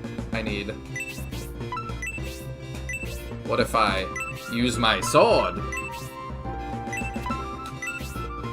Oh, no, I can't. Okay, that's not the answer. The Republic didn't get much rain this year, so they haven't grown much food. They should be sending food to the worst areas, but that is difficult politically. I heard we're moving to a region where we can do some business soon. It could have just been drunken rumors, so I'm not holding my breath. I suppose it's possible. We came to Headland while our house was being repaired for I don't know how long. I don't like this withering land. I want to return to Balsamo soon. Prince Marion, I remember when you charmed all the ladies with your royal manners and appearance. These days, you seem to have a rugged charm. Not shaved in a couple days. It's been tough. Sir, I think showing someone your sword may constitute harassment. No. We fought alongside the masked monks. Who thought it was possible? We were not happy about it, but we did what we had to do. The recent behavior of Governor Garvin is honestly terrifying. That man thinks the whole world belongs to him. I've noticed. So I can't do anything else with Garrosh here. Nope. I swear, if we're just setting up Garrosh for Julian's, would it be funny? We should have moved to Dystonia with the lightning mushroom. Yeah, he probably doesn't know about that. So, Lol said we'll get a Mithril Halberd 2 battles from now.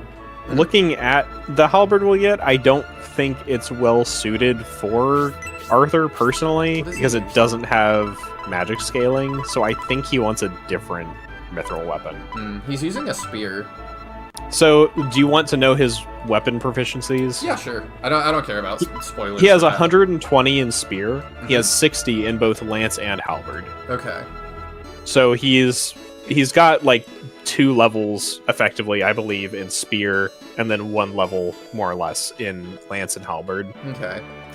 Weapon level feels like something that should be checkable to the player. Yeah. Well, you can kind of check it if you look at his special moves while equipped with a weapon of the given type, because at each level you get a new special move. It's still kind of goofy, but... So being at skill level 2, you know, with spears, he's effectively getting like +6 damage with spears, I believe. We'll do that then. So, but just getting him a weapon that has magic scaling will just make him better. Yeah, we can do that. Oh, it's one level and speed 0 in the others. Is 100 the threshold then? I was assuming it was 60 based on the multiples of 60. Which is why he's kind of bad. It's Arthur from SF1. We're using him. I've never taken him. He is my favorite character, like in possibly all of Shining Force for like no good reason. So I'm very vested in us using him in the long run. I've never taken Arthur to the end in Shining Force 1. I'm gonna do it in 3 before I do it in 1. Do it. They say everywhere Governor Garvin goes, profit follows. I don't like to be separated from Governor Garvin. Everyone came to see the Executor, the Imperial battleship. It protected Saraband while we were moving to Headland. Since then, I come here often to see it. It's 150 for weapon rank level 2. Okay. Okay. Yeah, I don't know all the ins and outs. Cylon does. Then we shall give him a Mithril Spear. Either way, if we get him a melee weapon, lances are better than halberds because halberds only go up to magic scaling C, while some lances have magic scaling B. Okay. So, if we give him a melee weapon, we should really go lance, since he has equal skill in both. Why isn't bartending allowed? I'm being told to trade with gold only, but I don't have any gold. Those tramps are always begging me for gold to buy food, but I'm not giving in this time. They're a scourge on our society. Okay. I see war on the horizon. You believe war will break out, Prince? Yeah, probably. You have judgment befitting royalty. To maintain battle readiness, one can't be lacking stamina. The Republic has no chance for victory considering their food shortages. What if I say no? You're certainly optimistic, considering the Republic's current food shortages. You shouldn't let your guard down. The Republic may have hidden assets. I know we don't appear to be doing much, but this is a trader's life. We wait until an opportunity comes along. It's true, Headland is as poor as they say. Republican citizens want to buy food, but they only have household goods to barter. I need gold. Welcome to Saraband Trading Center. The government doesn't get involved with small transactions, so you're free to conduct business here as you please. Well, nobody wants to conduct business with me, so... I'm pretty sure I've checked all these bookcases, but yeah. Shouldn't you go halberd with Arthur, since Campbell's already using lances? I'm probably gonna go spears. Since he's already, like, kind of leaning that way. Having weapon type, having diversity within the same weapon type ultimately doesn't matter that much, because you've got the same like weapon advantage scenario. I get for like, I'm not wanting to overlap in weapons too much, but I think it'll be okay.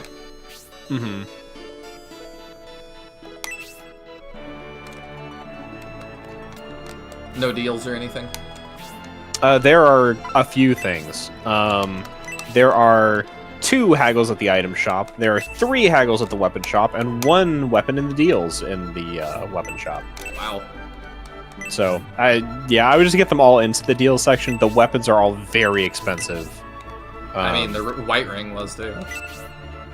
Oh, all the weapons are over 10k. Oh, okay, they're over double that. From the haggles. So you are not buying them all. You're buying, maybe 1. Alright, here's the other one for this. Swift Boots. Ooh. Kinda want that. Could also bench Campbell and have Arthur replace him. We'd have to compare stats. The next one we wanted to bench was Hazuki, so I think we're benching her next. That's true. She was not great. We were considering benching her for somebody else, even, at one point. Do I want to give Arthur Swift Boots? Let me see something. His agility's pretty low, actually. I'm kind of into that idea for now. I don't know. I might want him to have something attacking. We'll put it in the deals for now. Yeah. I feel like if we give him a Mithril Spear, there's a particular one that if we get it, we should probably loincloth him to up his crit rate to try and get its special move off. But he's in one of the SF1, spears has a unique special move. I'm heavily biased towards him right now. Oh, there's the blacksmith. As you should be.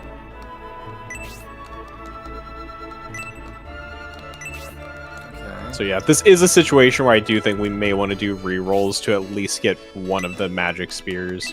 Okay. I'm down. So we'll do just a tiny bit of save scumming. 2 of the 3 mithril spears are magic, so we've got good odds of getting one. What we're rolling for is the silver spear, or preferably the Lancelot/rune spear, I think. I'm good to just get him the Lancelot one if that's what we want.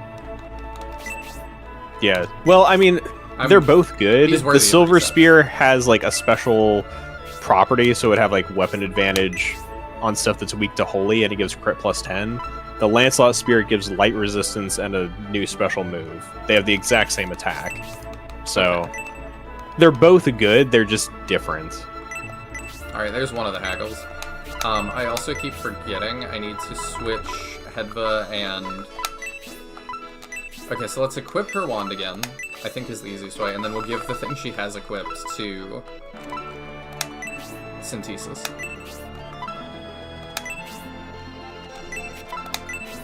I think that was the consensus. Earth Rod to Synthesis. Yeah, who actually uses rods. There we go. Okay.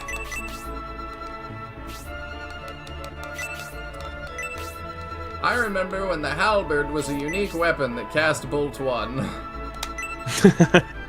Oh, a heat axe. Okay. So that's 2. Did you say there's 3 here? Mm-hmm. Okay. I think it mattered in SF3 Scenario 1 since there was one Ultimate Lance, if I'm not mistaken. Moonlight Arrow. Okay, how... This, that's if I all remember, our is money. pretty darn good. It's all our money, though. It is pretty good. Yeah, we don't necessarily need to buy it now, but getting it into the deals is worth it. For sure. Okay, so that's in deals now. The Moonlight Arrow is sick because it has 3 HP regen, it gives a new special move, and you can use it to cast a spell. That's really So okay. it's pretty dope. So when we do feel like we can afford it, he would really like to have it. The main reason we can't is because we're doing the Mithril for Arthur. Yeah. There's a Mithril Halberd that casts Spark 3. That is true. If we want to go halberds. But again, we're missing a weapon level. I'm not that into halberds, honestly. Yeah, like we use it with Sybil and we weren't like thrilled. And I ended up not loving them either. Saraban sent a weapons trade ship to the Bearsall area. I hear it's a poor land, too. I didn't pray for a prosperous business before the bombing, but I've made a considerable profit. Elbasym is almighty, but I guess not everything is his doing. We visit many places thanks to the mobility of this floating city. We are truly blessed. But the Republic, it saddens me to know how barren this land is. I would hope that you would feel guilty if you had prayed for that and then the bombing happened and that made your business boom. Yeah, very fair. The spell is really funny, too. Oh, it can cast the rare and elusive Berserk spell. Yeah, we're gonna buy it, it's just a matter of when. I was worried about the outcome of the peace conference, so I prayed for its success. The conference's failure opened my eyes, though. Next time I'll pray for a thriving business, like that guy behind me. Elbasym must have been attacked, as I can no longer feel Elbasym's light. This doesn't hinder my duties as a priest, but I wish I could help Elbasym. Okay. I don't think we have to promote anybody. Yeah, okay. And it rezzed everybody with the, moving into the next chapter. One of my ancestors was a halberd instructor back in ye olde times, so I'm a little biased. That's pretty cool. I just got a lot of cowboys. I think Marauder X liked the Arc Halberd for the range option, primarily. I don't even know what you're saying. Marauder X? Marauder EX, the YouTuber. Oh, okay, yes. I might be a little slow. And then they're saying that the Arc Halberd you can use to cast Spark 3. Okay. This is the Republican District, yeah. This is the central district. No. Or, like- oh, you mean through that door? yeah. Yeah, there's a button that shows you all the exits. I remember that you Oh can like my- cycle through. I forgot. So if you can find it, you can actually double check. I forgot about this till just now. West District. Yeah, so you don't Okay, wanna that's go. where we came from. That's the way you don't want to go. Oh, okay. Tavern, Trading Center, Docking Pier. What is this way? This is the Governor's Mansion. Do I want to go here? I'm just gonna deal with weapons and stuff. Okay. There is a particular thing we'll want to make sure we do when we go into the East District. Just an NPC to make sure we talk to. But you talk to everyone, so I'm not too concerned about us Okay. missing it. Let's go grab some Mithril, and then rerolls. Okay, it's this way. I can't believe Arthur is here. Like, I'm still just... I know he was, but I really... The fact that they hid his portrait or didn't have it done in time for part 1. Yeah. I don't know. I feel like it was a deliberate choice, personally. Oh, Because they didn't name drop him until that one girl was talking about him, I don't think. I think you're right. Awoke after a long sleep to see a degenerated civilization. Let's destroy!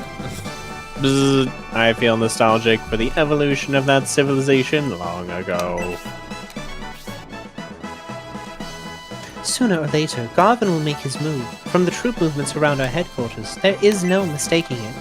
Do they have new dialogue? Yeah. RX. No, that's the same. Oh, is it?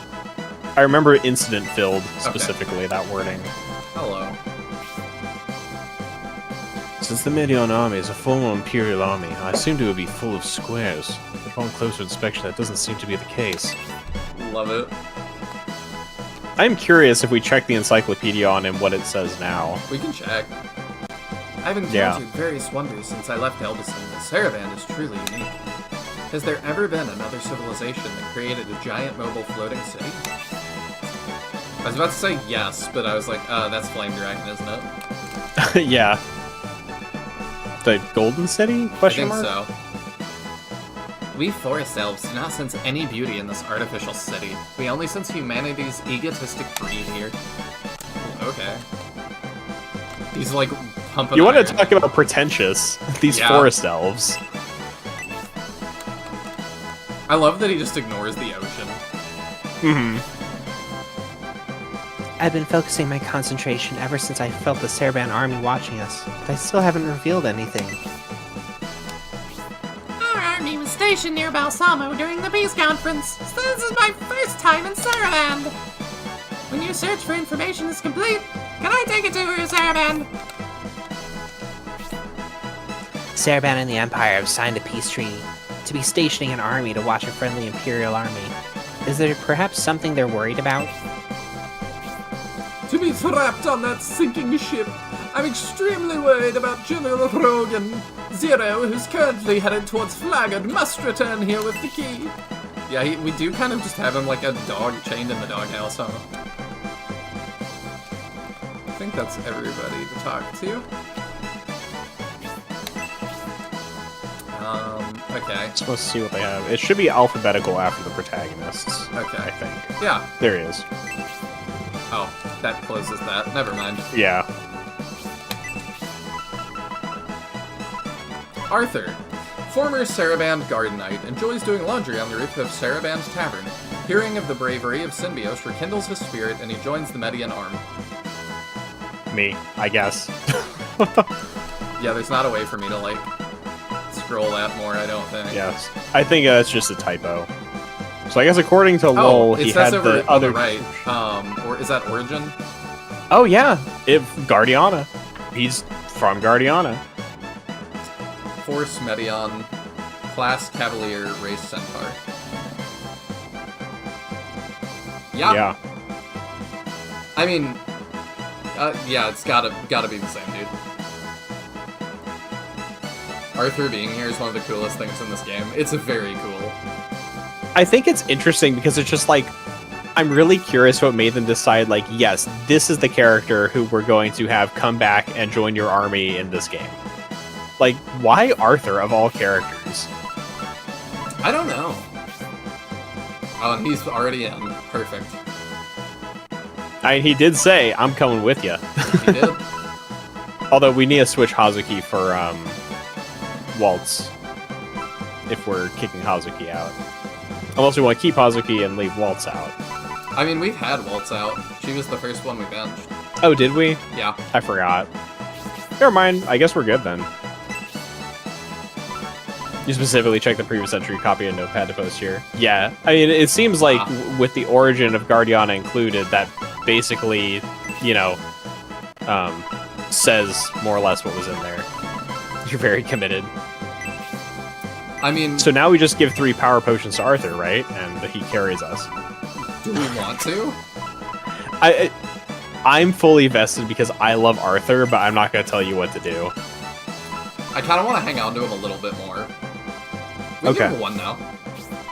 I don't see why not.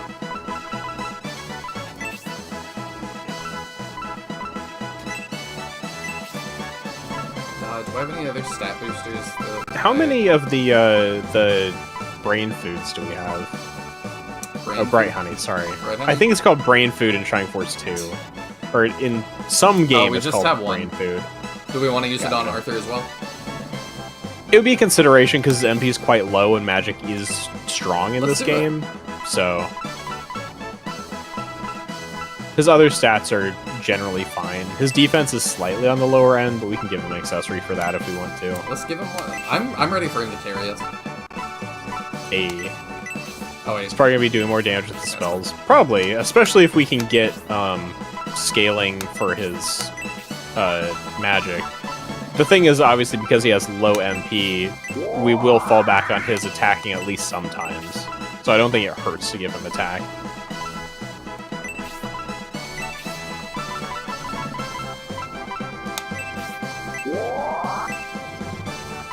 Yeah, 3 MP is a whole nother freeze. That's pretty important. Yeah. I think Uryudo had the... Oh, did he? Had... yeah. Yeah.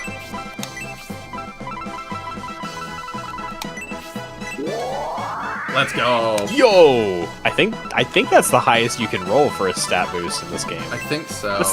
What does that put his attack at before we give him a new weapon? We'll check in just a Compared second. to our force.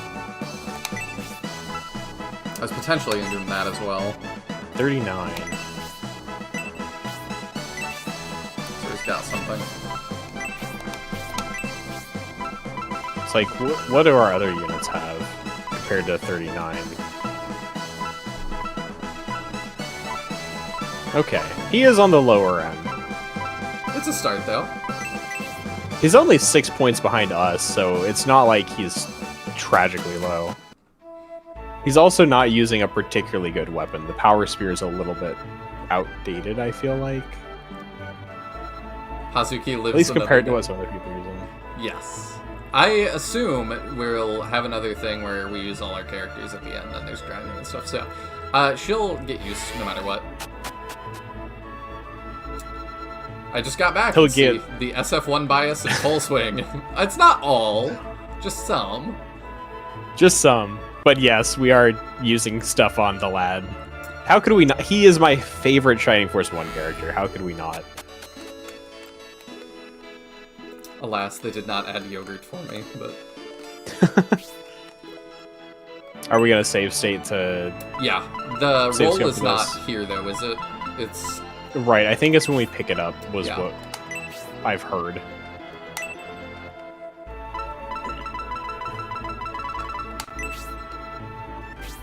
Okay, that's not even too bad.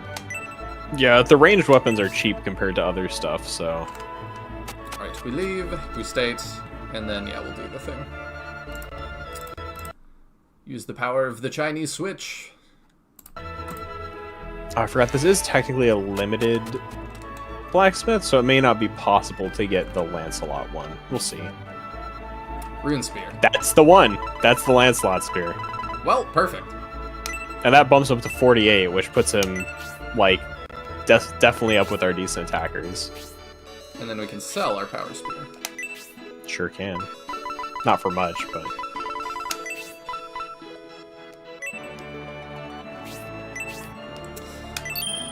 Oh, in the weeks we didn't, Oh, we could make one other. Yeah, Silent's like, wait, I think you may need to save before. Well, never mind. I'm fairly certain it's after, because I will never forget Justin being like, it's on the third arm swing, and me talking to the guy, and it was on the third arm swing. It's like, I don't know if he got extremely lucky or what, but that was very impressive. I'm pretty sure it's on pickup. I think we're good then, other than that. So we're gonna make one more for somebody, you're saying? I don't know if we actually do have the money. Let's check if we have somebody who's far behind. I've got the whole list of prices here, so we can check our stats and determine. Because we want to pick somebody who's behind and needs the help, probably. Unless it's like a wand or something. I mean, Bernard's gonna get the arrow and we have time. We could make another spear or something for David. His axe is doing okay, though. Robbie's kind of struggling. Can we just, like, check our stats, and then we can actually Yeah. see? Because that's probably easier than remembering, like, how people are individually doing. The fact that Synthesis' attack is only, like, 3 or 4 behind our melee fighters is kind of wild. I guess the Earth Rod was a big upgrade. Her and Yudo both. Rock is not great. We're not using him, though. Oh, wait, he's back in our... He's in our force now. Oh. Because we only have one benched unit, so either he or Waltz is going to be here. I see. So we may want to consider that. Hazuki could use a new weapon for sure. Yeah, we're benching her next. Like, we're benching her or Rock next. I mean, I feel like Rock has less utility than Hazuki because she at least has like charm. Yeah, I think we're benching Rock next, so I don't really care. So maybe invest in Hazuki. It seems like she's gonna be sticking around longer, so sure. Let me see if it's better to go for. We're pretty committed to Shuriken, aren't we? I think so. Okay. It'll at least be cheap. We really want to see the Wind Star. Okay. Sky That's what we really want. Sky Tomahawk for Rock or David to give them 3 range attack. Also, welcome, That Jimmy. is true. I don't know if I've seen you in chat before, so welcome. That is true. The Sky Tomahawk would be huge. It would. Do we go for that?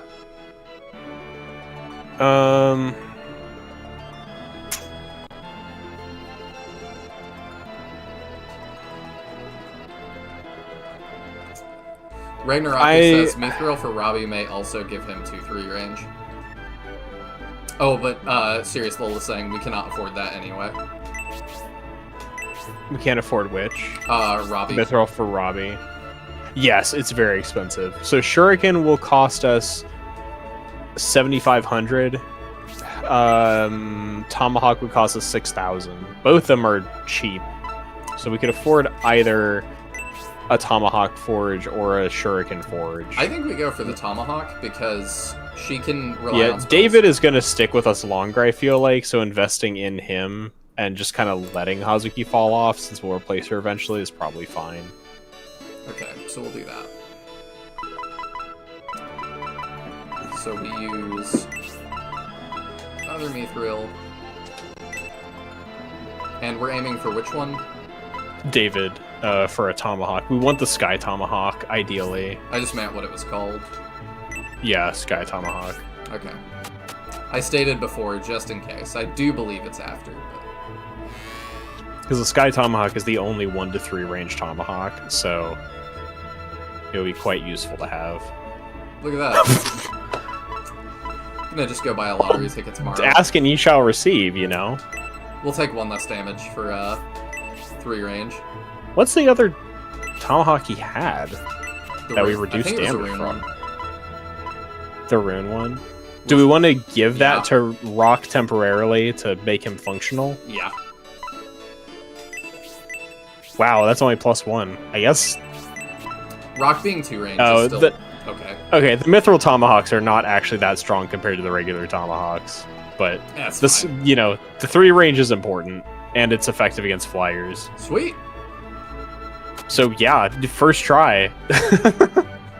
I wasn't gonna reroll anyway, I can say now, as I don't have to. I always Iron Man my forges. Yeah. Alright, we save, and then I guess we're good to continue? Yes. Like I said, there's just one NPC we'll want to make sure we talk to get our map, basically. Oh, okay, yeah. We do that anyway. Yeah. I'm not too worried about that.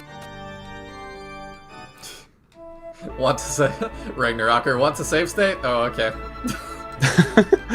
I love how, like, both times somebody's trying to, like, give us a little warning just before, and then before we even read it, we've already gotten exactly what we needed. On we go!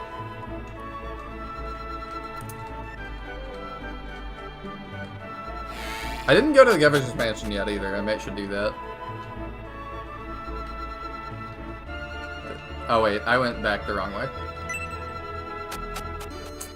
I got it.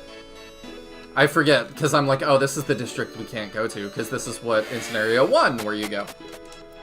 Yeah. YouTube delay is a pain. I don't know what you're talking about. I saw that as soon as you typed it, probably. All entrances to the government complex are currently closed. I can't let you pass. Welcome to the government district, Prince Medion. The governor has guests and access to the complex is restricted. Feel free to enjoy the rest of Saravan. Okay.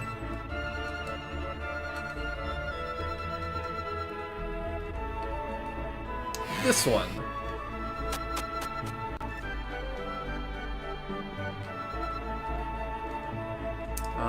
Okay. Let's just start over here and talk to all the people.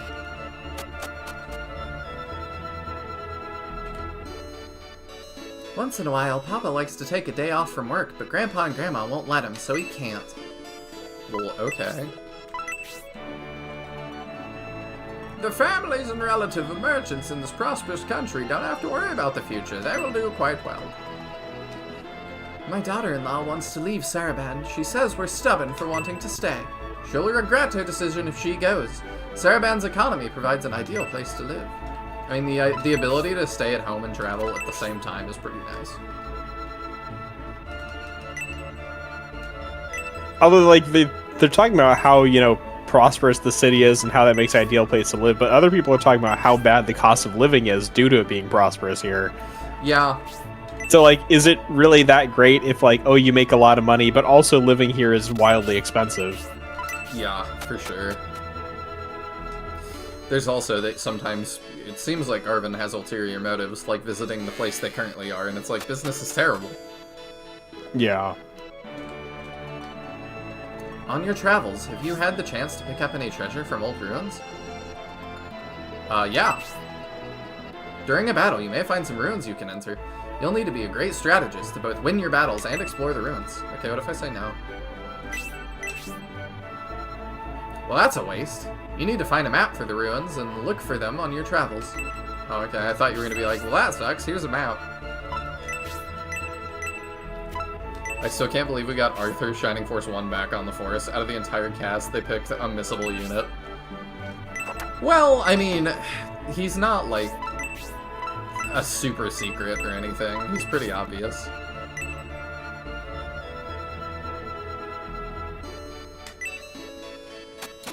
Like, it's not like they picked, like, Hanzo or something. Though we did get the Hanzo reference, so they're not totally... Yeah. Although I do find it interesting that both in Shining Force 1 and here, if you talk to Arthur before a certain point, you don't recruit him and he just, like, kind of chats and stuff, so you have to remember to go back for him and, like, purposefully talk to him again. I do like that. Oh, what is this? Prince Medion has come to seduce me. This is just too good to be true. Oh, bye. I thought my daughter-in-law would calm down a bit since you left Saraband, Prince Medion, but it's happening again now that you're back. She gets so excited.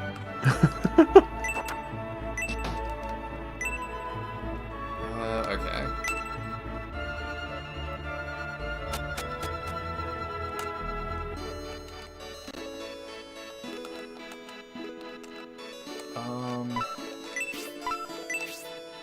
Why does Saraban ship arms to the Bolzome sect? Has Governor Garvin chosen Bolzome over Elbasim?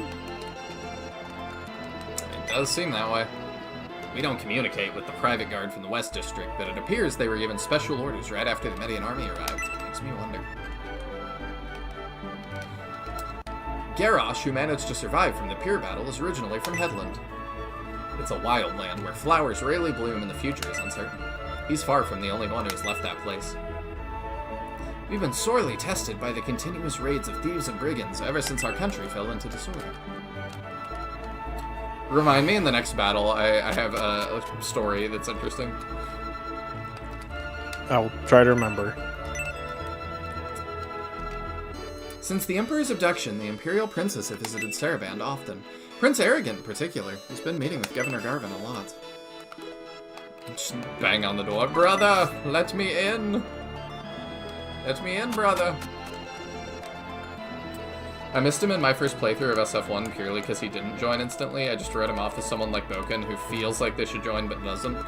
As a kid, I was all over anybody with a portrait. So I got him.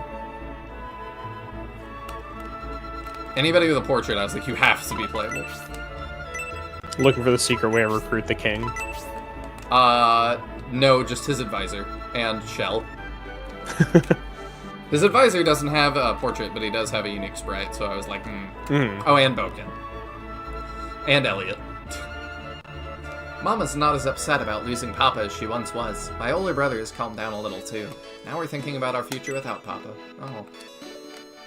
I lost my husband right after the abduction. I hated the Symbios army for this. But Symbios was so kind. I investigated further and now hold others responsible for his death. I wanted to become a soldier to get revenge on those who murdered Papa, but Mama says I shouldn't. Well, that was a sad house.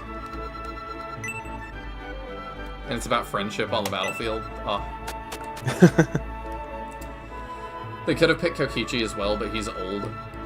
Oh, I feel like they wanted to pick a character who's decently memorable, but not a main/story character. Yeah, I like to believe that Kokichi retired and, like, cooks up inventions with Dr. Croc somewhere. The Lord here needs to stop the secret distribution of food before the corruption leads to conflict. What does Saraband gain from supporting Headland? Iron Symbios army who saved Garrosh arrived in the capital after quite a struggle. Garrosh, who was delayed, was worried about the Symbios army. He was relieved when he heard they arrived safely. I check it every time. I can't go in. Scenario 3, they'll let me in there.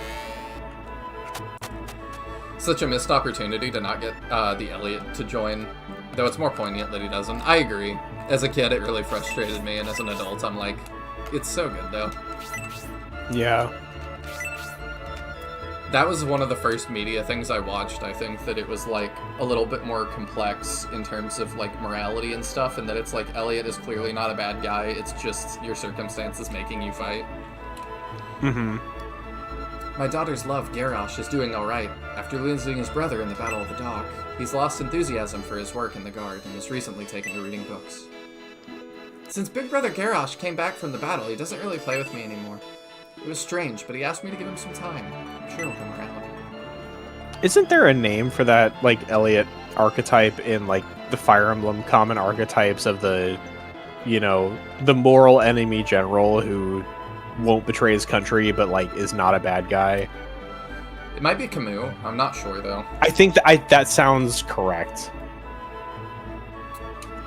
I pledged my service to the Saraband Guard. However, Saraband is a merchant country where soldiers aren't very highly regarded. That's just my guess. I'm not entirely sure on that one. Yeah, looking it up, I think that is the archetype I was thinking of. Okay. Cyclone's got it too. The Camus! Thanks to the Empire's goodwill, we are being reinforced with Imperial soldiers till we can fill our ranks. To return the favor, we help Prince Arrogant. That's what I heard anyway. Prince Medion might not remember, but I won't forget the Imperial army has done for us. I may have been transferred to Saraband, but I'll always support you, Prince Medion. Oh. Why did I join the Saraband Guard? In the Imperial army, your birthright determines your rank. I've given an equal chance for success here, something that was just a dream in the Empire. Yeah, Camus are generally enemy generals who hold no ill will towards the player's army, but continue to fight out of loyalty to their nation or lord, despite being fully aware that their nation or lord is in the wrong and knowing fully well that they will perish in battle. That's like 100% Elliot. Yeah. It's rumored Bullzo monks were to blame for slaying the pier guards during the attack. The masked monks are able to establish themselves in Saraband. It won't be easy to get rid of them. I feel like I've talked to everybody. Am I good to go in this house? Did you get flowers? No. Not in this. Have you talked to that girl by the cart? Wow, you're an Imperial Prince. Would you like a flower? Guardian receives the cut flowers. There you go. Now we're good. These rare flowers are in high demand. They bloom in the wild, but not near here. That's too bad for the young girls who live around here. I don't need to do anything with them right now. Nope, you're good. That is the second set of cut flowers I have. It is. Let me see. Alright, so we're good to go in here? Yes, you should be. Okay.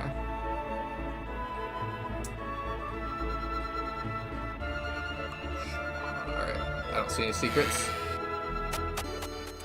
Toba, I think, is also that from FDK1's alternate route. I am impressed you remember names. Unless you just went and looked that up, in which case I'm impressed you knew where to look that up.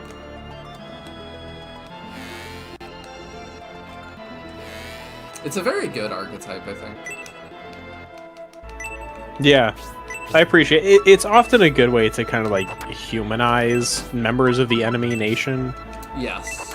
Because it's very common in SRPGs to just kind of build the impression that everybody from that kingdom is just inherently evil. Yeah, I fully agree, and that's why I always heap praise on Gundam as well, because they are very good at that. Mm-hmm. These people have names and families. Fames and families.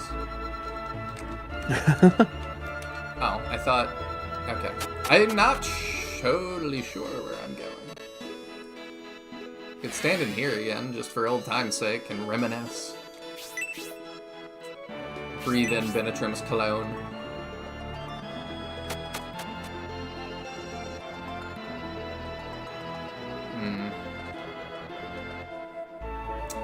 We can go through this gate. I don't see anything stopping me. Oh, it's shut tight. Never mind. We cannot. I think I went in that house. I am not. I think we want to leave the East District now. Okay.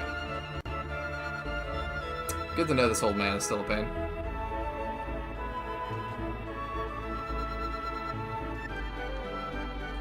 If you push that old man to the HQ, then... No. Don't tempt me. God, I would so, like... I want to make an SRPG one day, and I really want to put in crazy stuff like that. We've got trouble, Medion. We've got trouble.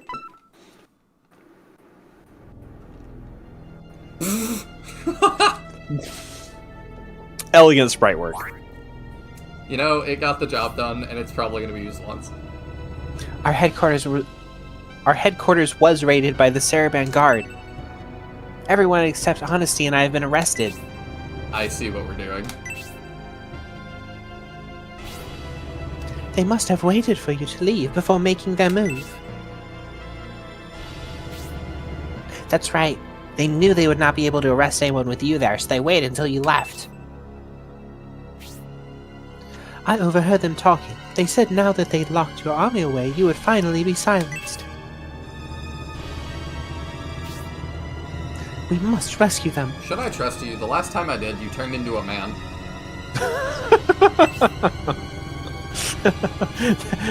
It's just like talking to strangers online. I agree, but how? I've got it. I think I know how we can save them. Do you remember when Argudo and I saw General Kruet near the governor's mansion right after the attack on Saraband? Yeah, the secret door. General Kruet entered the mansion through a secret passage in the wall. Maybe we can do the same. Sick. That finally comes back around. That's cool. Mm-hmm. I wonder if we can... How do you plan to open that secret passage? I bet we could open the passage in the wall with the metal key General Kruet dropped. I have it right here. Is that key missable?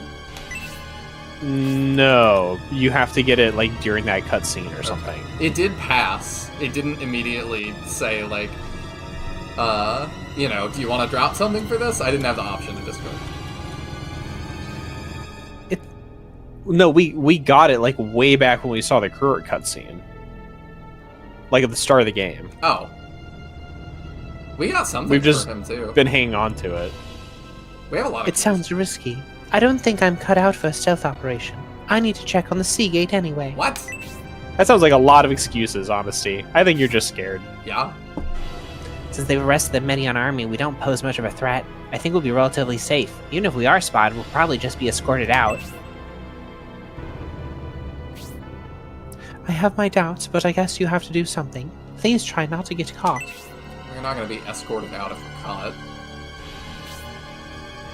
I'm heading to the Seagate. Be careful. You know, it's like I'm not good at stealth because my hooves clop on things. Oh, it would be really nice if you had wings that let you like hover above the ground. Like, Yeah. Oh, Kruger dropped the key when he died. Okay, my bad. yeah, that's what I thought. Yep, that's me misremembering and probably being away when that battle ended. Let's get going as well, Medion. We should head toward our headquarters in the West District. I want to see how much this zooms in. This is a real close zoom, huh? Is it going to stop at some point? It's still going really slowly. I had to go to the bathroom. I'm going to do that real quick. Oh, wait, did it stop? It stopped. Okay, I'll do it when the battle starts. The governor's mansion is nearby. We can find the hidden passage on the wall there.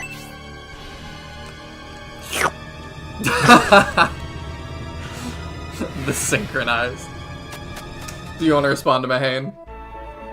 I'm actually a guy. What do you mean? I don't know what you're talking about. That's just a voice I put on. Teodrin and I met on RuneScape.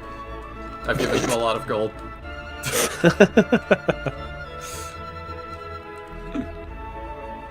Okay, we can. Oh, right. You're going to the West District. Yes. It's that gate right there. Yeah. I need my yellow Good page job. tie. How am I supposed to know where to go? Okay, I remember we. They used all the yellow on Medion's hair so you can tell who you are. I see. Okay, so it's over here. Yeah, it's one of the sections of wall here. You have to use the key. Oh. Okay, I think it was like here. Somewhere around there. I don't remember the exact tile.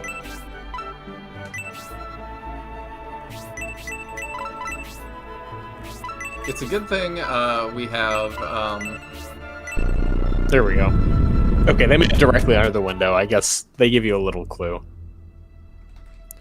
There are 7 items to find before the next battle, just so you know. Really? Mm-hmm.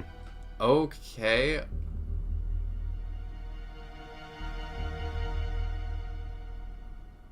Are you serious? Yeah. I thought you knew we were playing Metal Gear. Oh, wow.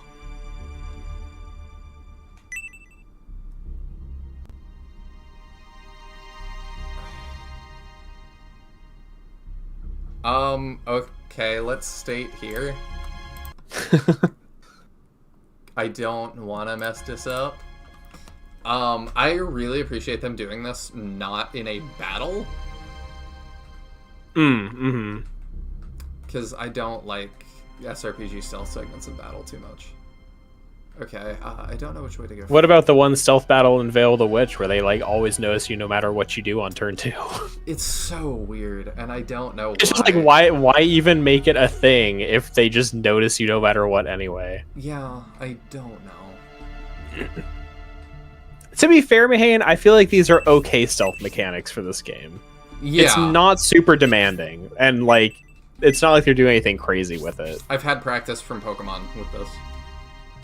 Yeah, like this is pretty tame as far as a random stealth segment goes. Is there stuff hidden on floors and walls? Is that the deal?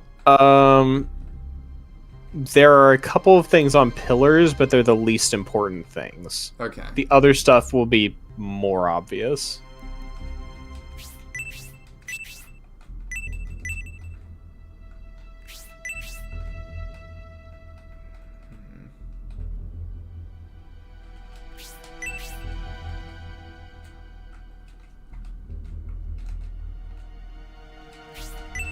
That said, I'm not entirely sure where they are, so I can't guide you more than that. Okay. Yeah, I'm down for this so far. Yeah.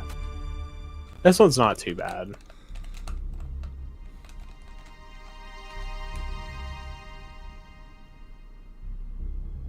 I do love the sprite layering frequently, just like putting it above them randomly.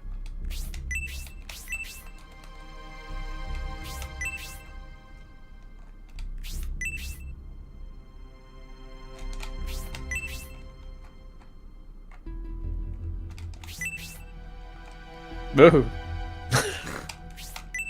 You're the voice of the audience there. You're doing great, it's fine. I am a professional gamer.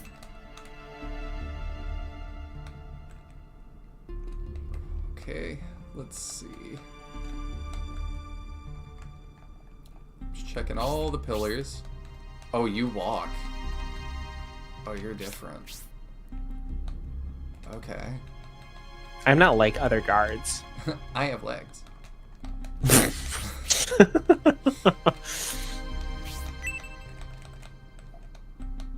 Oh. Okay, that was kind of forgiving. I'm a little bit turned around. Okay, there's a small mithril.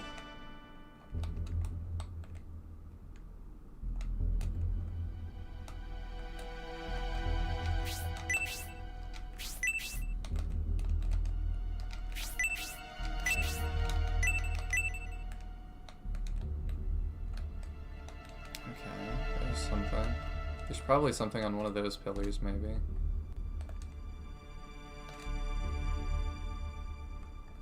So one of them says inspect the pillar at the... Oh, there it is. That's the one I was about to try to clue you in on. Okay, now I think we go through here. Yeah, one of them. Do we care which? I'm not sure. Okay. There's something that says in one of the items is in hall room, so one of these is probably a room that has one of the items in it. I don't know which. I just want to explore more. Oh, hello. Oh. No, not that way. Okay. Probably. Let's try the other way. That way it looks like story progression, I think. This door leads back to the central district. Oh, okay. I guess not. Maybe there's a different hall that it's referring to. Once we're out of the maze. Zoom out. Should Yeah, I feel like we've covered this whole floor, so... So I guess we've got 5 more items to find. 4 of them will be obvious if we go to where they Serious are, Soul I says think. that was fun. Yeah. I've worked as a diplomat for many years. I respect Schmidt as a fellow diplomat and an excellent gentleman. Due to our friendship, our two countries have developed quite a fellowship. Prince Manion. Maybe you don't remember me. I'm Schmidt, an Imperial diplomat. The Governor and the Emperor are currently in a conference, but I didn't expect to see the Prince here. Governor Garvin invited me to Hadlin to sign the friendship pact between Saraband and the Empire. I'm one of Mr. Schmidt's assistants, and I have to say, Saraband's diplomatic amenities are splendid. We enjoy the lifestyle of the elite in this salon while drinking top-tier liqueurs. If it wasn't for my diplomat husband, I may never have had the honor of meeting you, Prince Medion. He has received a lot of goodwill from Governor Garvin. Hooray for our continued cooperation with Saraband. I'm Aerith from Final Fantasy VII. That's who she looks like. Governor Garvin and Prince Arrogant are currently deep in discussion in the governor's office. It could be quite some time before they're finished. The governor and the emperor in a conference right now. Oh wait, did she... Oh. Oh yeah, that's really important, huh? Ain't that strange? Your friends were looking for me. What exactly are you searching for, Prince? Maybe you're looking for your soldiers, or the Emperor? Looking to see if you got any weed in your pots. Hey, you did! There you go. Let's go. That's important. It sure is. Robbie the robot. I don't know who needs we're his going to use it members. on, but... I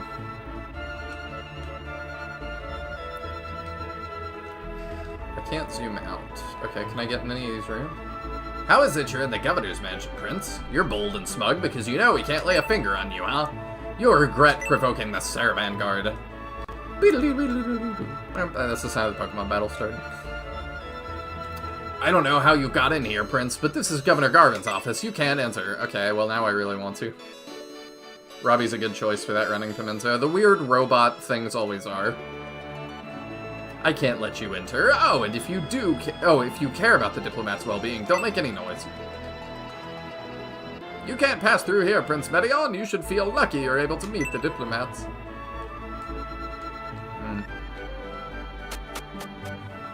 Being all the way stealthy right now, yeah. I usually leave it to Waltz to make her absolutely cracked. It would help, but, yeah, she's heating that bench for us.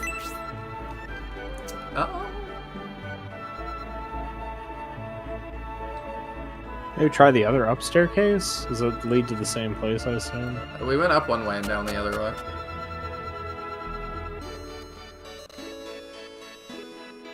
Did we?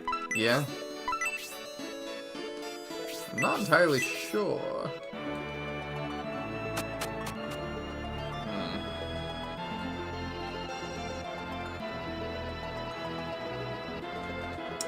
I'm not sure what to do.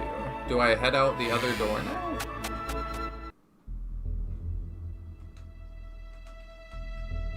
Are they still looking for me down here? Yeah, they're still looking for me.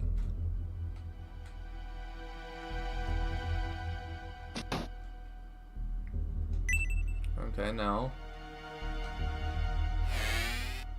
Am I being dumb? Let's see, I think we... Okay, let's go back down. Oh. Yeah, Lowell's saying there's a fork in the road we didn't take, and it leads to both the treasure and progression. So we want to go find the staircase back down to the previous floor, ideally. Oh, okay. I think. You can't see me, Dilu. What happens if you get seen? I think you get caught and captured. Oh. Like this section? Unless they escort you out. I'm trying to remember whether they escort you out or whether it ends the section. I really don't remember. They So, said let's go they back would downstairs. escort us out, they thought, but I thought that sounded dumb. The hall is just a side area? Oh, okay. Okay, so can you find... There should be a button that should reorient your camera north. That one. That one. So that was... There's another way up. There's another way up? Okay, yeah. Oh. Alright, you see those treasure chests there, right? Yeah. I think that's where we're trying to get to. Try taking this way up. Okay. They just take you out and you can re-enter. There's no way to open it from this side. Okay. Okay. But there should be another up staircase that we can take.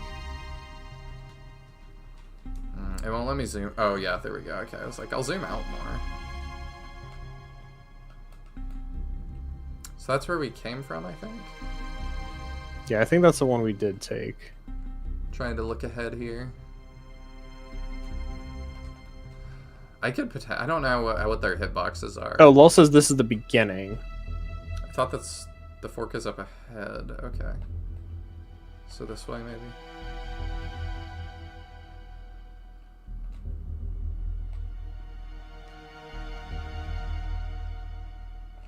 No, I don't... Oh, can we sneak past him? Can we sneak around that guy? I could Or try. no, that's back to the beginning. Yeah, we've been through That's there. just... Right? Maybe we haven't. No, we have. That's an up. Oh wait, no, I'm dumb. This is where we very started. So Okay, we that's go- where we started. Yeah, this way. And then I think that's the only way up. The other West, way... north. Yeah, that's the only thing in here. Other than the stuff over there that I can't get to. So if I go back up, the way forward is back up. Okay. I'm just being a dumb. So when we see the fork, go right. Here. This fork? Okay, so right here, I guess. This way? No, I'm just kidding.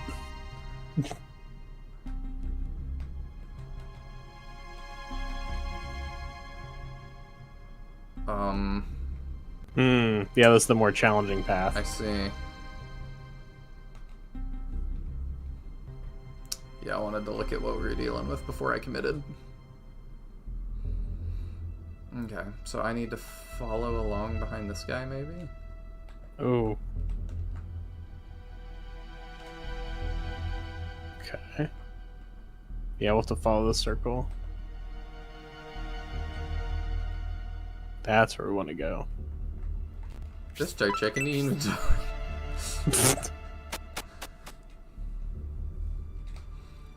Thank you for helping me not be dumb. I was about to be like, they just have this here, unguarded, but it's like, well, okay, I might have to drop some stuff. Oh, we don't have the inventory space. We'll see. We don't have most of our force, I think. But we could drop some stuff if we needed to. Okay, that we probably want. Because I'm like, we don't totally... Well, we can drop a small mithril. Yeah, sure.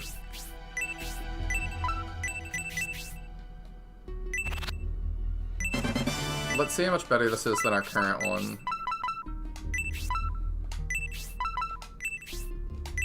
A lot. Oh, how much was it? I missed. It was an up of like +9, I think. Oh, okay. Did you actually equip it? I thought so. Oh, Volcanon wand. I didn't think you actually got that equipped. Yeah, I did. Oh, no, I guess you did. Okay. And yeah, we could get rid of that medical herb. Yeah. Yeah. Yeah, giving her a summon sounds like a great idea. I appreciate the fact that Arthur is with us here if you recruit him. Yeah, it's very nifty.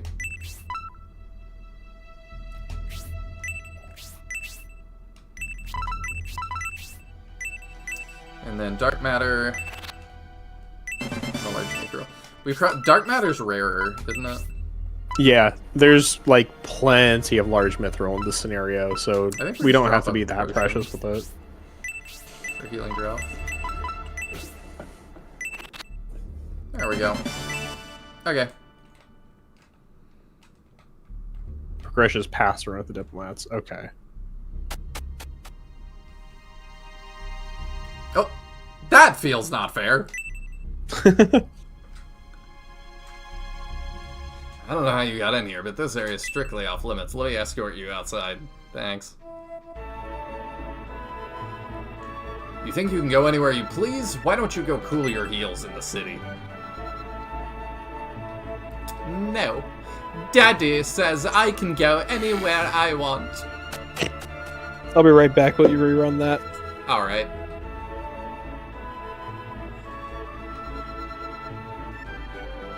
So am I trying to go back to the diplomat room now? Okay, if I do that, it says there's a hole in the wall, too. It took long enough, but I am vindicated. I don't hate the whole section, I just thought that one bit was lame.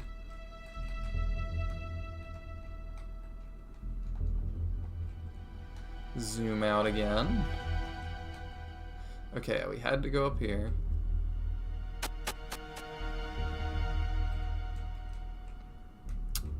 Just past it? Oh, I see. Okay. So I'm good to go that way now, yeah? I don't need to try and find my way back into that place on the first floor yet? So this would be the way to the diplomat's room.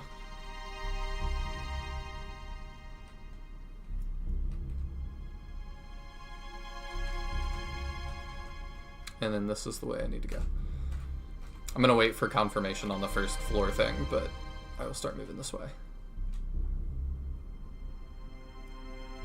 Oh, well. Hopefully I'm good.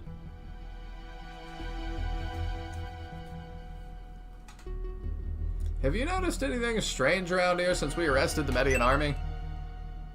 Anything strange? No, things have been pretty quiet. You're good now? Okay, cool. That's good, but...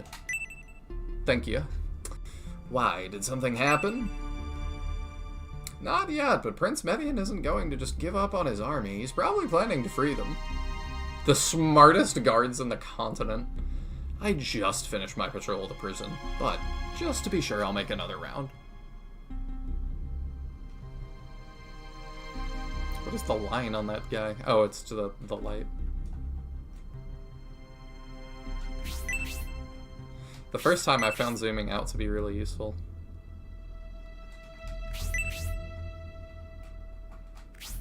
Cool. Train's fast. Oh, that's some ominous music. Saraban Prison. Dang, there's no keys for me to steal. We found the prison, Prince Median.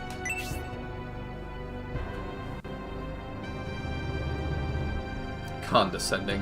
You Median soldiers are idiots. You managed to survive all those battles since you've been gone, only to come back here and get arrested.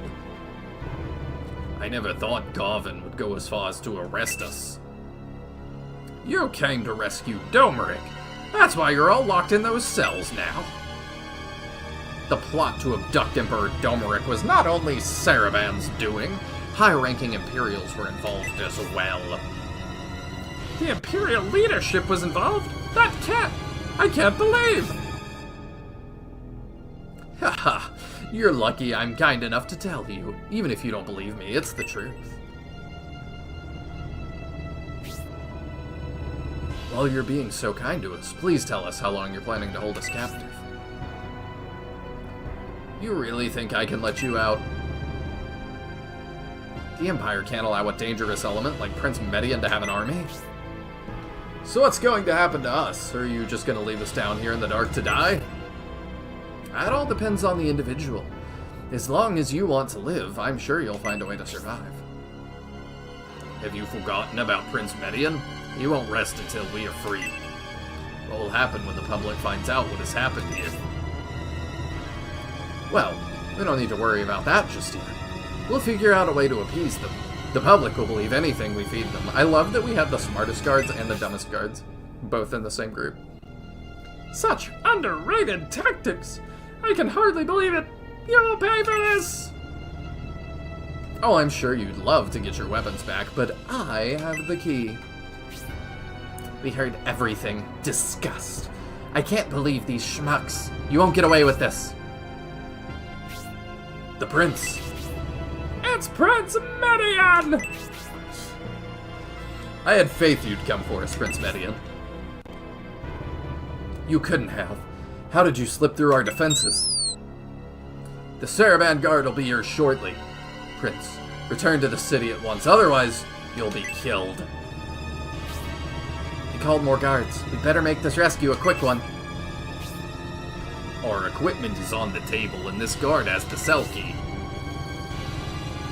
Alright.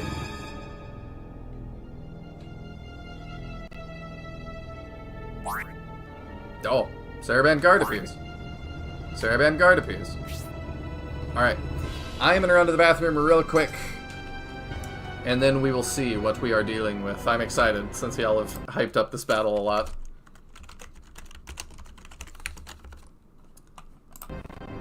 There we go. I will be back in just a minute or two.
Hello.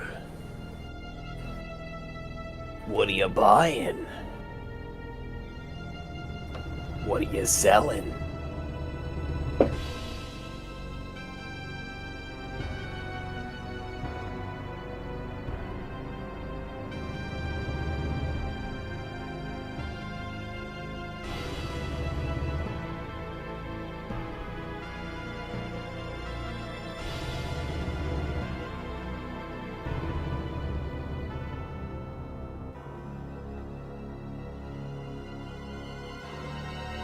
Sama's weight room music you've ever heard.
How are y'all doing? Hope you're doing well.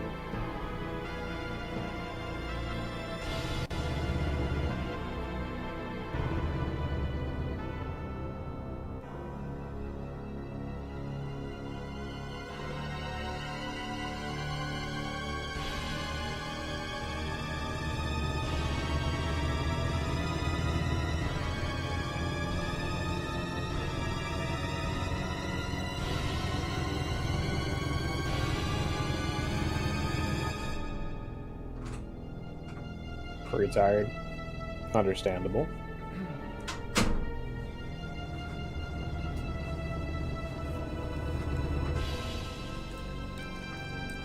Thank you all for being patient. I wasn't patient. Well, okay.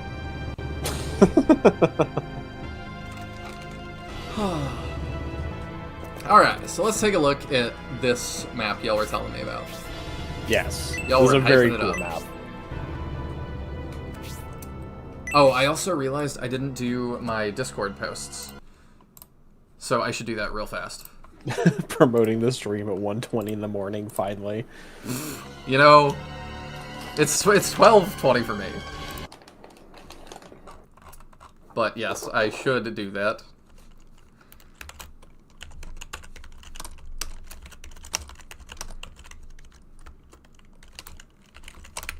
Managed to lose 2 pounds this week. Congrats. That's awesome. awesome, yeah.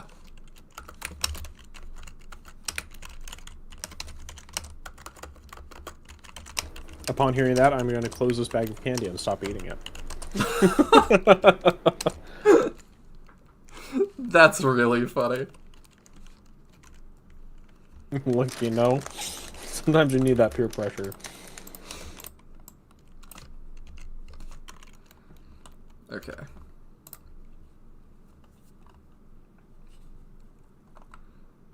I've said there are SF1 Easter eggs to behold, but I have not said what. I will not spoil it. Going live, he says. You know what I mean.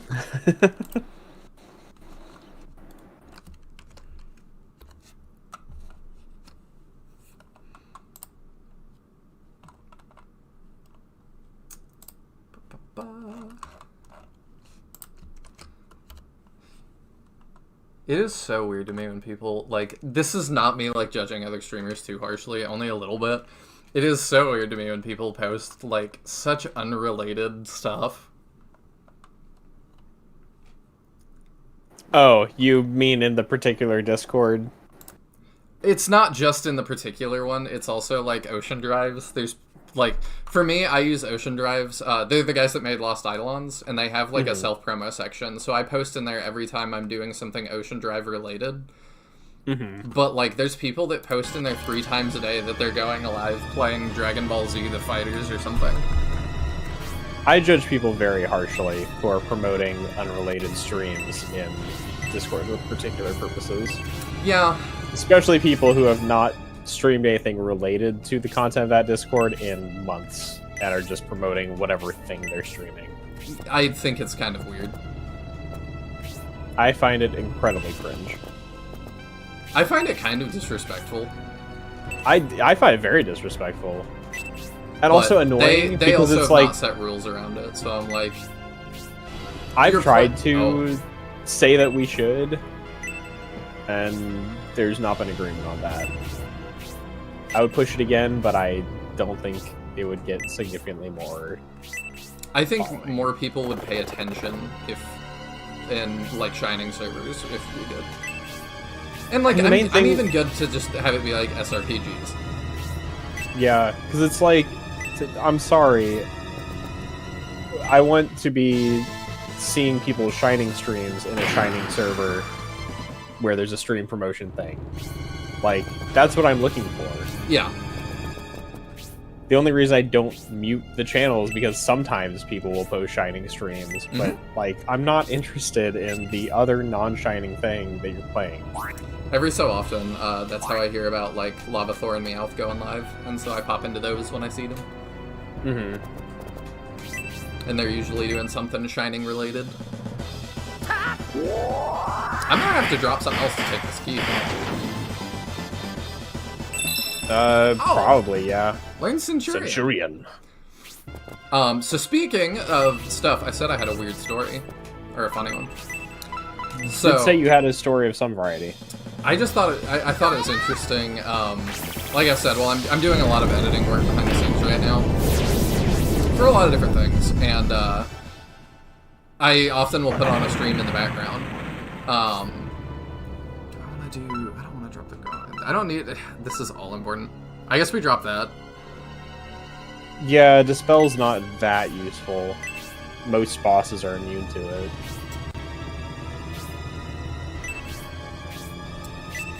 If it's like Shining Force 1, it'll pop back up and deals anyway, so... That's true. This is pretty interesting. By the way, I hadn't commented on it yet, but... Your allies' possessions have been left there. Oh, thanks. That's important to know. Yeah, I guess I have to interact with that for them to get it. Which is really cool. Mm-hmm. I thought it's really cool. I've rarely seen something where there's actually like a your forces are captured and you have to help them thing, but I've never seen one where they actually took your equipment and you have to manually reclaim it. Yeah, it's very, very cool. Both gameplay-wise and thematically. Mm-hmm. It makes a lot of narrative sense that they would not have been left with their weapons. Oh, for sure. And it adds extra pressure to the combat, because it's not just, I need to release them to help me fight. It's, I need to release them, and then they also have to get their stuff. Yeah, and I'm thinking about, like, what order I need to release them in. Okay. And they're putting a timer on me a little bit. Oh my gosh. Yeah, this is your hurry-up squad. If only you had been obedient, your lives would have been spared. Now this is the end, Medion. Guards attack, leave none breathing. This battle discriminates quite hard against late recruits. They're so far from the table. I suppose they are. The one particularly potentially useful thing is the fact that casters obviously can still cast their spells without their equipment. Yeah, I'm thinking we're gonna free, what's this cheese first? Our healer. And then also some of them can even hit enemies from within their cell.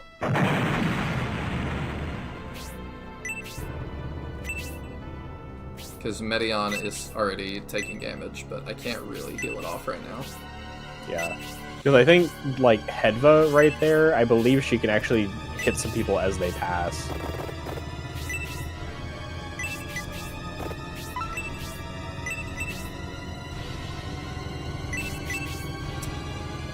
It might just be better to attack. Yeah, I'm like trying to figure out what the best... It's hard to say. What is our equipment? Okay, we have the So Rune Spear. we've got 48 attack. How much defense does he have? 30. I don't think we kill. Unless we crit, because there's 15% land effect. So an attack doesn't kill. I don't think the magic does either. We can look in our status at how much damage our magic should do. I always forget that's a feature of this game. Magic. Oh, okay. And then down to freeze. Freeze does 19 potentially? Okay. Then we might actually be able to kill with freeze. Let's try. It might be a damage roll, but It may the be. potential's there.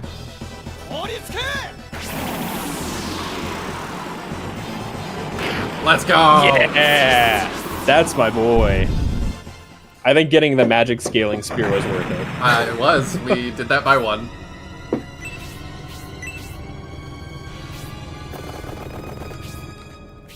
Okay, so this story I keep starting and not finishing. Yeah, you keep teasing us with the story. I do. So I thought it was interesting. Like I said, I watch lots of streams while I'm editing and stuff, and I try to. The first thing I put in is Shining Force. My second term is Fire Emblem. My third is Tactics. And if nothing is brought up by any of those, I give up. But I saw a guy streaming the other day. Shining Force 1 to, like, I think it was 350 viewers. And I was like, that's crazy. I don't see numbers like that for Shining stuff much. So, what are we doing? Like, I want to watch that. And it was totally There were totally not 350 people watching. If you can believe that. I can believe that. Where's my healer? Is he at the end? But Should be close to the table. I think he's right behind the text box. Yeah, he is. I can't reach him, so we're gonna go with you first. But he kept talking about, too, he was like, I'm gonna go to the streamer was like, I'm gonna go to the Game Awards at the end of the week. And so I'm like, oh, is this, like, somebody bigger? And it's one of the guys from Game Trailers. And I'm just like, you're... Like, I get you have to bot on Twitch to get any kind of success, really. Like, that's very, very common at this point. Like, even the top streamers are botting heavily. Which I think, I don't know, y'all know I don't like Twitch as a platform. But I just thought it was really interesting that it's like you're botting, I think, a couple hundred I would people. critique like how people find success streaming on YouTube as a platform, but that would require people find success streaming on YouTube as a platform. I mean, you're not wrong. Yeah, I know. I just know I harsh on YouTube streaming a lot, but like legitimately, it's so bad. I don't think anyone can be meaningfully successful aside from like professional VTuber companies who pour a bunch of money and effort into it. Possibly. I mean, like, the VTubers do find large audiences, but they also have, obviously, like, a company behind that, marketing, and, like, it's an active talent searching type thing. Yeah. So it's not, like, somebody just deciding, you know what, I'm gonna stream. Do note there are some barrels in this battle blocking a door, so they're worth destroying before the end of the battle. Ah, okay. I kind of want to move over there and, like, Blaze do that, but she has the key. I maybe should pass the key to Arthur. Oh, it is funny, I didn't think to mention, the guide mentions, give the key to someone with high movement value, and then parentheses, i.e. not Synthesis. Oh. And that's who we have with the key. Well, she's doing fine. She's doing her best. Yeah, I think people would have found more success streaming on YouTube if they had, like, put anything into it sooner.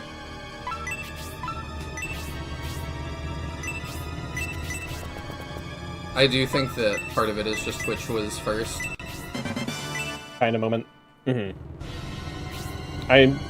Beating everybody else to the punch does do a lot. It does. There was already a ton of buy-in into Twitch as a platform before YouTube ever joined the streaming game. Yeah, and I don't think Twitch necessarily was always bad. Nah. I think about, like, the early days, and it's, like, the biggest controversies were, like, you're doing, just talking, or, like, your gaming window is really small. Mm-hmm. I remember those days.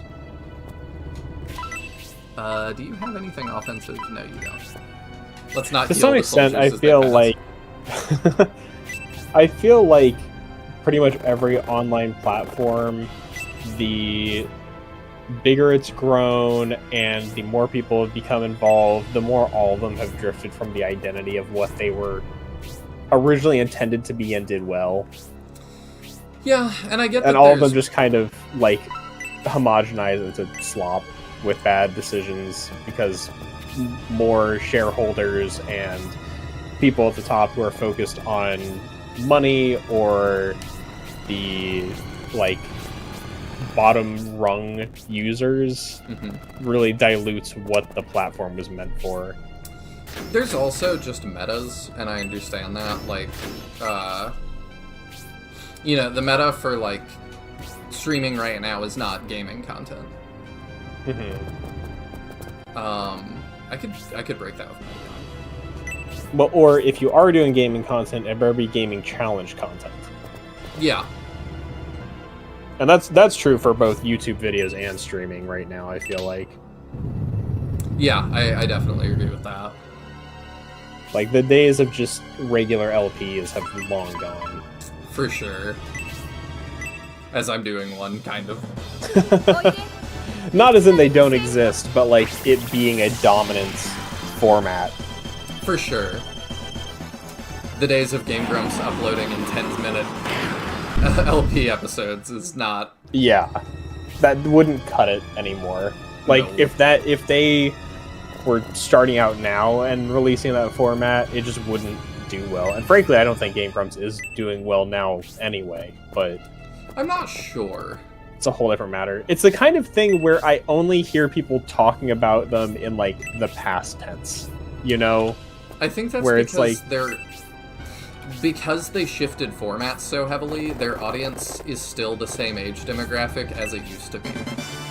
They're not Well, I making... think- Like, Aaron... I've said before, Aaron really put me off in a lot of ways, and then... they're also just not making content that I particularly enjoy anymore.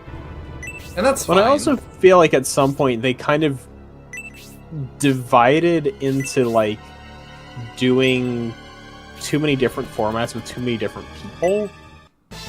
And I think they've kind of stopped that to some degree, but They... Even when I was, like...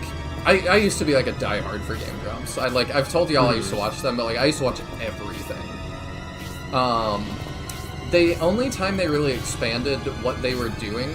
Oh, no, I forgot they did do it again, because I was like, they did Steam Train with Ross and Danny, but I loved Steam Train. Because they would... My favorite was, Danny is really into the Sierra, like, point-and-click games, and knows them, like, really intimately, and then Ross had never played them. So it was really cool to watch their playthroughs of those with, like, you know, an expert and somebody who's never played it. It was just neat. But yeah, I forgot. After that, Ross kind of moved on. I forget, like, I think he uploaded the other day that he's, like, living in Japan now. I don't know. I know he's been doing his own channel for a good while now. I watched his stuff for a while. Yeah, I still like Ross. Yeah, like a new nothing guy. against any of the people that they did do stuff with. I just feel like it. I'm not sure if dilute is the right word, but like it really kind of spread out what they were doing. The other one I forgot was Super Mega, because that was kind of after I left. And that was two of their editors, kind of did a spin-off channel. Yeah, I definitely I don't know, and definitely it's the age of the videos has some bearing on it, surely, and like videos that were well known people come back to, but it's just like, you know, looking through their most popular videos being, you know, hundreds of videos with over 2 million views that are all 9 years ago, and everything within the past like 3 or 4 months being like capping out at 200,000 is just kind of like they're not their content, which is very similar in a degree to what they've always done, just doesn't perform to the level it used to. Like, granted, you know, it's Dan instead of John and whatnot, and like the dynamics have shifted, but the general format of just them LPing a game hasn't changed. Honestly, too, I loved John as a co-host, and I was like, you know, it's going to be really tough to replace him, and then I really liked Dan, too. Like, he did a phenomenal job. Yeah, it's definitely... It's funny that the consistent member, it feels like the weakest link to both of us. Yeah. Which I don't like... I don't personally have any like specific hates of Aaron aside from just not paying attention to the game, but for me, part of it, like I've said before, he used to do really edgy comedy, which I kind of enjoy, and then he tried to like pull the ladder up behind him, which I thought was super lame, being like, I did edgy comedy, but I've matured, and now nobody should do edgy comedy, and I'm like, you don't get to like become super successful off that and then be like, but nobody else though. I'm like, no. I just don't take that seriously even a little bit. And it would maybe help me if, like, he moved on to, like, another style of humor I like. But I'm not exaggerating. So much of it is, like, pee-pee-poo-poo fart jokes. And I'm just like, I don't find that funny. And I like Dan because Dan's humor is, like, So I tour in a band, and this one time, and then it's like the most unhinged thing you've ever heard. And I'm like, I can get down with this. I definitely feel you on like what Aaron's humor contributions are anymore, and it's definitely what's put me off of watching Game Grumps in general. Yeah. Aside from, like, I was never like a deep watcher anyway, so it did not take much to put me off of it, but...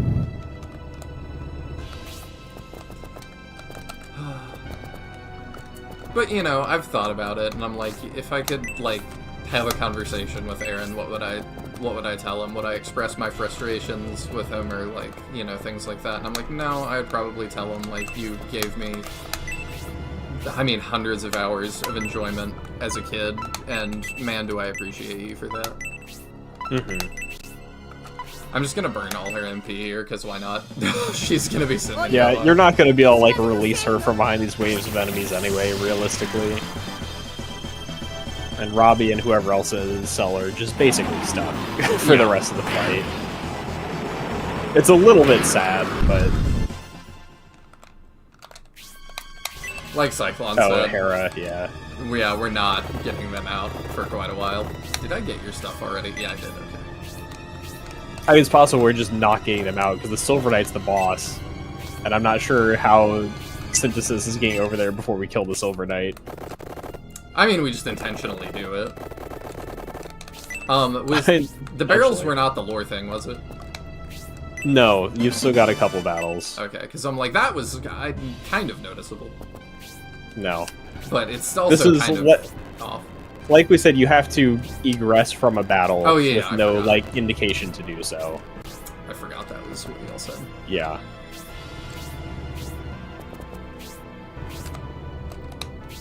Yeah, if Wall hadn't noticed that for 7 playthroughs, I would be disappointed. What do you mean? Like, if he just did that always? No, because he said he never, like, found the secret lore thing until 7th playthrough. And you're saying, like, you were asking those barrels. Oh, right. Like, if he had not noticed those barrels for 7 playthroughs, I would have been absolutely shocked. Yeah, okay, fair. Okay, we can finally... Dang it. I was gonna heal Medion. Oh well.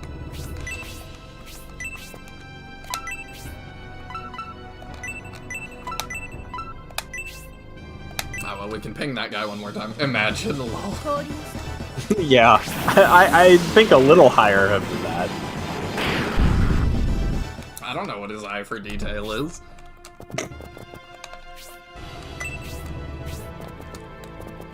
I think we're just gonna pull back and deal with these guys first. I assume they're not unlimited. Free the rest of our men. Do you have any... No, you don't have level 2 anything yet. That's fine. Yeah, not yet. Ooh, Spear Crit. The fact, too, that, like, I thought he was gonna be kind of like Tyron again. That it's like, oh, you know, you're in name, kind of, but it's like, oh, no, like, he has, like, voice lines and a portrait, like, they really, no, he's proper. Really here. Ow. If the one with the key dies, that's probably fine. Yeah. That would be less than ideal. At least all the other soldiers coming behind us are weakened now.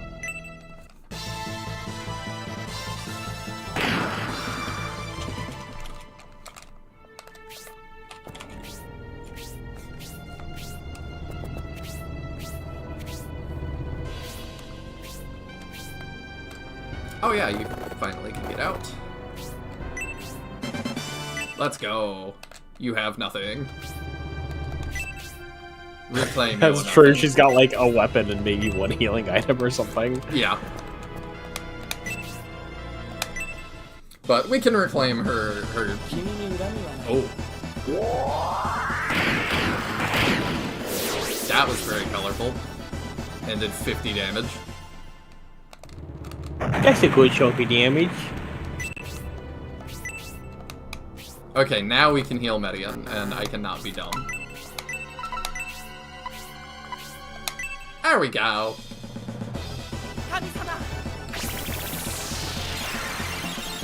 Yeah, I think the only other thing Game Grumps have done to spread out is being game devs now. Because they did Dream Daddy and I forget what else.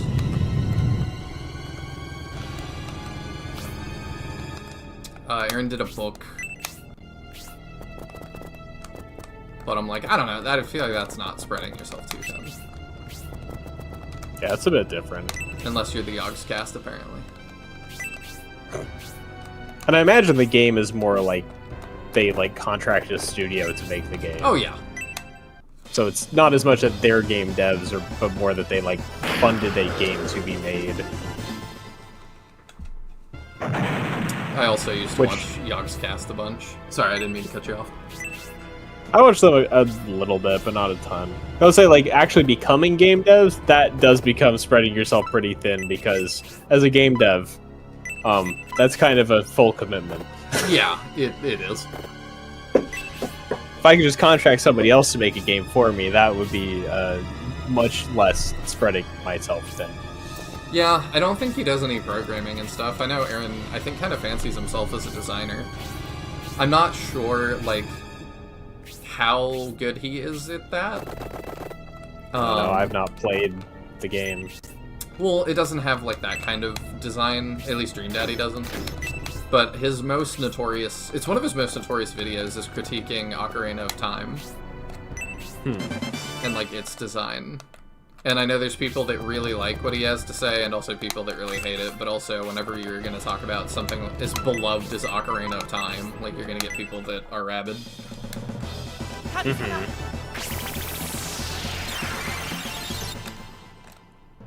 don't know. I haven't had to interact with the Zelda fanbase too much, but they seem pretty nice when I have.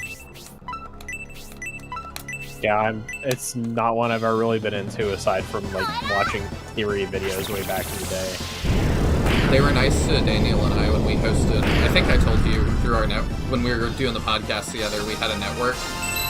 And, or we were part of a network, and they wanted to do all this crossover stuff, so him and I hosted an episode of the Zelda podcast for a week. And they were super nice to us then when I said my favorite Zelda was Hyrule Warriors. I was not immediately ejected.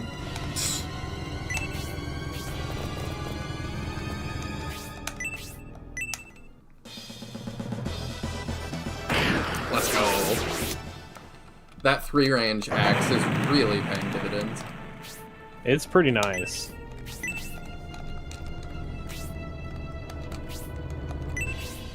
So, my next question, kind of, is, like, the people that are super devout into, like, this happens thousands of years after SF1 and 2. Do you think they've played 3? Like, I'm really Some struggling. of them, yes. That, I mean, like, just... I would say, based on the fact that, like, Mugi is the person who did the emails and then posted that as being the thing. I still think it's worth posting. Anything they say is worth posting. Yeah, but there's very little, I would say beyond very little, practically zero discussion of there being another timeline. Yeah. Like, I have that. not seen anyone else before me really, like, seriously critiquing, questioning it. At least not publicly. Like, there may be people who have questioned it, but have not made a big fuss about it. But I feel like there's enough in-game evidence in Holy Ark and Shining Force 3 to pretty definitively say the whole thousands of years idea is just totally bunk. Yeah, I'm fully on board at this point. But I'm just like, people really look at Arthur just being here, and they're like, because I had seen that, like, I didn't know he was playable, but I'd seen that, like, he was in SF3, but I didn't know went beyond interacting with the guy on the roof. And that they're like, well, we're not sure it's the same one, you know, it's just similar and stuff. And I'm like, sure. And if it was just a centaur named Arthur that was on a roof that liked doing laundry, I would be like, okay, haha, wink wink, or something, potentially. But the fact that he's like all of this, I'm like, that, what would it take is kind of where I'm at. That it's like, if you don't feel like that's the same guy, I don't know how I would convince you. So, I think part of why people... So, there's... I'm looking at Shining Force Central. This was... In the first half of 2002, I sent a letter to Camelot Software Playing on behalf of SFC and its visitors to ask a number of questions about the Shining series. Received a prompt reply by email from Yasuhiro Taguchi. Which, let me recognize who that is. Okay. I want to make sure I know who that's, like, what their credits are. Yeah, So- that makes sense. Also, I'm trying to use the levels to Campbell, just so y'all know, so that he can stop being quite so far behind. Yeah, he was 4 levels behind you, though.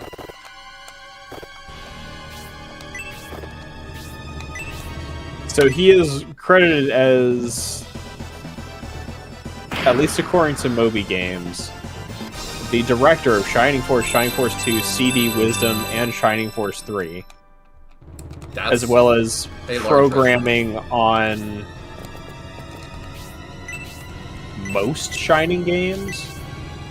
So deeply involved in the series. Okay. So, you know, reasonably considered an authority, I would say. Yeah, we do care about what he has to say. And one of the questions asked was, is Arthur in Shining Force 3 the same Arthur from the original Shining Force? Sega's work on Shining Soul leads us to believe that Shining Force 3 takes place shortly after Shining Force. I don't know, I've not played Soul, so... Okay. We're not sure what that is referencing.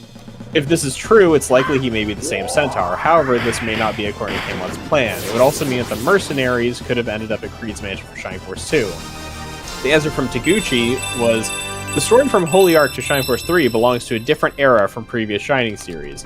If you see characters with the same name, please consider them as different people. But they do look very similar. Perhaps people in Shining Force 1 and 2 came to the world of Shining Force 3 through metempsychosis.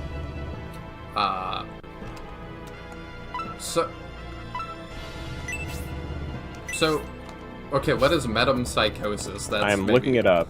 The next. The supposed transmigration at death of the soul of a human being or animal into a new body of the same or a different species.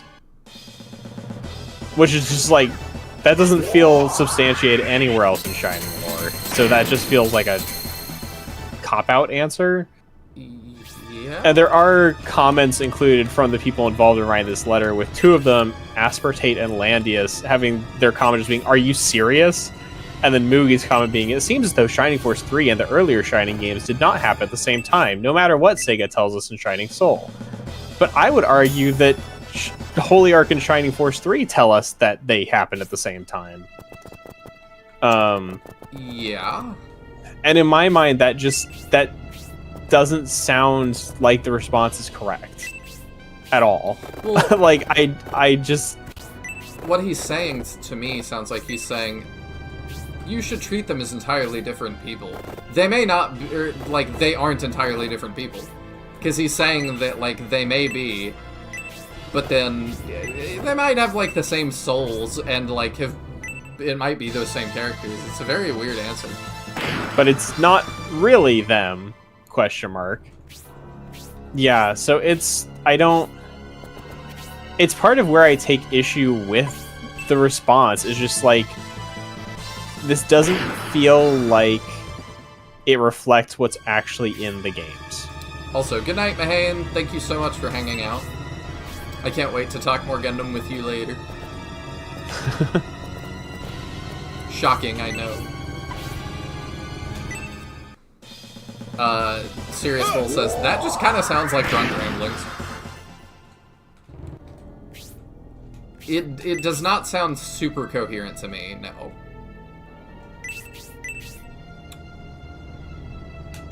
It feels like something made up on the spot. It may have been. And I am very curious what Shining Soul says. Because Yeah. I'm also, like, and we'll get there on the channel, now sooner rather than later, I think. Because I've said before, like, I don't believe in complete death of the author, but, like, if George Lucas is like, this is not a thing, and then he makes another movie and it goes, this is a thing, I'm like, okay, well, I'm taking that. Or, like, I don't know. To me, the text is, like, the most important. And I've talked about, I saw somebody say it before. Serious Lil said, intent is only useful trivia as a litmus test for the final product. Yeah, like... Serious Lil says, Soul doesn't say anything. I don't know what they're talking about.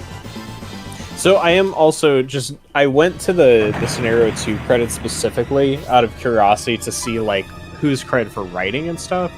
I will note that looking at the actual credits more or less clarifies Taguchi is credited under Program Main, Program Events, Program Windows System, Sound Director, and Programming Director, but not the Game Director. Okay. He directed programming and sound. So he has been involved in, like, the entire series, but I don't know how much I 100% put stock into him being the final authority on those kind of narrative elements. I don't know. So it's like, he's not somebody without some level of merit, but he did not do writing. He was not the final say on things like that. Yeah. And he's not the main director, because that's Shugo Takahashi. And the producer is Hiroyuki Takahashi.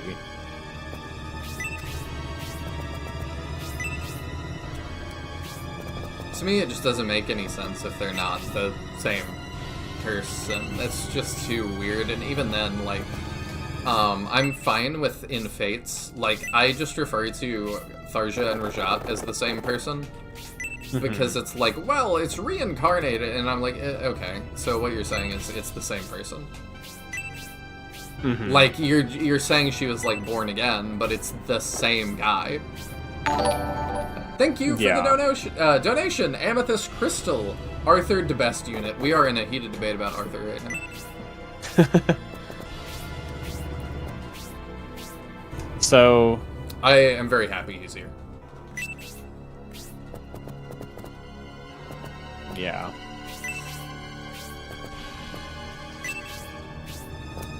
Yeah, I'll have to wait till I play Soul, because I'm very curious what they're saying, because I don't know, I would be interested in... I don't want it spoiled for me, but, like... It's interesting that Serious Soul says Soul says nothing.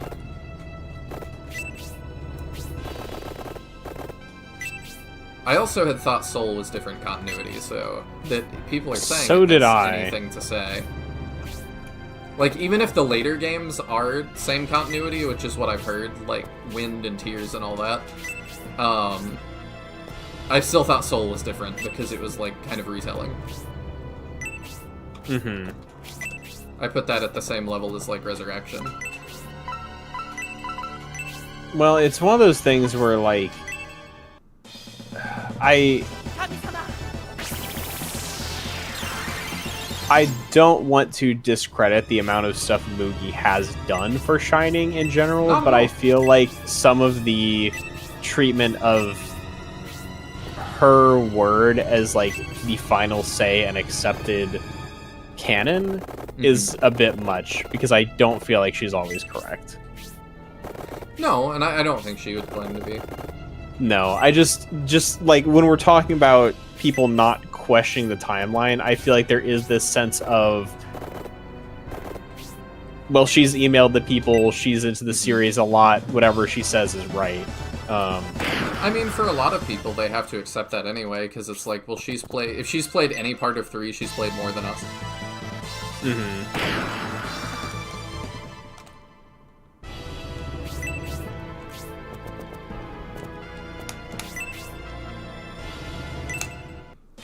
Which was funny, there was another streamer I was putting on in the background, because she decided to do, she just wanted to run all the Shining games. So she was the one I was talking about that was doing like Elric Brass Gunner as her tank. And I thought it was funny. She did 1 and 2, and then it's like, yeah, I'll do 3, and moved into Scenario 1. So at one point I was like, congrats, you've now played more Shining Force than most Shining fans. You are now the expert. She's like, that feels weird. Yeah.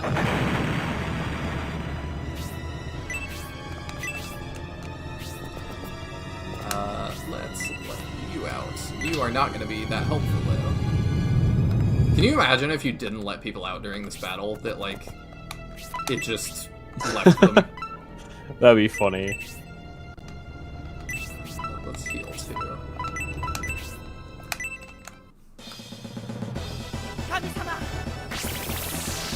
Who is the streamer you mentioned? I think her name is Auntie Crab. Just a random... Like I said, I don't know if she uploads to YouTube or anything. And she's done with Shining Force now. But like I said, if I'm like, I'm gonna watch a stream in the background while I'm working on something, the first thing I put in is Shining Force, so if anybody is streaming Shining, I will see.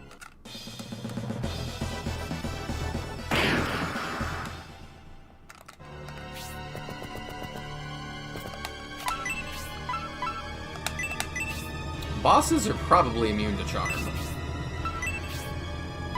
But you're kind of a weird boss. You seem like a generic. Would you be immune? Or would this be fun? Darn. Part of the reason she's already done too is she didn't do Scenario 2 and 3. She was like, that is too much strategy RPG for me.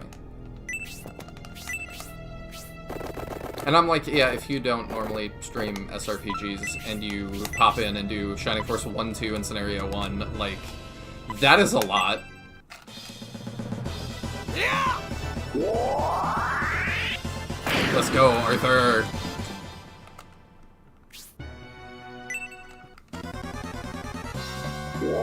Oh no. Well, one shot. That was unfortunate. Oh, I thought he was gonna go for Waltz. I'm really surprised Bernard is higher priority.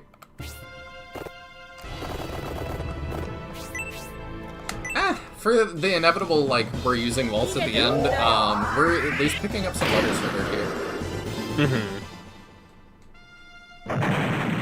Rock, too.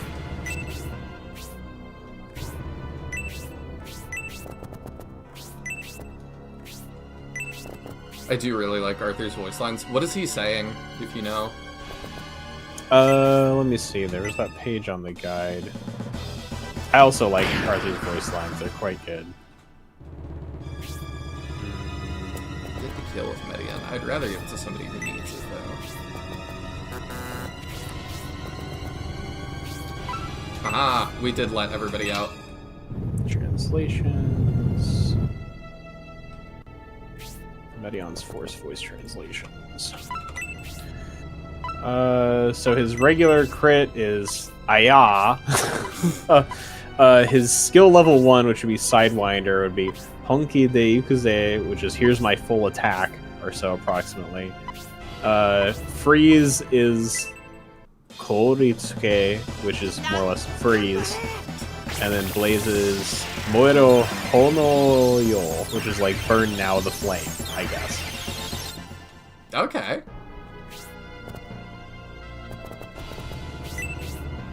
He's got some other lines, we haven't heard them, so. I don't have to re-pick up their stuff for us to, like, get it back, No, right? I think you get it back at the end of the battle regardless. It would be pretty crazy if we didn't. Yeah. I do find notable, there's this, like, long-winded question asking about, like, the Stalker series and stuff. But what is said here, Stalker series as well as Shining Soul should be separated from the Shining series. Wouldn't it be better to consider them as a game with Shining characters making an appearance? You know, like how all Disney characters star in one special movie. It's the same in this case. No matter what Sega or Climax say, our answer is no. So, according to this answer, Camelot says Shining Soul shouldn't be considered part of the Shining series. Which seems to be what most Shining fans agree with, I feel like. Because I feel like most people discredit Soul as being canon. Yeah. Or that it's a reimagining at best. So the fact that, like, they referred to it earlier in a question is odd to me. When they say based on what Shining Soul leads us to believe. But I don't know, maybe the paradigm was different before and people used to consider it canon? I have no idea. I don't know. Phew, that's it. We handled that pretty well. I thought you might have left too late. Thanks for coming back to rescue us, Synthesis. When the Saraban soldiers surrounded our headquarters, Grantak thought there was little chance for success, so we decided to surrender and were disarmed. It was a dangerous situation. The number of soldiers they brought was just amazing. I didn't think you'd be able to get in and release us. Surrendering was another good decision by Grantak. We have the key. I asked Honesty to bring me here. You guys weren't worried about me, were you? Well, everything turned out fine, but do you think we took too much of a chance with this plan? Nah. What? Rash action by the command of an army can have dire consequences. Bear this in mind in the future, Prince. However, thanks to Prince Medion's action, we now know where the Emperor is. He's really here in Saraban, just as General Rogan said he was. Prince Medion, Emperor Domeric must be in the governor's mansion. That passage should lead to the courtyard. We can pass through the main gardens to reach the governor's mansion. Then let's get moving, Prince Medion. Let's go save Emperor Domeric.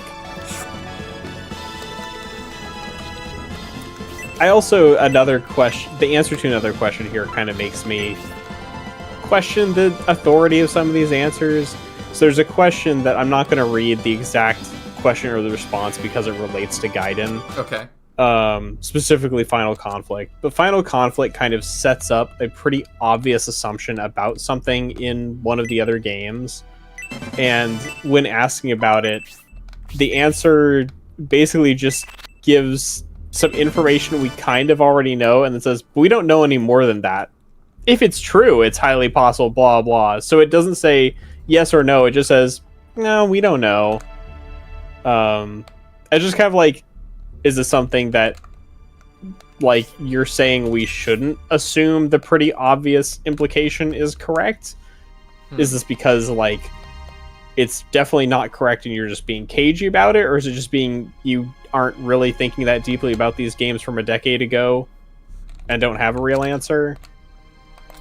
Real quick, do I go up here or should I go back the way I came to the... What are you trying to do? Sirius saying that the diplomats have new dialogue. It's up to you if you want to go talk to them. I do. I just wondered if that would take me. Then, no, I think that's progress. Okay. Because we have to go back to that, like, double door hallway, I believe. Alright, I go back to that hallway. Sirius says, also an interesting thing about the next battle, there are actually 3 different ways to enter it, and it changes your starting position. Huh, okay. I thought that was going to be related to what you were saying. Yeah, that is really interesting. I don't know what to make of his answers. Because, yeah, it could be that it could also just be he feels like he's representing a lot of people and wants to be very non-committal. Maybe. Why would you do this? You brought soldiers into the governor's mansion. I hate to say this, but neither Prince Majoron nor Aragon would ever do something so reckless. When I became Saraban's diplomat, I wouldn't even compare the filthy, stinking barbarians of the Republic to the Highborn Empire. To think the Empire could do this, I'm shaking with anger. Why, Prince Medion, why have you assaulted the governor's mansion? Saraban is our ally. How is Emperor Domeric here when he foolishly allowed himself to be abducted by the Republican King Benetron? There's only one reason your army was arrested. Someone must have wanted to make sure the Median army didn't disrupt the signing of the treaty. Your attack on the governor's mansion could very well start a war with Saraband at a time when we are prepared for war with our nemesis, the Republic. Do you realize what you've done, Prince? I'm still Aerith from Final Fantasy. Prince Arrogant said it himself. If Prince Medion raised an army, Garvin would not be happy about it. Interesting. Here's the first way for me to enter the chat. Hi. Hello, Nick. Good to see you. So I can get a Quirrell. Where? Yeah, no, I've never read this interview, like, for myself, word for word. The more I'm reading it, the more I'm kind of like, there is not much meaningful information in most of these answers. And it really makes me question the stuff that is given a lot of weight from it in the community. I see. I haven't read it either because I know it has spoilery things. Yeah, you definitely shouldn't read it now. But I don't know, it doesn't feel to me like it well reflects the world that the game's kind of set up. So I don't know. Turning a turbine with steam is easier said than done. This city is built with amazing technology, but we still need the knowledge of the Bullzone sect to continue developing the steam engine. What do they know about steam engines? Governor Garvin is very greedy. Saraband's success is but a small part of his ambition. However, his cooperation with the Bullzone sect is too dangerous. Some people believe Vandals are just a myth, but they are very real. North of Dystonia, in Quonis Village, in a mansion once owned by Governor Garvin, lives a lesser Vandal who continues to inspire fear. Oh, is that, Abdark? Sorry, run that by me again. He's talking about Abdark, right? North of Dystonia in Quonis Village, there's a mansion once owned by Garvin, and there lives a lesser Vandal. Yeah. Who's obviously dead by this point. Yeah. But I can understand how word would not have traveled to here. Bullzone reigned over the ancient kingdom which ruled this land 1,000 years ago. He was feared by all. The counter-power balance of the Innovators played a critical role in ending the fearsome Vandal kingdom. Alright, so these books are probably important too. Is Gaben Bullzone? How did you get to that? I'm sure there's like a joke in there I'm missing. Innovator and Vandal research. The supernatural Innovators stand for justice and righteousness, but spirits can also inhabit Vandals, who are evil and wicked. Innovator versus Vandal. 1,000 years ago, the evil and technologically advanced Vandal kingdom was sealed away thanks to the Innovators and their collaborators. It meshes really well with Metafa and the Laser Eye and all does. that. Shining Bearer of Spirit. That must be a cancelled game. A spirit conceived by the Creator is stored aboard the Holy Ark until a being is chosen. The chosen one is then bound with the spirit. So that's even talking about a higher power that's making the spirits. The Creator. Legend of the Innovators. No, it's Legend of Great Intention, I think. Once chosen, a spirit bearer can become an innovator by completing the evolution ceremony, which is what we saw in Holy Ark. Got it. Can I talk to y'all and get in? I see you have your army back. We weren't able to stop you, but your actions against Saraband will not go unpunished. You can enter if you wish, but it will forever be considered an act of imperial aggression against Saraband and Governor Garvin. For Steam, of course. Oh, I'm dumb. The valves weren't turning. Is there a way you feel like I should enter this next fight that would be the most interesting? I don't know, so that's a question for Lol. Serious Lol, how should I enter the fight? I leave this to you. I can walk in the front door. I assume I can go back through the dungeon. And then maybe there's... Oh, right. So there's the way where the centaur came from, the Silver Knight, or there's the... I broke all the barrels, and there's that way. I'm assuming that's all the ways.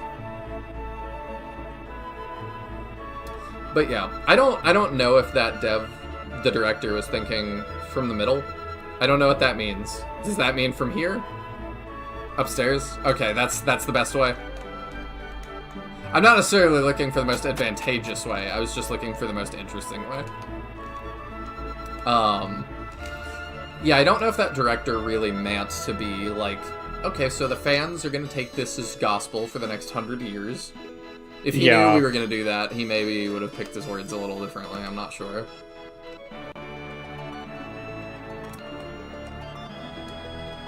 Alright, we march. Oh, I can also go through Garvin's office real quick. That's fun. 800 gold! I'll check his bookcases in a sec. Mithril Whirl!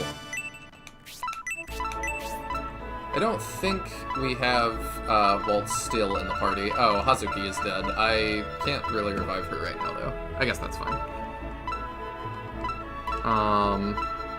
David actually doesn't have a accessory. I should fix that. Rock doesn't either. So Battle Bracer we'll give to David.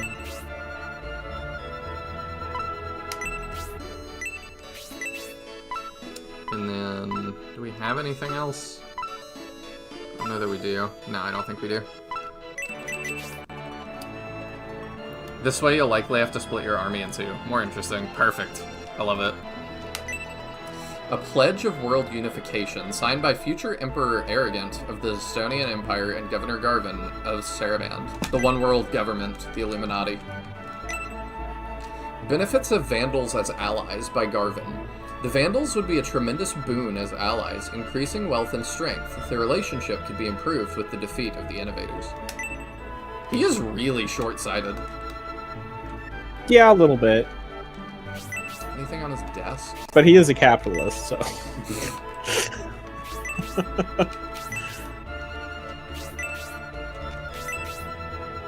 Alright, here we go. I am jacked! Shrek and Fiona should not be married! That's what it feels like. I have no clue who he was. Me. I was like everybody important in the story, you know this. That's true. Arrogant, you're such a fool to have sold your soul to those heretics. I love the soldiers around him, like, what is he gonna say next? Like, do you want to, like, take a step back? You're so close. Or maybe he wanted to play Vandal Hearts. Oh. I follow another YouTuber that did a review of every single one of those games, and he came out the end of it hating them, I think. As always, you're too stubborn, my dear father. If Madron were to succeed you as emperor, Dystonia would be doomed. What do you think you could do better? You betrayed me, joined those heretic monks, and compromised the Empire. Every time Domeric's, like, little sprite bounces up and down, it just looks like he's like, meh, meh. You're a wicked man to have organized your own father's abduction. Is Garvin just looking out the window like, A lovely day today. Yes. oh my gosh! Why don't you take him? Don't be so hard on him, Domeric. He's done an excellent job of managing this complicated plan. I don't know, is that a good voice for him, or should he be more, like, ancient?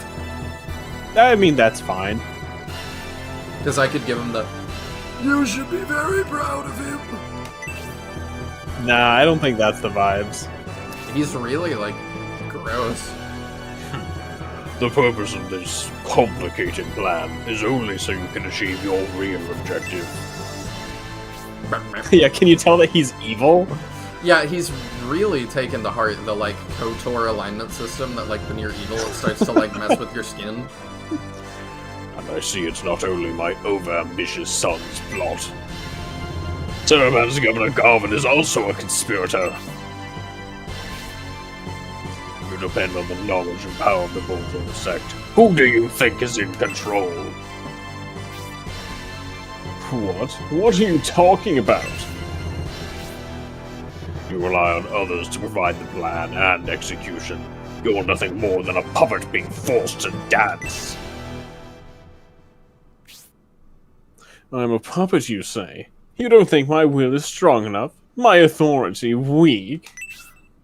You question my authority. You don't think I have the power to rule the Empire? So you won't allow me to inherit Dystonia? Uh-oh. I don't like where this is going.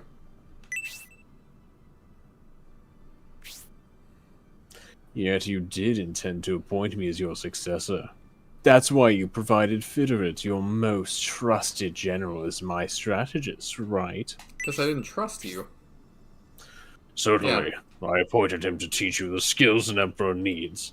However, it seems that was a failure in the end.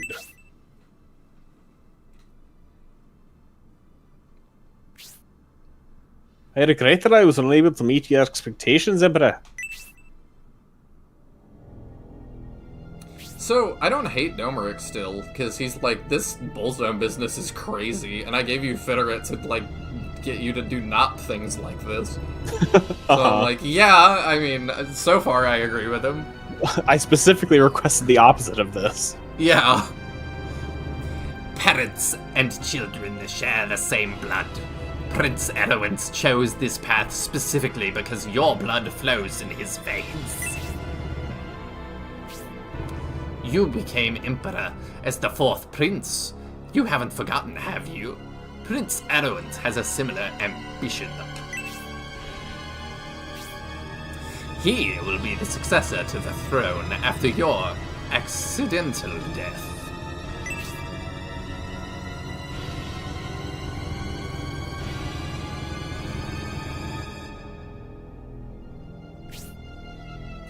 One of your sons will succeed you. Madaron, Merion, or myself. I could become emperor with only 2 deaths. And if you were to die, only one person with the right to the throne would remain in my way.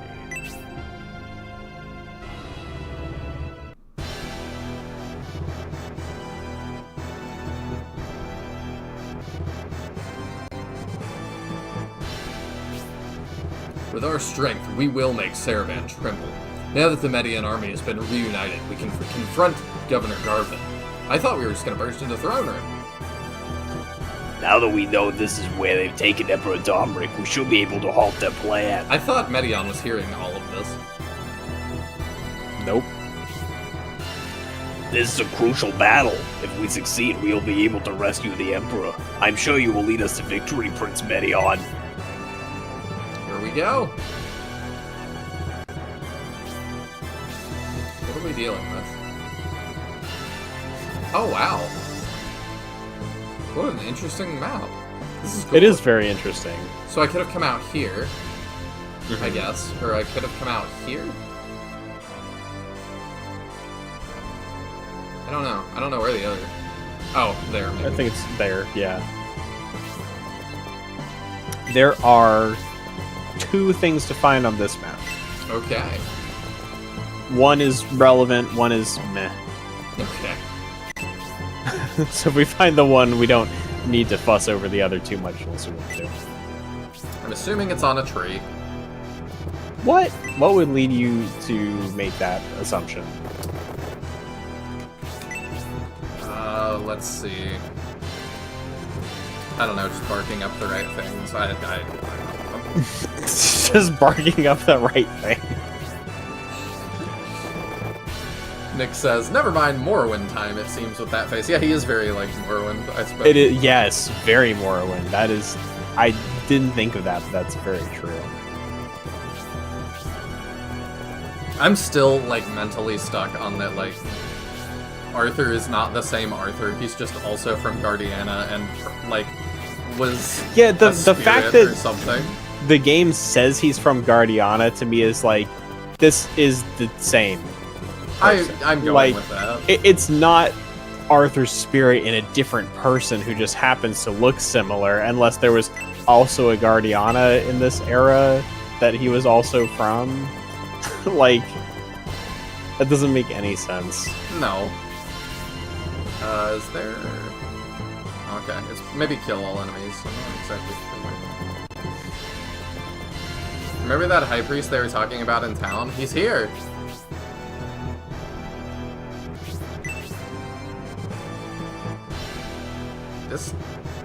These guys? This guy? Oh.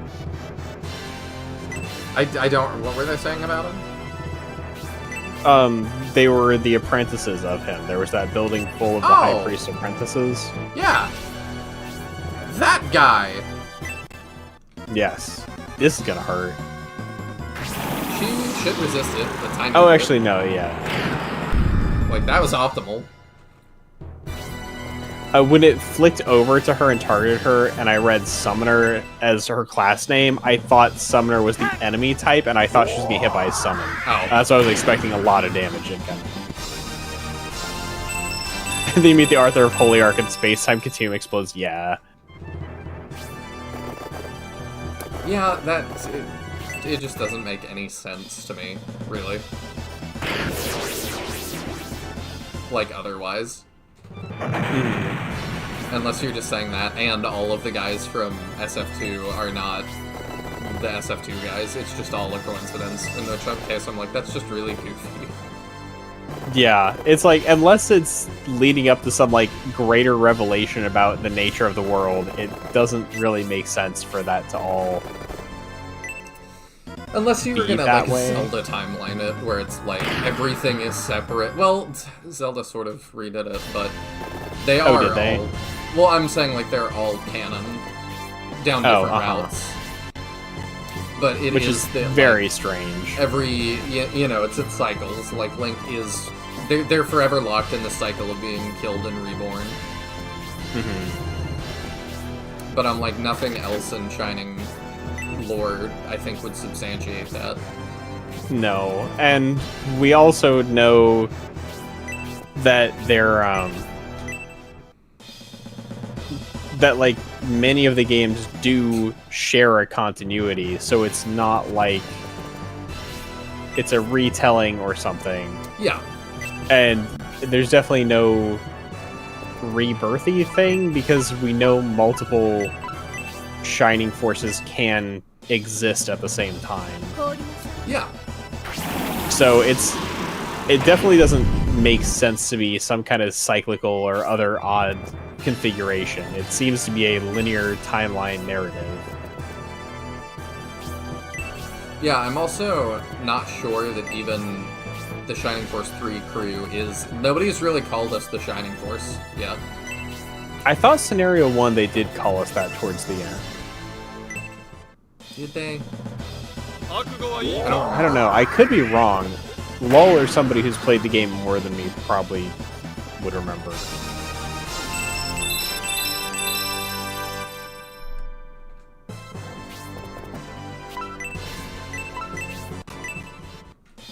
Also, I like that the soldiers on the side are patrolling in a circle. The little touches of AI movements you used to see in SF1. Yeah. Mm-hmm. Okay, so it's not that one. Do I want to toss him into the... Yeah, I'll toss him in. He'll be alright. And what a memorable guy, that Master Monk, yeah. Or High Priest. Yeah, without you pointing that out. Oh, this Campbell just died. Nope, we take it a little bit. Not super well. Not particularly well. There's a bookshelf in Elbasan Village that was the first mention of the Shining Force. Okay, so we have not been called the Shining Force yet, though. Which is That's also the main. very unlike the other game. Mm-hmm.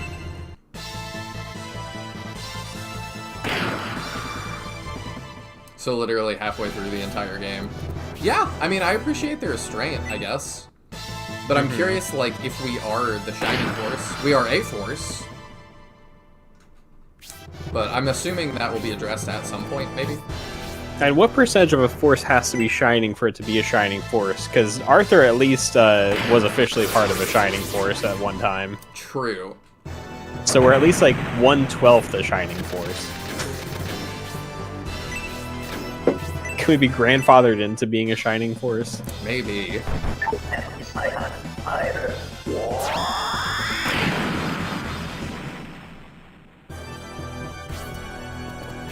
If Robbie is an ancient, he's kind of shining. That is potentially true.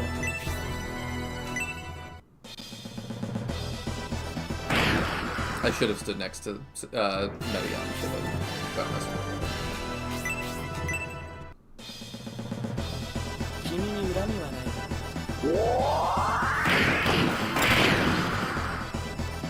That does a lot of damage. It is. How many members does it take to change the Shining Bolt?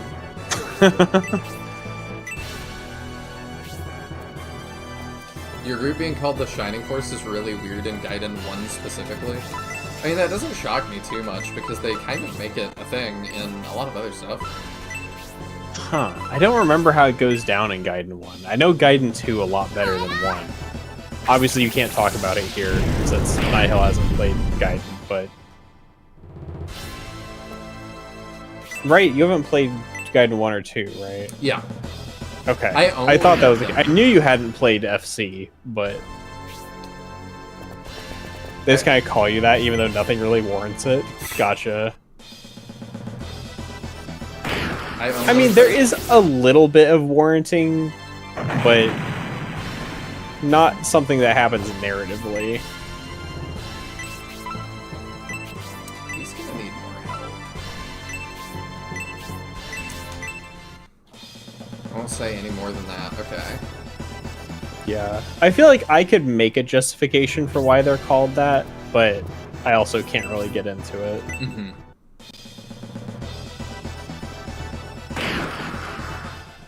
I'm really excited to play those as well. I'm just trying still to be focused. The Gaidens are good. You'll like the Gaidens. I've liked everything Shining so far, so either that means I'm horrendously biased, which is definitely a possibility, or they're all, at worst, pretty decent. Yeah. I feel like they're at worst pretty decent. Wisdom is still the bottom of my list. But granted, it's the only time they tried that, so... Holy Ark is better than In the Darkness, and like they kept innovating. So yeah, well, I feel like it, as we've talked about, like with every game, they kind of did put in a real effort to improve the formula, and that's why 3 really feels like the closest they got to perfecting it. It's the culmination of everything they put together. And it's weird that... Go ahead. I feel like Gaiden is very strong gameplay-wise because it is like 99% gameplay. Because you don't have the town segments and stuff, so the battle quality and design is much higher than in other places in the franchise. I see. I mean, that makes sense. So I find the like battle-to-battle gameplay of the Gaidens to be overall more enjoyable than probably any of the other games. It's quite good in 3, but as we've seen, 3 still has some pretty stinker maps every now and then. Yeah. But 3 as a package is definitely the strongest game. But I do think Gaiden, and specifically FC possibly, is the strongest in battle-to-battle gameplay.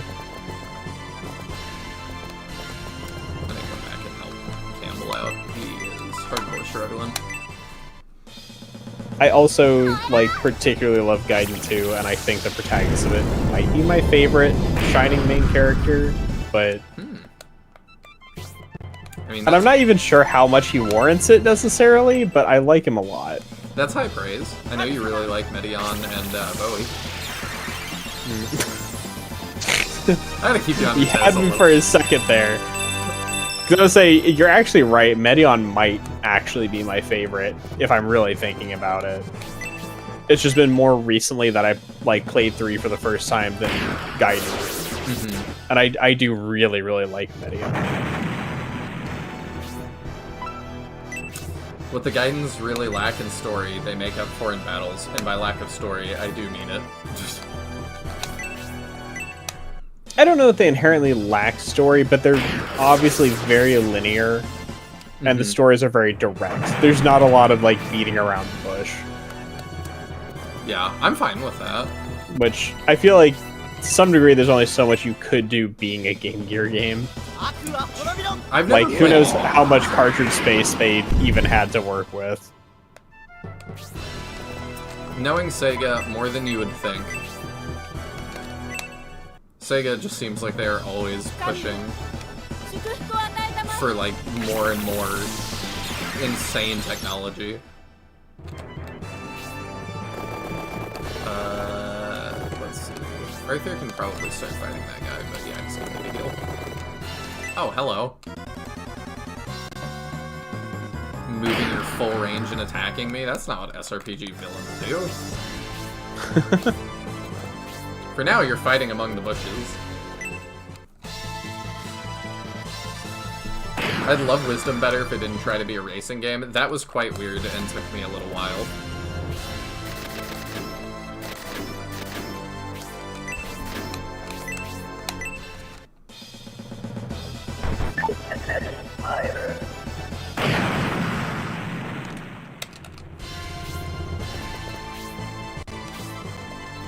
I also thought it was really interesting the other day. I saw, I think it was a statement from both Atlas and Ubisoft. I was gonna say, like, because you were talking about, like, the package, like, thinking about games just kind of as a package. That Atlas and Ubisoft are both talking about how gamers don't buy new games new anymore. And I thought it was interesting that both of those companies would kind of come to that realization. Because... I don't want to drop that much on... You know what? It's not that scary of a map. I'll drop that much on you. It was just interesting seeing those two say that, because for Atlas, it was like, well, they were a little more specific, and they're like, we put out, like, the definitive edition of our game every year. Like every other year, you know, or I think it's a year after it comes out. Like, they did Persona 5, then they do Persona 5 Royal, and Persona 4, and Persona 4 Golden. And they're like, yeah, people are just waiting, we've noticed, and it's like, you know. Well, it's the same way I've talked about, like, why would I buy a console that's not Nintendo when every other game comes to PC after a few years?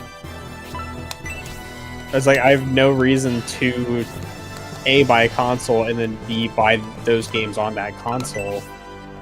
Hello, Ragnarocker, I fell asleep. Good morning. Weak.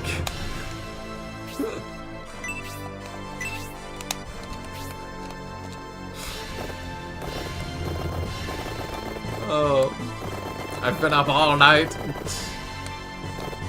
It is not a competition. Unless you want it to be, I guess. Did you say yes it is? Yeah. Alright, fair enough, it's a competition.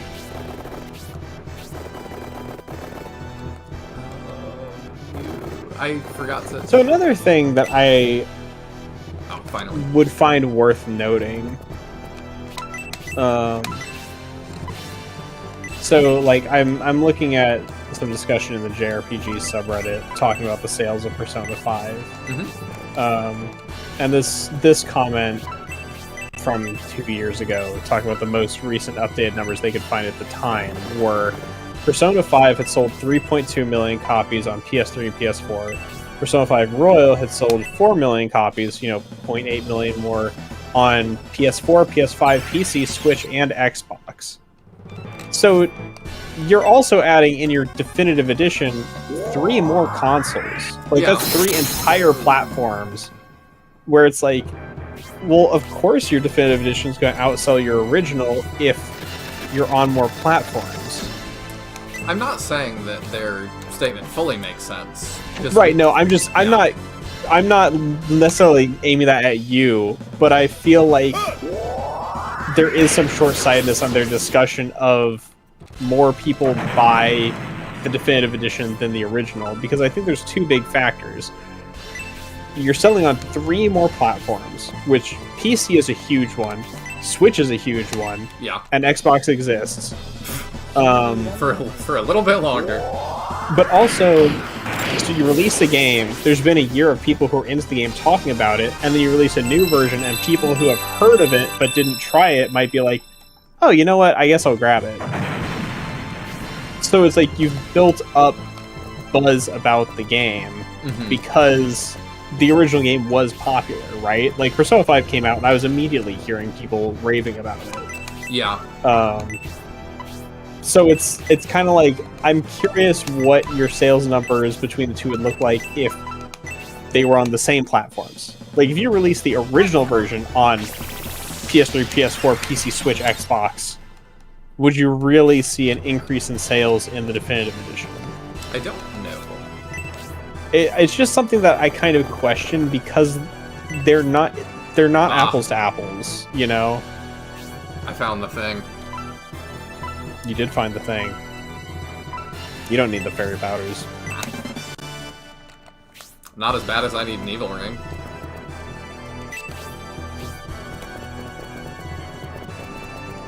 Yeah, I definitely hear what you're saying. I would not have been... I don't own Persona 5, but, like, I'm interested. Neither do I. I would not have been as interested without all of the buzz it had. Yeah, Persona is a franchise I really don't care about. So, like, a new Persona comes out, and I'm like, well, it's cool for people who play Persona. Yeah. Like, Speaking of, you've actually just made me remember another thing I wanted to talk about. So the Game Awards happened, and I've not fully watched through them yet. But I'm like... I know Expedition 33 won everything. That's all I've heard. Yeah, I've seen some people putting forward, like, should we alter the rules in future? And I'm like, I can go either way. Part of me is like, no, step up. Because it's not like it's fan-voted. No. So I'm like, I mean, well, if and they the thing is, are gonna do that, to me, like, they're gonna do that. So, like, the awards it won, right? I'll talk about the less controversial ones first. Sure. Best VA, that's an individual actor. Best art direction, that's a specific category. Best music, that's a specific category. Best RPG, that's a specific genre. Best narrative, that's a specific category. Best game direction, that's a specific category. Like, there's no reason one game shouldn't be allowed to win all of those. Because those are distinct elements of a game, right? And then they got Game of the Year, so, you know, like, best overall, whatever. The only ones for 33 that I question are Best Independent Game and Best Debut Indie, and I'm sure you've seen some ongoing discourse of, is Expedition 33 technically an indie game? Yes. And from one thing people that I've seen that have said yes. I've seen some indie devs be like, sure, they can be indie, but like, is Well, the one point thing- not that I don't have $1 million? One thing that, like, to me holds water in saying that they're not indie is people posted, oh yeah. What? That It's was a little crazy. silly. Look at Oh yeah, and it's an instant utterly kill. defeated. Wow. Okay. But there was a post from way back when 33 was in development on Reddit by whoever the lead is that was looking for somebody to do voice acting for a demo trailer, or was looking for multiple voice actors for like their demo at the time, and he referred to it as a AA project in that post. And that to me is like, so is AA indie? No. And that to me is kind of like, well, it's not an indie game. It was a collaboration between two studios with a lot of money behind it. My favorite indie game, Sly Cooper. Yeah, Like, it's like, I no. mean, I feel like by most definitions, a lot of people would consider like Fire Emblem a AA franchise. I wouldn't call it indie. I would maybe say AAA, but yeah, It's I really would hard to say. very much not say With the indie. level of polish put into it, it feels more AA. No. No? No. Look, compare the polish to Pokemon. This is the standard now, Zaya. I feel like it honestly goes back and forth because I feel like Pokemon looks better than Three Houses, but Engage looks better than Pokemon.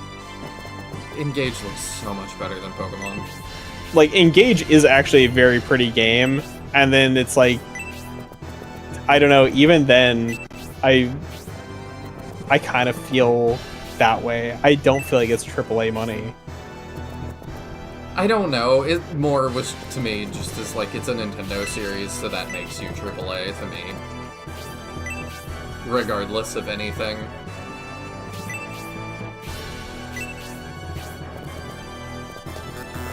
I will say the AI overview says Fire Emblem is generally considered a high-quality AA or AA plus series by fans and critics. AA not plus quite is a AAA. Not even a real term, though. Yeah, but they're talking about like AAA being seen as like Final Fantasy or Zelda, and it's definitely nowhere near Final Fantasy or Zelda. No, but I'm still like, It's not a super meaningful distinction to me anyway. It's not, but either way, it's kind of like... It's not indie. I mean, Expedition 33 looks better than Fire Emblem. Yeah. Like, quality and polish-wise. So if that gets to be indie, Fire Emblem is 100% indie. Basically everything Nintendo publishes is indie. Yeah, Siriusol says, my favorite indie game, Dark Souls. Yeah, so it just kind of... Those awards, I agree with people, do not feel appropriate for Expedition 33. I would agree. I do take issue with them getting, you know, Best Indie and Best Debut Indie. But other than that, I don't feel like there should be limitations on like how many awards a game can win, because if they did the best at all those things, they did the best at all those things. I agree with that. And like you said, it's not fan voted, so it's not like people were cheating votes or something for it. Speaking of best indie and stuff, did you see the Megabonk guy? No. Oh, shout out to that guy, because he was nominated for those categories, and posted on X and said, this is my first game like under this studio name, but he was like, I technically, under other names, some of which are known, some of which aren't, have made other games. And so I don't think I should be like, I don't think I should be put in as a possibility best debut indie, because it's not was the one quite my debut. And I'm like, what a stand-up dude to like say that when he did not. The number of A's is completely arbitrary. Mind you, see Ubisoft's quadruple A. Yeah, that was a joke. Yeah, that was to just grab publicity for their new game, Skull and Bones, which like that flopped basically. Yeah. With the amount of like money they spent on that, and then how it looked, like, not even graphically, but just like, I looked into it and it was like, why would I want to play this? Lawson's hot take, I didn't like how Engage looked. It's got that patented Nintendo, everything is made out of plastic look that I just hate and everything. I actually think it looks quite different from Nintendo's usual style. I would agree with that as well. I'm and kind of curious. I do think you cannot subjectively like it, but I do think on an objective, like technical quality level, Engage is one of the best looking games on the Switch. Just on a technical level. You don't have to like the style, that can be whatever, but it is a very good looking game, especially compared to most Nintendo games and most Fire Emblems. I've killed every enemy, what are we doing? Well, you gotta go interrupt what's going on, don't you? It's actually an Arrive map. It's not an Arrive map. That would be Arrive. It's a map move map. No. Well, yeah. Oh my gosh, it is. Okay. You thought that was the fight? Yes. That's cute. Okay, we're gonna... I was blowing through all my MP to, like, get a little more EXP. He also blew through your summoner. Yeah. So yeah, have fun. Okay, let's wait until Synthesis gets here, I guess.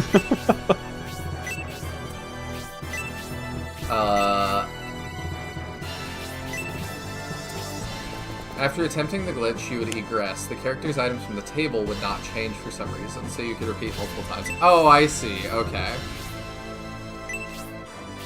Yeah, I don't care too much.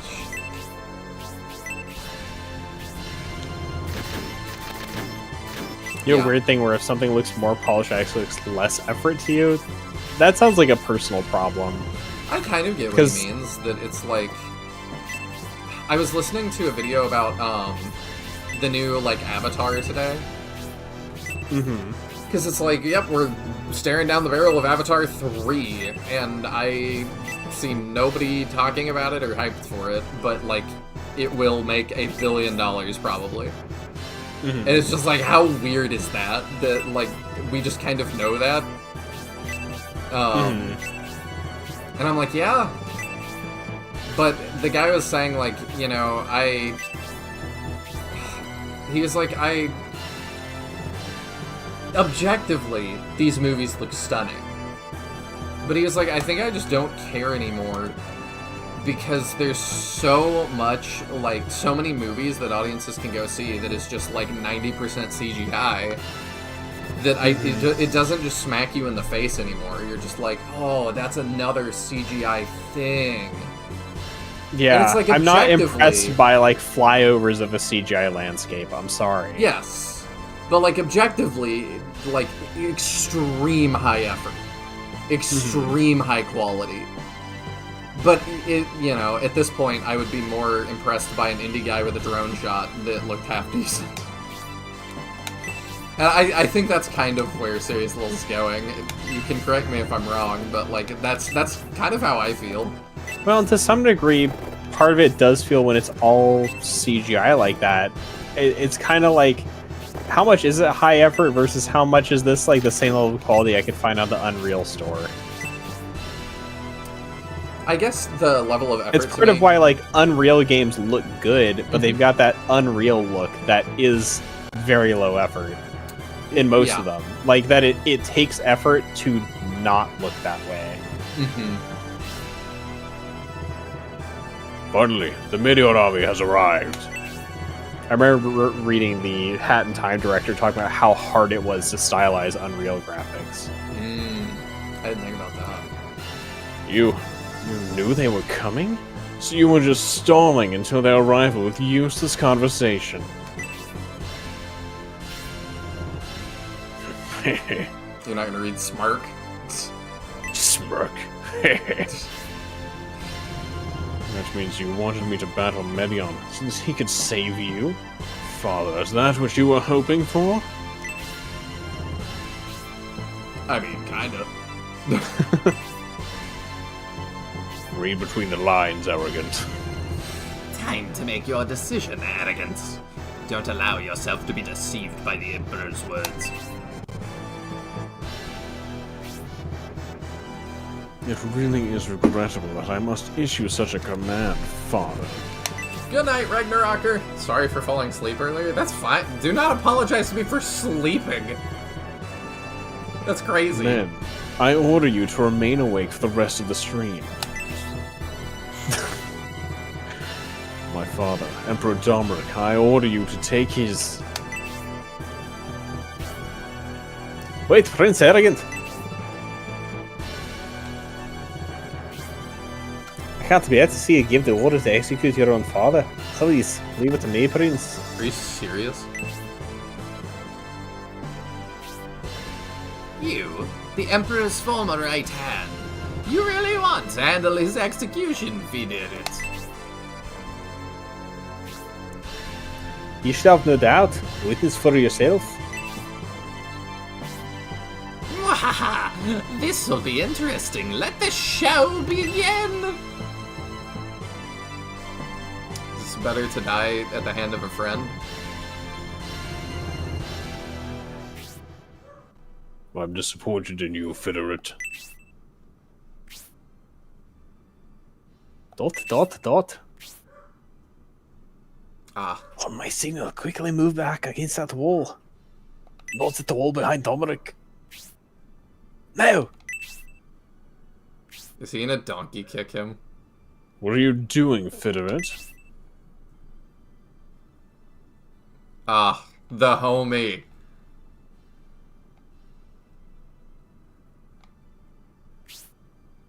Alright, God, defense formation.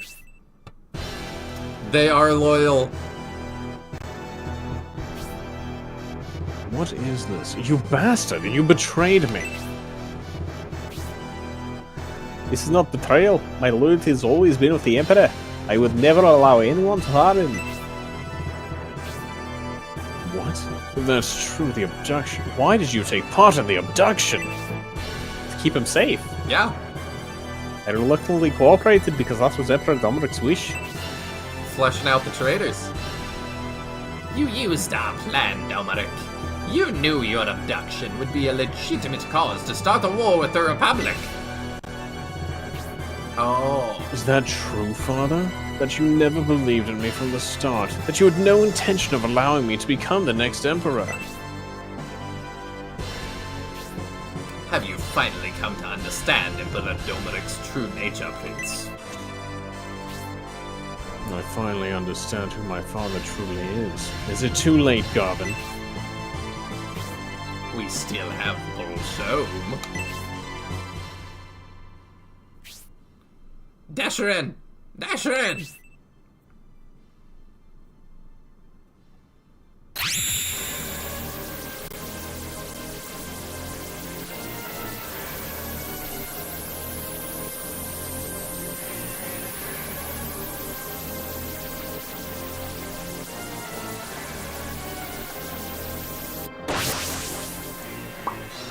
Did you call me Garvin? No, I called you Desherin. It's refreshing to see rulers be actually competent at their job. I mean, Benetrim was too. Like, well, sort of. Everybody More or did less. turn on him, but Yeah. the rulers have been good though. Have you recovered from the wounds you suffered at Elbison Temple? I'm doing very well. Basanda's heading to look over. No, she's not fully recovered yet. I did kind of leave her by herself. Did you call me because of Dominic? Yes, but not only Dominic. The Medion army is here. The Median army? I thought you'd have taken care of them by now. Not executing them was a mistake. Median managed to rescue his army, and now they are all here.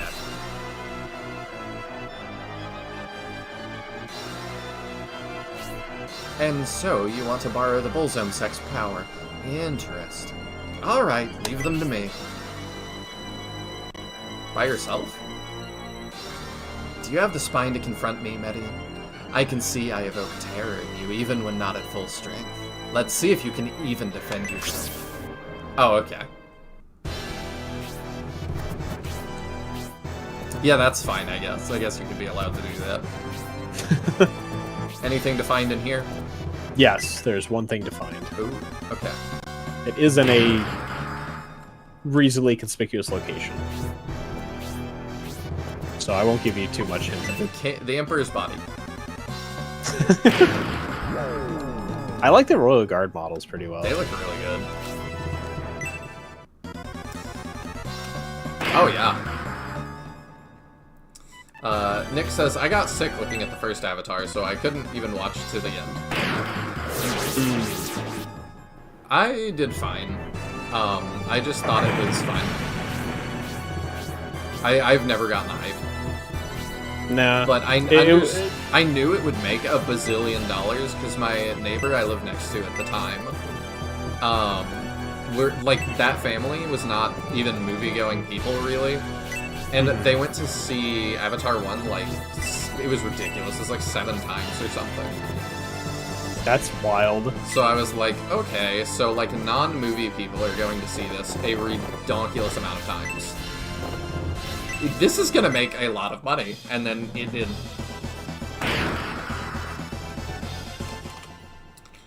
But it is weird. I'm very fascinated by like how little cultural impact it has. I mean, I feel Who like is this, real quick? I think it probably is Yasha. Yeah. Yasha has arrived. I was gonna... Yasha has arrived.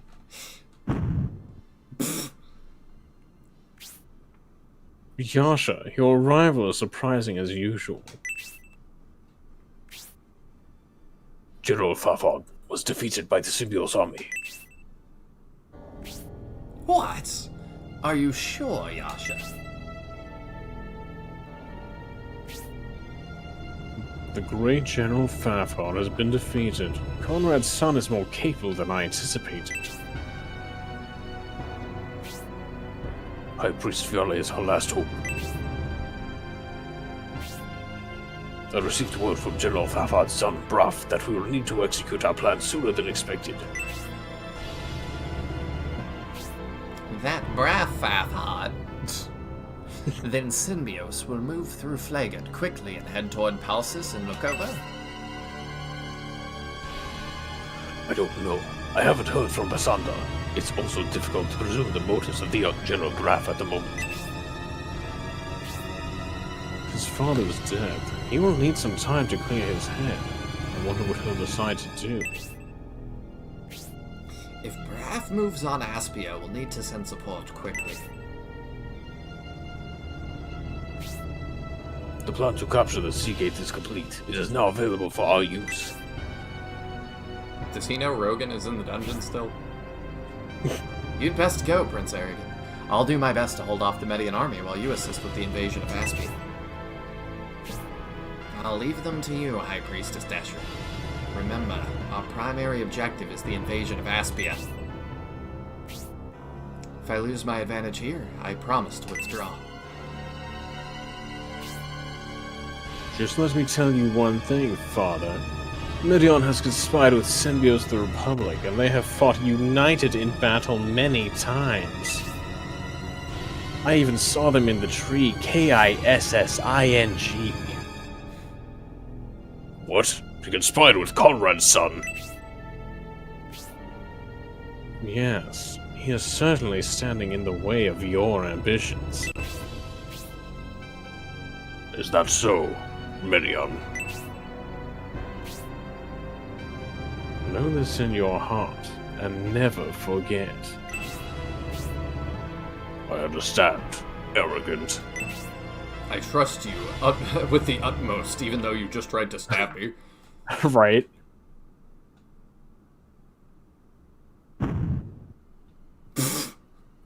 He's dead. The dual assassination is complete. The problem I take solved. The problem is solved. I love the entire conversation just had by enlarging and reducing in size. Emperor Domeric, Garvin has longed for the suppression of Aspia for many years. I bet he wishes he could have done it sooner. Oh, you're being such a good boy. If you slip up, you'll have me to deal with. You too, Medion. If you want to save Emperor Domeric, you have no choice but to defeat me in battle. I'm betting we don't have a choice. It would be really funny if, like, you got to that cutscene in a situation where, like, that next turn, an enemy, like, immediately killed Medion. So you, like, go through this whole cutscene, Harpy's turn, like, crits Medion and he dies or something. And then you have to go restart the whole battle. I'm sure that's happened to somebody. Probably. It would be really funny. Also, that is the hugest desk in the world. Yeah. Okay, to jump all the way back, you were in the middle of being about to say something about Avatar. Oh, what was I saying? I was talking about the cultural impact Yes. thing, because you talked about it having zero cultural impact. And I think it really is just like, it's all spectacle. Nobody cares about Avatar for the story, No. or whatever it has to offer in that regard. It just looks pretty. Like, we're talking about a media franchise that called its special resource unobtainium because it's hard to get. Like, it's Yeah. not exactly the pinnacle of creative writing. And I think that's part of why it's had so little impact overall, is just because there's nothing for it to impart to the conversation. You know? Yeah. You may be right. I just like I only watched the first Avatar, granted, Same. but so- it's not like I came out of it with it really doing anything that interesting.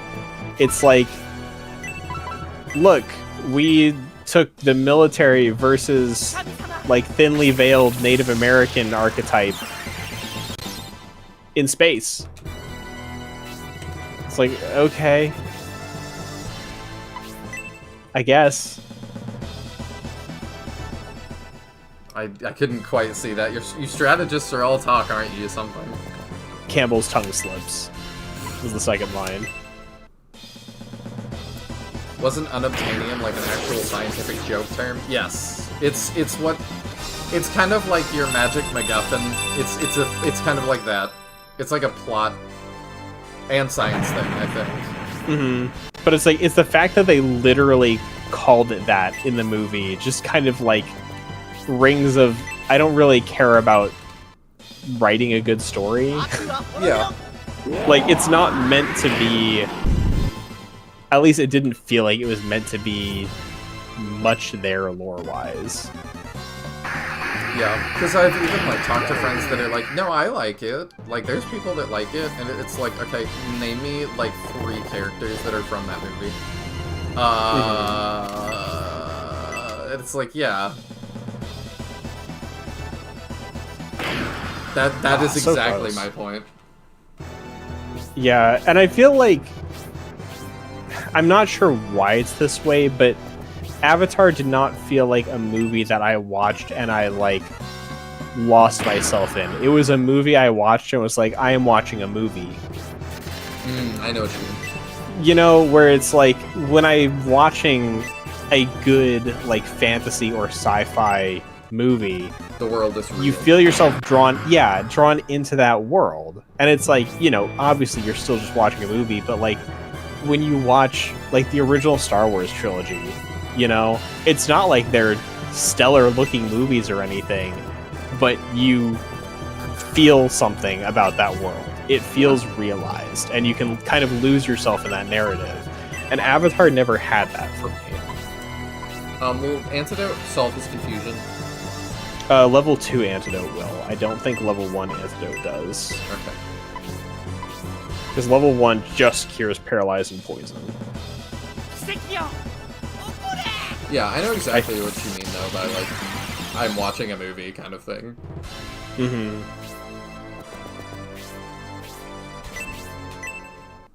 Like the Bad Guys 2's MacGuffinium. Yeah. That's funny, I didn't know they called it that. I haven't watched that, but from the trailers it looks fun, so if I ever like find a random opportunity to, I probably will. I didn't watch the first one though, so maybe I'll watch the first one sometime. That's a lot of HP on this guy. It is. I'm kind of surprised he has so much. Yeah, the Bullzone monks. Hey, we're busy killing you all. Stop talking so much. Yeah. I like how Hera just jumped down off the stairs she was trying to climb. That was a misclick from me, but yeah. Oh, that's new.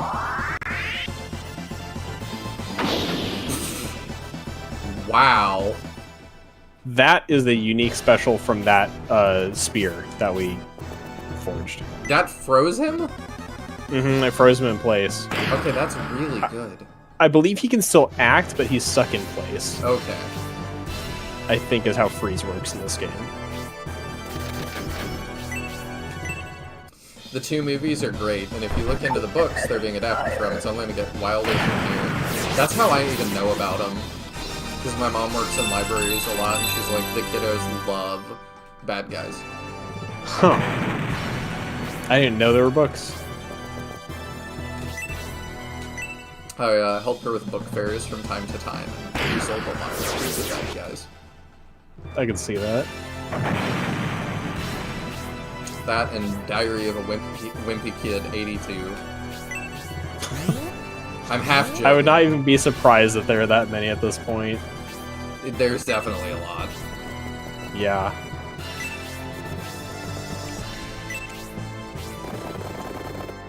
How many Wimpy Kid books are there? I'm searching this. But yeah, Avatar, I don't know, I have this morbid fascination with it. I definitely am going to watch 2 at some point. It's been on my list for a while, though, and I've just not quite gotten around to it. There are 20 books, in addition to supplementary books and spin-offs.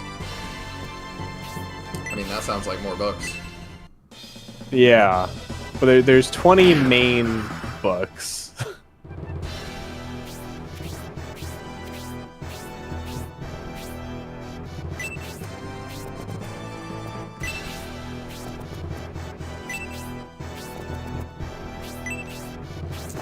But yeah, it's just, for Avatar, it's like, there's no lore videos, there's no, like... And maybe there is an Avatar tuber out there somewhere that's, like, super into it, but it's not real mainstream, despite the money that's making. And there's not, like, huge discussion pieces about the villain from 1. I forget what his name even was. Who cares? And, I forget who it was. I wish I could give credit. There was some YouTuber I watched that actually did a full breakdown of the lore. And, like, how insane it was. That it was, like, they're not even, like... The, like, blue people are not even sitting on the only unobtainium. Like, I forget where the rest of it was. But it was like, you could just go somewhere else. Like, none of this has to happen.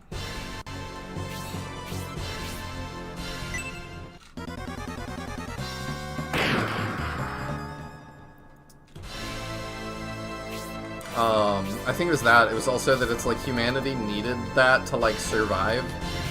And the blue people really don't use it. So it was also weird that it was like... And I don't remember why humanity needed it to survive, to be fair. But I remember people being like, yeah, like, the main character's like a hero, and it's like, he betrays the entire human race because he met a blue girl and thought she was pretty. Like, if he has his way, he, like, dooms the human race to extinction. So it's just really weird that it's like, that's the hero? But it's one of those things that's like, you're thinking about it too hard. Now, Nick's comment, because of what we're talking about, looks like he's talking about Avatar.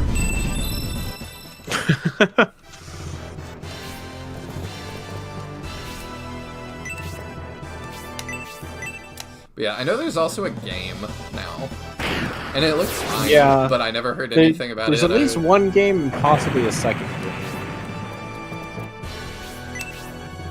Like, it is becoming this whole franchise. I do, like... I still question the decision to just call it Avatar when Avatar The Last Airbender already existed as a wildly popular media franchise. Because I feel like it makes it hard to even search for Na'vi Avatar. Yeah. And then the world is called Pandora. If you search Pandora, you find stuff about the actual myths of Pandora. Or the music. So it's like, unless you're searching, like, literally the name, like, Na'vi, nothing in its naming scheme is unique.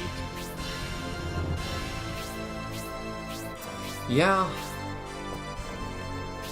There's a lot of questionable things. I feel like for the name, James Cameron was clearly very passionate about it, so I wonder if he just really wanted that to be the name. I mean, it must be. It's just, like... I don't know. It's questionable. And I don't know.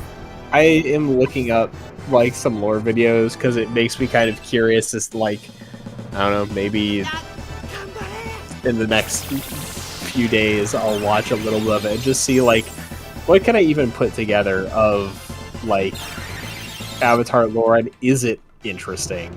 Like, does it have any legs or not? Let me know what you find. Yeah.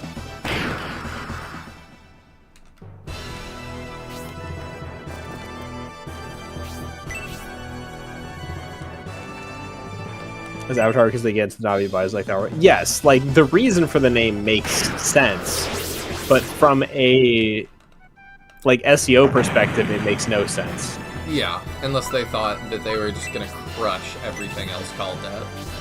Which, like, good luck. The Last Airbender, like I said, is possibly like the most successful Western cartoon in the last like 20 years in establishing a very dedicated fan base. Yeah. I would not fight you on that at all. Well, that's gonna hurt. Yeah. Is he the only target? Yes. He may just die. Yep. Yeah, that's a lot of damage. I don't think anybody lives that. I don't think so. Unless you got somebody with a bunch of fire resistance they're sitting on. Does Hera have resist? I don't remember. I don't know. Okay.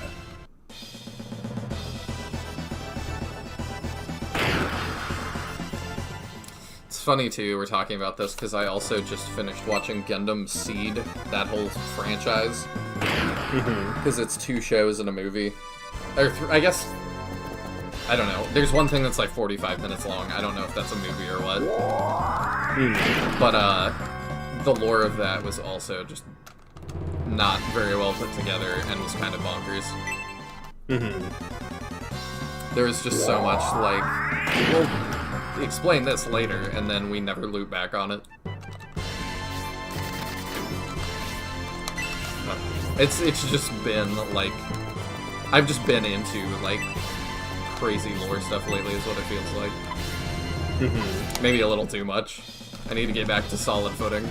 That's why I'm back to Shining Force.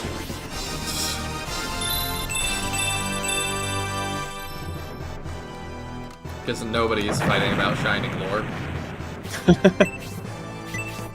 Unless I bring up my timeline theories, and then people will fight me about Shining lore. Unless we bring up Shining lore, nobody fights about Shining. There we go. I probably don't want to. There's some other good cartoons out there, just like the Amazing Digital Circus phenomenon. It's popular, but I don't feel like it's quite the cultural touchstone that The Last Airbender became. At least not yet. There's a difference between, like, popular YouTube series and the, like, what Avatar The Last Airbender became. Yeah, I would agree. Is Digital Circus worth it? I don't know, I've never watched it. I'm asking Nick, because to me, it kind of is, it inhabits the same, and this is probably just because it's on YouTube, and like, that's maybe is not fair, but I'm like, it inhabits a little bit the same space as like Hell of a Boss and stuff, which I'm just very not interested in. Yes, I feel the same way. So I'm like, I just, for that association has kind of put me off, but I don't even know that that's actually a fair association.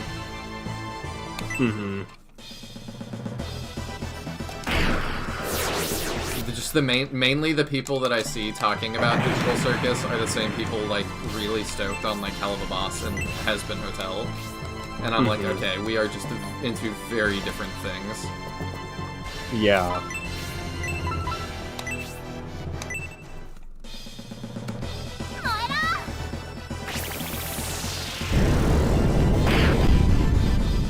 Those I actually did give a chance before I decided I didn't like it as well, so y'all can be proud of me for that.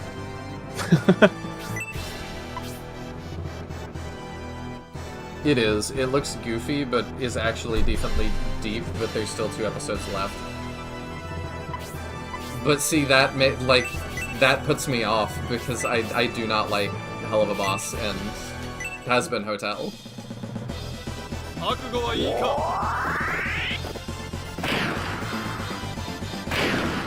I've been trying so hard to catch him up. He's finally almost there. Most of my guys are about 8.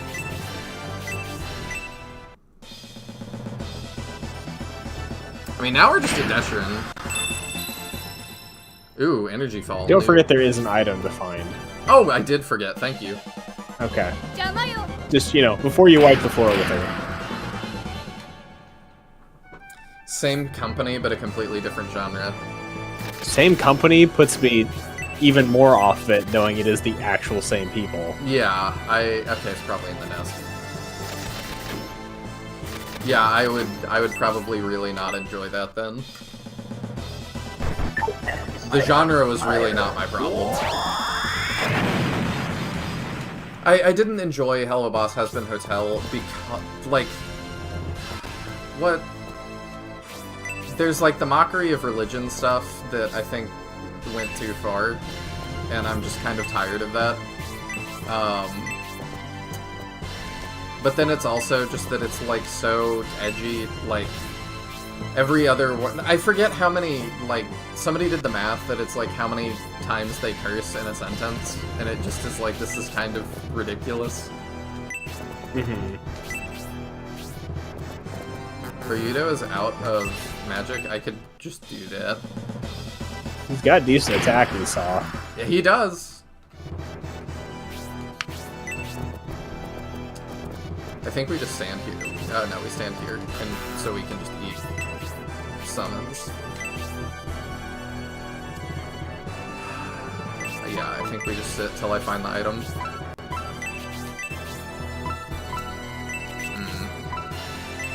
You're gonna need heals, though. Let's go, we have something for you.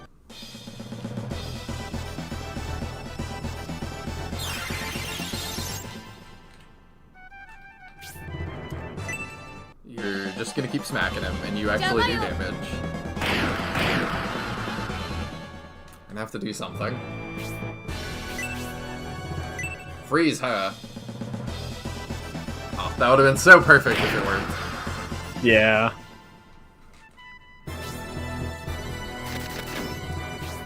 No, it's not in the desk. Oh! There you Holy go. halberd. Okay, that's the only thing to find? Holy halberd, Batman? Yeah.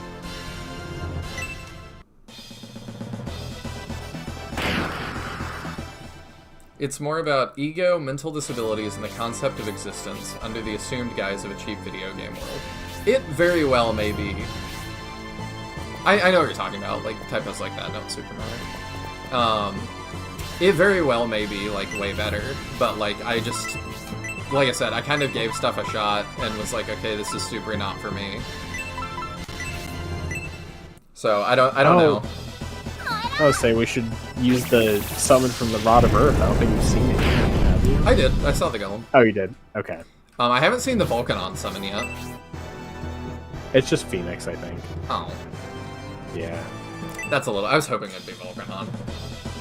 I mean, they got a Phoenixes. I'm not sure what more you wanted there. What, he drops the statue on him? Yeah!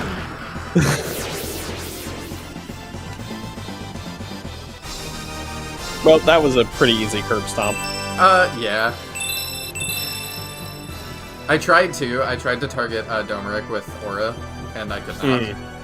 Yeah, he's But- just an NPC, so is Fitterit. Yeah, I just wanted to see Domeric's battle sprite if he had one, but maybe he doesn't, so that's why he's not targetable. Because I also checked early on to check his stats, but I'm like, what is Grandpa's stats like? Not existent. You want to know a fun fact that I don't think is a spoiler? Just talk about St. Peel's battle sprites. Yeah. Rogan is not playable, but has a battle sprite in the data and is nearly functional as a playable character. I really thought he was going to be playable. Yeah. Huh. He's not. It's just, like, there is plenty of evidence to point the fact he was supposed to be, and then they didn't finish him or change their mind or something. I wonder if it was that they had, like, X amount of characters across all the games. I don't know if they're even in all of them. But it's like, maybe it was even... It's not. I don't think it's equal. Oh, okay. Well, it's especially complicated because, like, how do you count Julian? Like, do you count, like, Julian and Dawnhort as part of the Scenario 2 full roster? No. Which that, like, extra makes the numbers different. I would say Because no. let's see. Medion's force has... I don't want to know 20? how many each has. Okay. Because I want to keep being surprised. But Okay. I'll see what the standard deviation is. That was a good answer, but it was like such a like programmer answer. It really is such a programmer answer. I would have never said that in a million years. Well, and I guess it's even hard to say then because there's some instances where you can only get one of like a set of characters. So, yes, I do remember y'all telling me that. Yeah, it really is. They're not even. I can say that much for sure. Prince Medion, High Priestess Desherin has been defeated. That's why she's laying on the floor doing whatever that is. We've bested a very powerful enemy of Elbasam here today. If only I had fully recovered, this unfortunate defeat would never have happened. Even if I perish in this dreadful battle, it will only be temporary. Bullzone will... It's probably Basanda or Fiale. I think I won't let you die.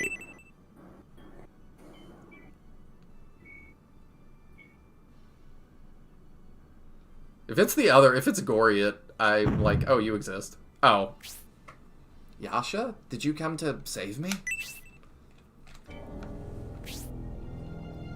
Oh no, Yasha and his tricks. He's come to help the dying Desherin escape. Thank you, narrator Grantak. I'll see you again, Prince Medion. Grantak, in case you're a Netflix watcher. Yeah, exactly. Last time, on 2 seconds ago, Yasha reappeared to save the dying Desherin. We must go after Garvin. Nick says, Julian is scenario 3 with guest appearances for me. That is how I think I'm treating it. Garvin. The unification of this divided land has been my cherished wish for many long years. I won't allow Garvin to beat me to the punch. That was the last battle for tonight, by the way. We'll do cutscene and then probably wrap up. Sounds good. Are you aware of the Bullzome Sex attack on the Destonian capital? The situation there is dire.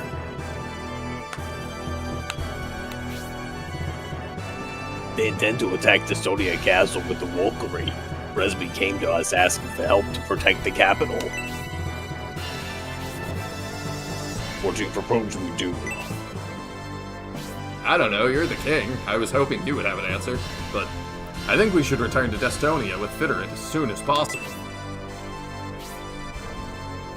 We can't do that, Campbell. It is weird. It really feels like it should be Median talking in this, because, like, Campbell being so informal with the king is very strange, but if this was Median, it would be fine.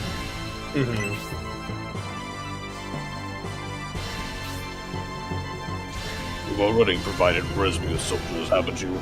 You must have been satisfied or you wouldn't be here. This is a ripe opportunity to secure the Republican lands. It's unexpected, but I can't afford to miss it. Hurry and gather our forces, Fiterit. The soldiers left behind by Arrogant can be reorganized into my personal guard. No, we saw them already. They're back killing the Bullzone monks. You really should, like, unify this. Medion, will you prepare your army as well? Median talking? You sure? I mean, it would be fitting.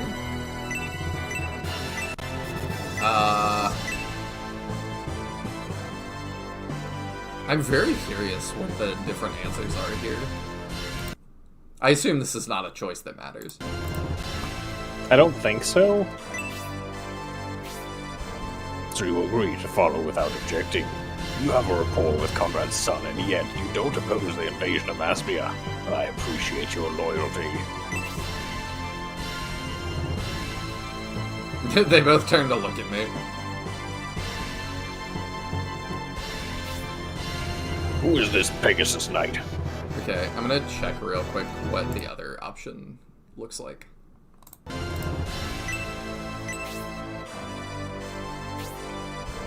I thought you would object, Medion. You oppose the invasion of Aspia due to your rapport with Conrad's son. Prince Medion, I understand your feelings, but you ought to suppress them and heed the Emperor's wishes. Okay, now it just kind of follows the same. Okay. Who is this Pegasus Knight? I just thought it was an interesting question, because I'm like, Medion, I understand that, like, we have a lot of empathy for Symbios because we've been Symbios, we've been in his shoes. Medion knows Symbios, knows he's a decent guy, but we really don't know Benetrim. We don't know a whole lot else. We know we don't like the Bullzomes, but now Domeric doesn't either. And like I said, this is like the biggest stain on Medion's family's legacy. It would make sense to me if he was not totally opposed to this. Yeah. We also have been told by tons of people that it's like, yeah, the Republicans are all starving. So it's like, you know, I could definitely see somebody like Medion being like, well, if we were in control of them, when we were in control of them, they weren't starving then. I'm Honesty of the Rogan Army. I come on the orders of General Rogan, who is currently confined in the brig of the Executor. Honesty is General Rogan's right hand. She can be trusted. Rogan's right hand. Well, you've likely received plenty of training. Am I right? Yes, I've learned much under General Rogan, and I'm prepared to die serving him. However, as an Imperial soldier, the Emperor is my highest authority. Why did General Rogan send you to us? Because he's locked in a cage and can't do anything else, lol. The Seagate was attacked and boarded by the arrogant army. During the exchange, the Executor was disabled. The Executor is adrift and will sink soon. General Rogan is trapped in the Executor's brig and is in danger of going down with the ship.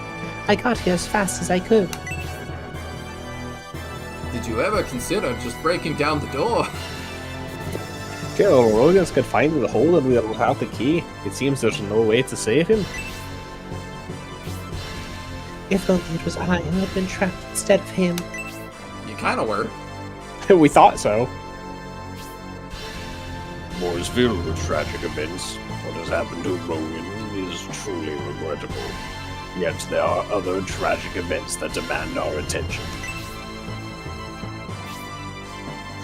The capital of Estonia is being invaded by the Bullzome sect. The castle is under attack. I'm worried that the situation in the capital is critical. Honesty, could you please deliver a letter to Majoron in Estonia Castle for me? Of course, Emperor. It will be a pleasure to serve you. Good. Be sure to come see me before you leave.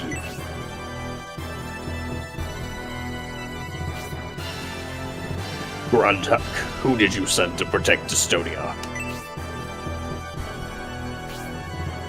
Some powerful allies, including Gracia and Innovator from Elmison. And by powerful allies, I definitely don't mean Julian and Dawnhorn. Gracia went. Did he have the Staff of Bassem with him? Okay, another one that I'm like very curious what the answers differ. No. Ha, I can tell you're lying. If Gracia intends to confront Bullzome, he'll definitely need the Staff of Bassem. Emperor, this is... This has become interesting.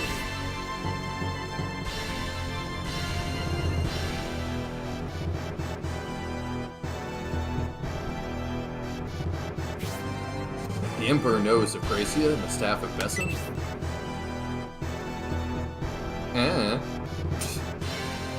Don't sound so surprised, Campbell. The Emperor has many sources. You told me a week ago that you thought the Vandals weren't real, and now you're like, yeah, of course he knows that the Vandals are real, and the Innovators are real, and that the Staff is real. Like, what? It's Sybil, Campbell. I was gaslighting you. Prince Medion, It was funny. He's being mean to me. If we were to escort the Emperor to Aspia, He will expect us to help with the invasion. Even so, since we no longer have use of the Sea Gate, we will have to traverse Headland and Swampland. And many other lands named after nouns. Our path to Aspia leads us across the mountain range to the north, You can call it Mountain Land. and that will get us to Aspia Land. Or as some people call it, Emperor Land. It's like Disneyland, but everything is shaped like Domric's face. While the Emperor takes care of his business, we should make our preparations. His business is Emperor Land. He charges exorbitant ticket prices. It funds the entire empire. You should have thought about that before you sold the rights to Shining Wars.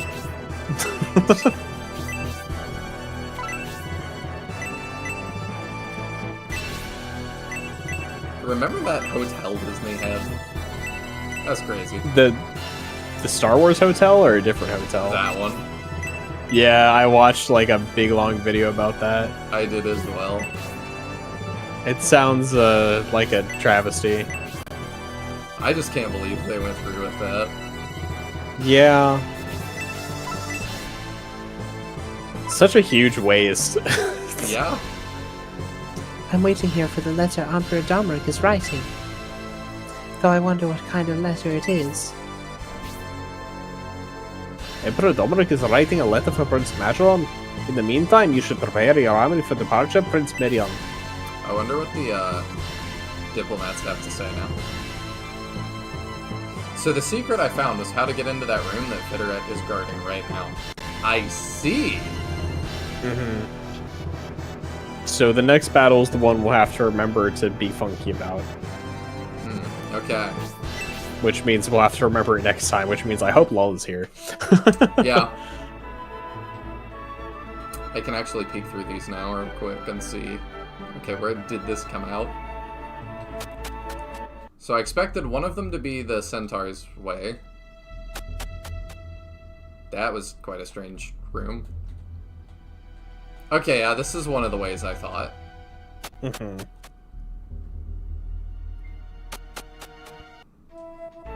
I had less, never let a good tragedy go to waste. I had less Disney and more Captain N in mind, but sure.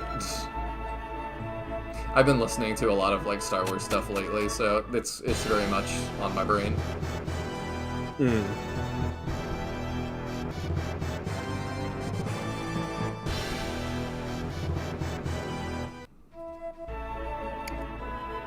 Governor's Mansion, level 2. Okay, so this should be where the Centaur came from.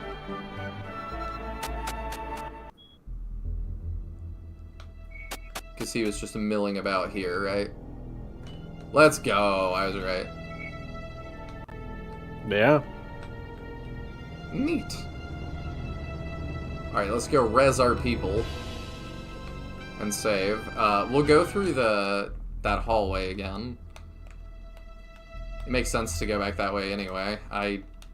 If I can remember the way. Do you know the way? There we go. Oh, I loved that meme.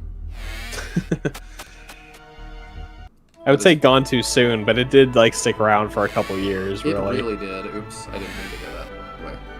Uh-oh. Can I go back? We'll find out.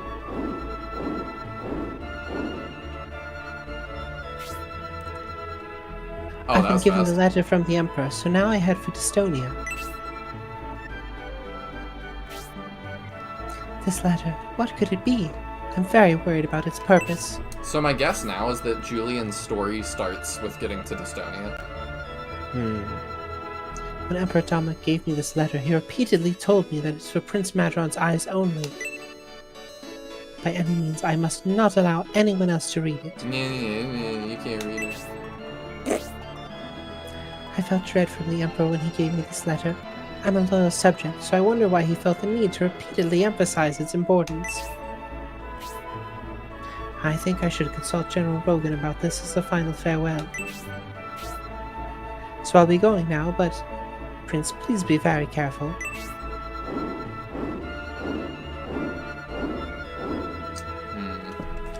She's got the orders for my execution.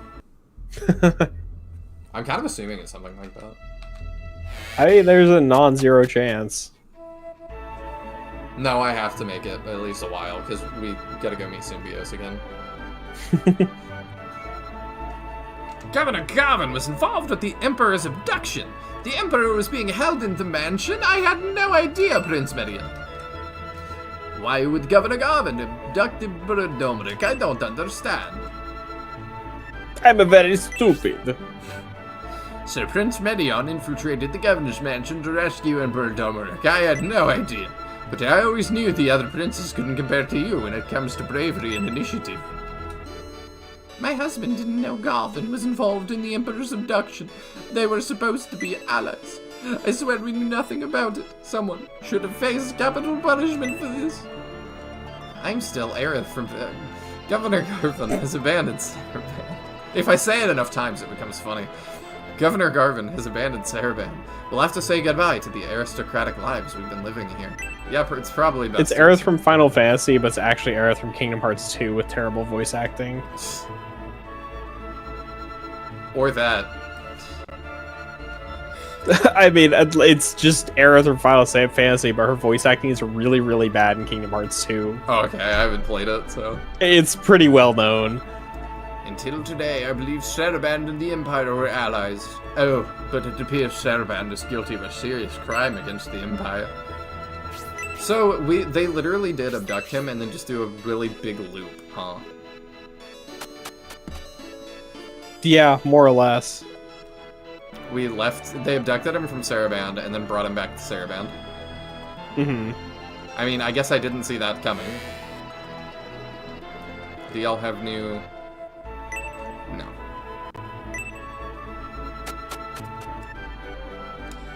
Translation, you'll get to see the letter by Shining Force if necessary. Yeah, that is kind of what it feels like.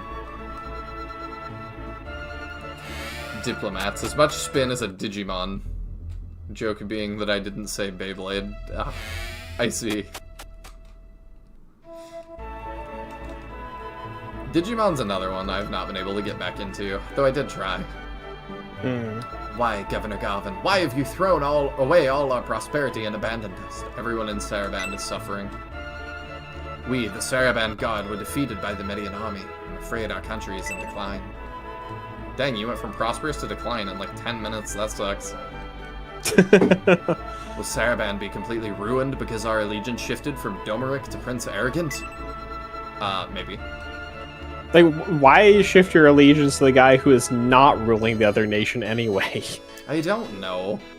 It just seems like a very bad move. Do they all have new dialogue? Yeah, wow. The Emperor was confined in Saraban and not being held elsewhere, as was believed. I heard the Emperor was returned to Saraban a few days after the abduction on board the Executor. How did everybody heard all this so quickly? Honesty, when she was leaving, just was like, extra, the Emperor Just like dropping leaflets about everything we discovered. It's the Town Crier, I think is the title. The Emperor was held in the mansion. Extra, read all about it. Scandal beyond belief. I have this letter. Everyone gets a copy. The merchants who thought Headland would prosper through trade with Saraban have all left. They said because of the Emperor's liberation, Saraban is done for. The hell do they mean by that? So he at least doesn't really know. Mm-hmm. When the merchants panicked and left, they threatened me and told me to hand over all my goods. I told them this was my only income. I can't believe those greedy merchants robbed me. The merchants here knew the governor abandoned Saraban, so they took their gold and ran. Now the Saraban Trading Center, with its glorious yet brief history, will be closing. Alright. Well, rip Floating City, I guess. Wow. You'd think you would just elect a new leader and, like, that would be that. Guess not. Okay. You don't have anything, Eddie. I'll nominate Garrosh for the new leader. I've heard he can read books. I hate that in the future. I think that's going to be a qualifier. Can we afford the super? I think nice- I've mentioned before, but I still find it funny, like, how much bookshelves being everywhere is such a thing in RPGs when realistically literacy rates should be very low. Yeah. You know, I think I want the Gale Lance earlier, because, yeah. That's a big bump, sir. Huh? So that's a big bump, sir. It is. Yeah, let's shift things around and do that instead, because Bernard is doing fine.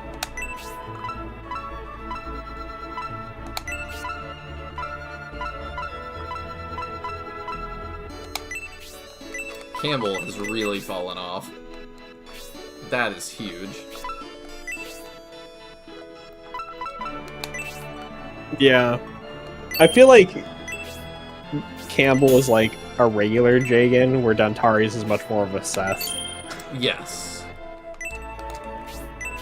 Campbell does feel like he properly falls off. I mean, that will fix him, though.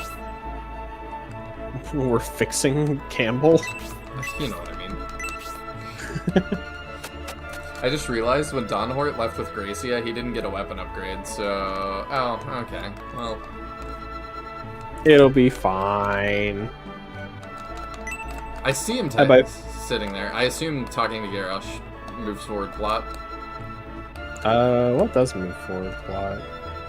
Republican provinces Headland and Swampland met with Saraband and the Empire to forge an alliance. I feel like I was rapping. Yeah, I think it is. Like, I think progress is leaving the gate that Garrosh is near. Okay. However, both Republican lords want Emperor Domeric to retire. Seems they don't care to be allied with him. Saraband was played like a fool by Governor Garvin, who planned the bombing and the Emperor's abduction right under our noses. Republicans must really fear the Emperor. They were visibly shaken when they came around asking about the Emperor's possible return to battle. If he's got like a really sick battle sprite, I'm very excited to see it. Bernard is doing fine, cue to showing him dead. Well, relatively. He won't be of much use in the first battle of Scenario 3. That's fine, we hate him. Like, he's hated anyway. Like, we're benching Donhort probably as early as possible in Scenario 3 anyway. I don't know, I kind of want to keep him around just to frustrate you. I think you will struggle to fit all of the characters you think are cooler in Scenario 3 into your force. Having the Imperial... That is the best argument you could give me. Also, the bartender looks unwell. What is going on with him? The door is like clipping through him, I guess. The cabinet. Well, he's also just like vibrating up and down and waving one arm. Like, what is going on? Does he have like an under-desk treadmill? Really wants to... Yeah. He's real excited about it. It's like, come here, let me show you. Having the Imperial Army in Saraband while docked in Republican territory? I wonder which country will come out on top. Governor Garvin fled Saraband, and it appears his remaining guards left for Headland in fear of the Median army. Our supposed leader has destroyed Saraband. I swear our loyalty to Prince Median and the Empire. Please protect us. Oh, that's why he's like freaking out. Our army was beaten by the Empire, who we thought were our allies. Saraband occupied. I am not happy about this situation at all. Jade, of the Headland army, the younger brother of my love, Garrosh, came to say his goodbyes earlier. That was so many qualifiers. What? Jade of the Headland army, who is the younger brother of Garrosh. Okay. Our peace treaty has failed, and the Lord of Headland plans to settle things with the Empire. The abduction of Emperor Domeric might have actually benefited the Empire. Of course, if it were up to the Emperor, Saraband would be ablaze in retaliation. Scenario 3 is the one where I always sweat about who to bring. The characters are the best part of it by far. I'm so excited. I mean, I would argue that, like, there are at least 7 characters in Scenario 3 I feel like you're 100% going to use just due to the uniqueness of their race. Ooh, okay.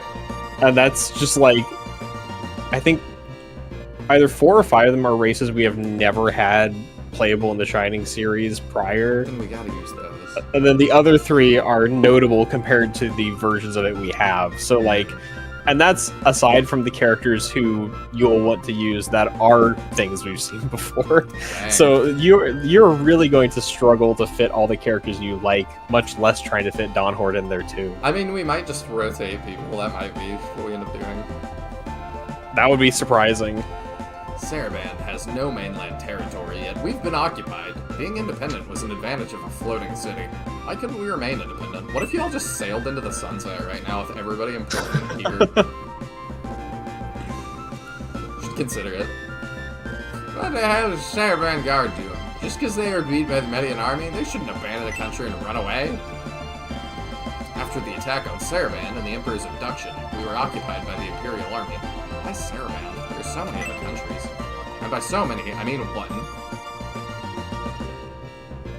It was a big mistake to ally with the Bolzome sect. Never trust heretics. Don't blame the Saraband army. We had nothing to do with the Emperor's abduction. The Saraband Guard were the ones involved in that. I know you're probably right, but man, that is a distinction the history books are not going to care about. I feel like you should prepare for that. Seems like the... Oh, yeah, okay. Hey, can you check something I'm curious about? What is the friendship support bonus that Arthur gives? Let me save here, because I want to explore more of the town. Is that it? Can I see that status? Yeah, it's under status. It's in the friendship tab. Oh, it's crit evade. Okay. Jumson lists the benefit he gives as succumb. Which did not really tell me what he gives. It's just crit evade like most knights. Okay. Disappointingly. Okay. That's all I was curious about, because I was like, what does support succumb mean? Yeah. And that just seems like a really... It must be a... Maybe that's what the original Japanese word is, but it is crit evade.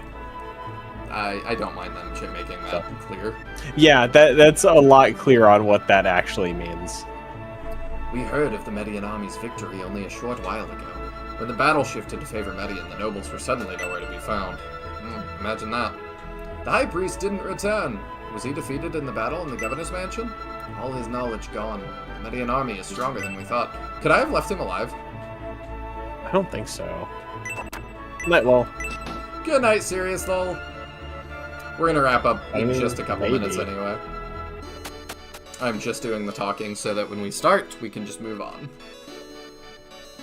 Because the people that are really into the lore will stick around to see it.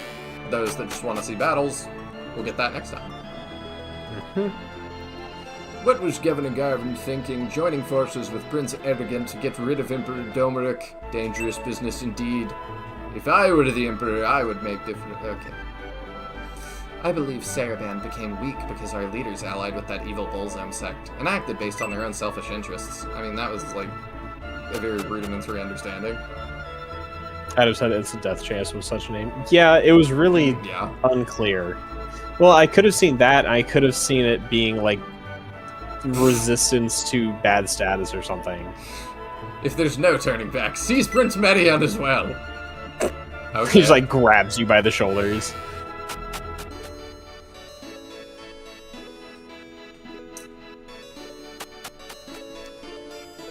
Thank you so... I should have said to you, sorry, I'm tired. Thank you so much for hanging out, Sirius Lol, and all the background stuff. Like, you make this a lot more enjoyable. I really, really appreciate it. Was Garvin corrupt as well? Dear me, I used to think Saraband had decent leadership. Saraband's citizens will never forgive Governor Garvin for deceiving our country. There was a rumor that Garvin had forsaken his former territory. It's true all along. I mean, Garvin has his hands in so many things, I almost would not trust him as, like, knowing nothing about him. I might not trust him as, like, to be a good governor, because it's just, like, you're part of, like, the railroad thing. Like, you just have so much going. We really should have pursued that Pegasus Knight and Mage we let get away. If Prince Median had been alone, he could not have breached the government district. That's what you think. I'm unstoppable. I was worried the headquarters raid might start a war. It appears my fears have come true. The mettle of the Imperial soldiers is impressive. I don't think there's any way we can win. In raiding the Imperial headquarters, the Saraband army had overwhelming numbers, but once the Median army was reunited, our army got embarrassed. And frankly, our army probably could have taken your army without reuniting with us. They just decided to wait anyway. Yeah. Governor Garvin and the Saraband Guard have somehow underestimated the Median army, even though they have returned unscathed from fierce battles, and are one of the most formidable armies on the continent. See, he knows. Can I go on this one already? I don't think so. No. My mom and dad were talking in secret. Are you planning to go somewhere? Oh. To survive, we will need to travel the dangerous route to Storic in Republican territory. From Headland through the caved swampland, along the mountain range, and then through the volcano. Oh, she's just telling us where we're going. To reach Storic in the northeast, you must pass through that dangerous cave. I'm afraid that journey would be too much for my wife and children. Maybe.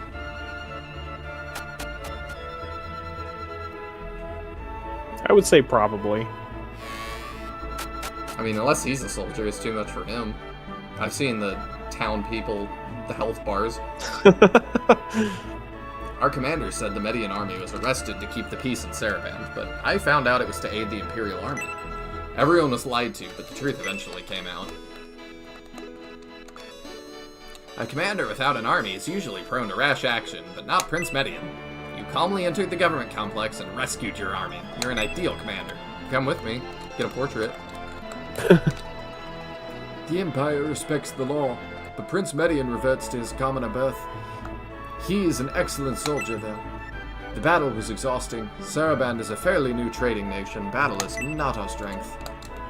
You're not going to be a fairly new trading nation for long. Yeah? Stole your That's stand. the way I hear it. I'm gonna be really surprised if they do just, like, shut their doors. Probably has an ice dragon to mirror the fire dragon of one's volcano. I assumed it was the same one, but maybe not. Lord Synbios was blamed for the Emperor's abduction and was run out of Saraband. It was actually a murder plot devised by the Governor Garvin and Prince Arrogant. In case you weren't paying attention. Everyone was surprised to hear the truth about the Emperor's abduction, but not me. I bet the ruling class will confiscate the private properties of the citizens who fled. Well, the ruling class feel like they're not going to be the ruling class anymore. Yeah.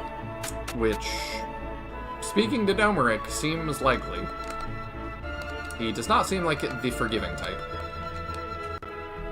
To allow the prince to remain free while capturing the Median army was not smart. In the end, that was our fatal mistake. It was strange to see the Median army surrender so easily. They simply want to get inside the government district. Our commanders were boastful, saying the Median army wasn't worth fearing. How foolish. There was a strong political motive behind both the capture of the Median army and the Emperor's abduction.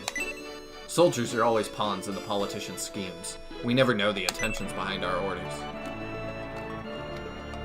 And I can go back through there. Interesting. Prince Median returned because he knew his father, the Emperor, was being held here. You know, too, like, it's a lot to go through all the dialogue again, but, like, I am impressed they went back and added all of this. They really easily could have not.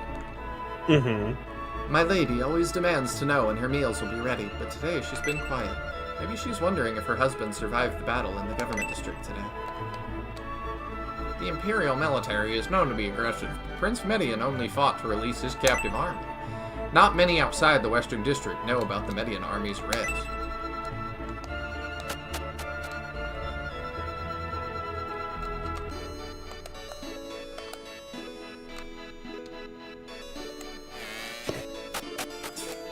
Yeah, she was determined to stand in the way. The title of a prince suggests an excellent but spoiled upbringing, and most of them are useless. I have a different view of Prince Median, however, due to his great acts. Our good relations with Headland were primarily due to Governor Garvin. Now that Garvin has disappeared from Saraband with most of our guard, the barbarians will see us as easy prey. Oh, that's unfortunate. Well, the good news is they're mostly decimated too. When the Republican army in Headland comes here, I'll protect my mother. I won't let them harm a hair on her head. You're gonna be in Shining Force 4. But in Shining Force, where like the 4 is the number 4. I've always thought they would do that. Do I want to go through here? Maybe. It just goes back to the governor's mansion. Oh, yeah, it does. Never mind. Doesn't do you much good. No, I guess it doesn't.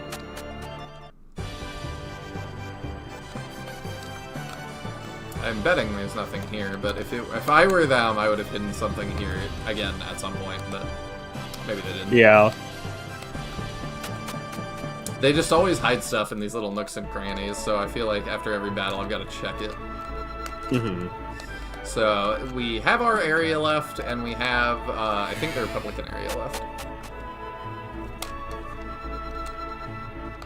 So we'll go to the Republican area.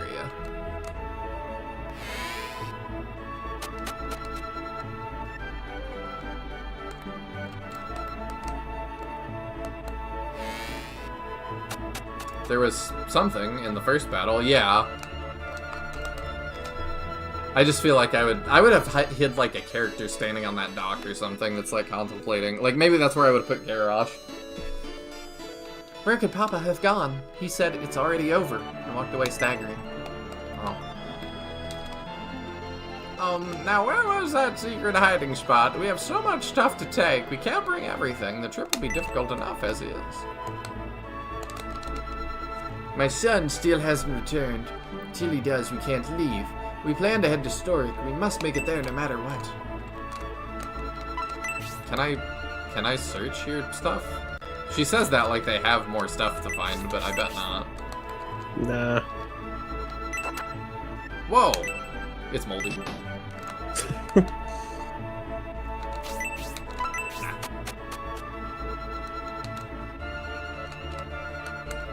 I can't put anything past the devs that put Musashi on that board and you have to come back and search it a second time. It's not really a second time, it's just you have to do it after that battle. Yeah. You're headed north towards Espinia? The cave that leads to Swampland is very dangerous, so be sure to make friends with the locals. Actually, I think it's not after the battle. I think it's after talking to the king. I used to think it was after the battle, but... Surely this is the last time we end up in Saraband. One would hope. You're not known for being battle-hardened, but the truth was revealed when you defeated the Saraband Guard. You and your army are quite strong. My daughter-in-law constantly swoons over you, Prince Medion. You certainly have become a great general. I'll admit, I daydream about you myself, but I always come back to reality. Okay.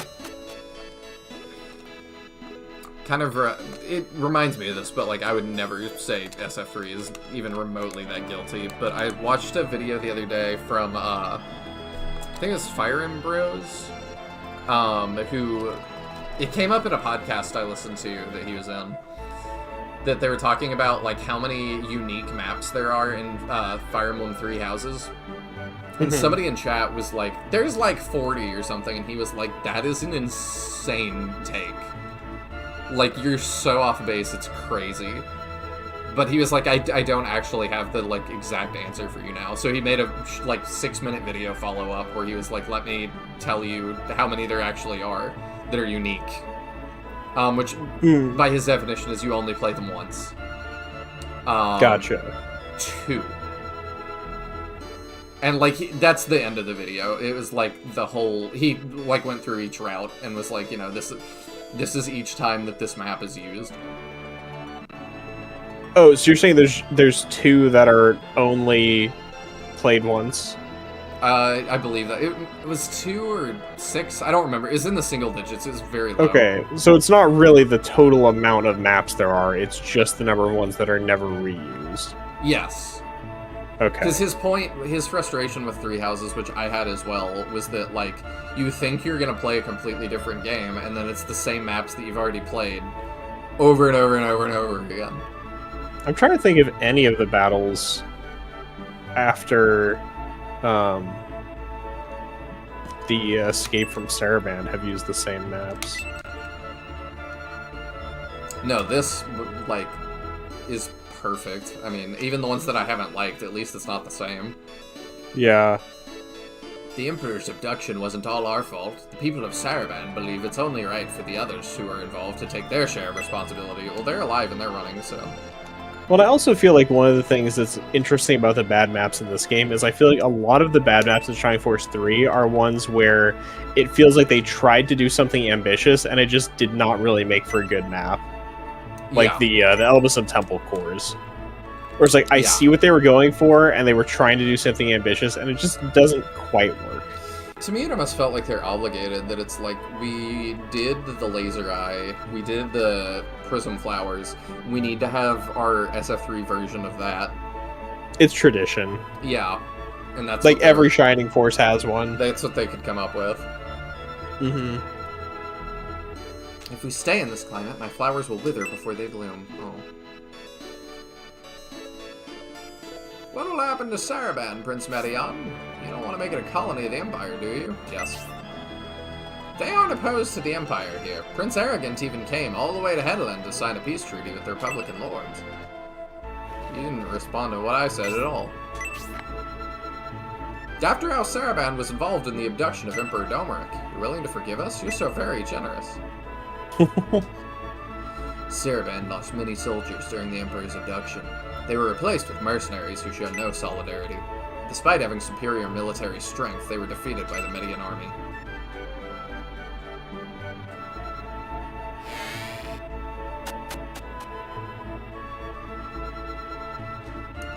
I heard Papa having a nightmare saying something about a master key, but I think he's just upset because Saraband has been occupied by the Empire.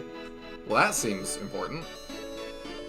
Oh, Governor Garvin disappeared with the master key around his neck. If we can't start the steam engine, Saraband will never move again. We'll become a part of Headland.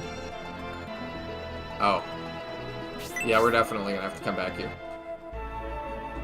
They've just given me the reason we're gonna do that. The way my husband looked while telling me Governor Garvin escaped makes me think there's more to the story. Although also, like, you worked on designing this stuff. You're telling me there's no possible way you could, like, hotwire it to run without the key? There's no, like, backup systems of any kind? Taya, we can't break down the wooden door. You're right. You want me to hotwire a steam engine, like... Well, not you, but that guy. Yeah. Oh, whoops. I already talked to her. I was suspicious of the abduction from the beginning, but I was surprised to learn Saraband helped the Empire with the subversion. I can check in here one last time. I'm betting there's nothing in here. Yeah, I doubt it.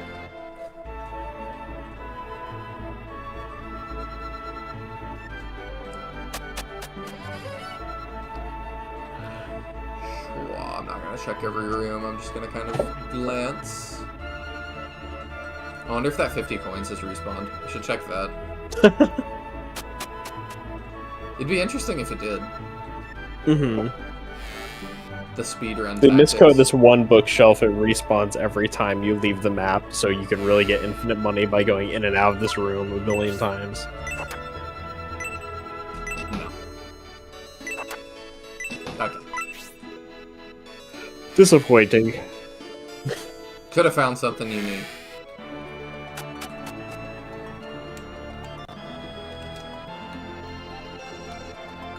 Alright, we do Garrosh's house.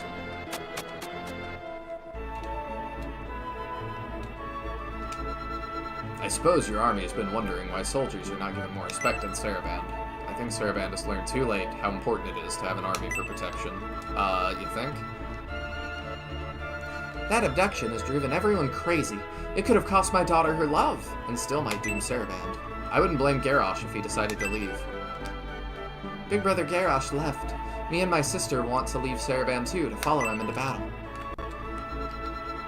I was shocked to learn the Emperor's abduction was devised by Governor Garvin and Prince Arrogant. I can't imagine why Prince Arrogant then so kindly sent reinforcements to us. I joined the Saraban Guard to help save Saraban's future, but this country's future suddenly looks dim. Not many voluntarily transferred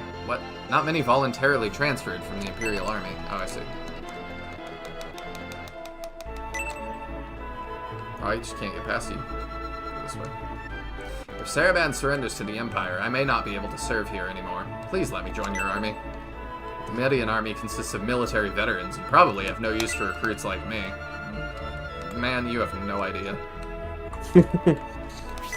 We don't have the penguin yet, but we would take whatever.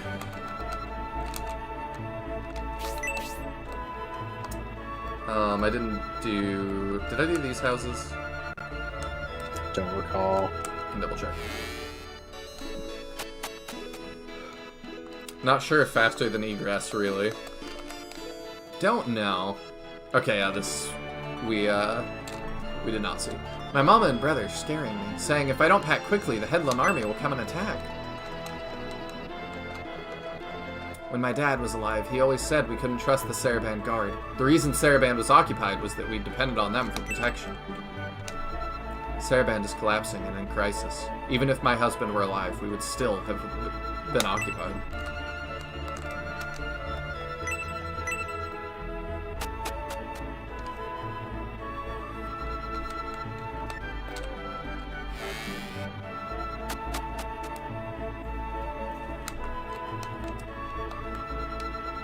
Prince Arrogant's involvement in the Emperor's abduction reveals how serious the Imperial power struggle is. I don't understand how people can treat each other the way they do.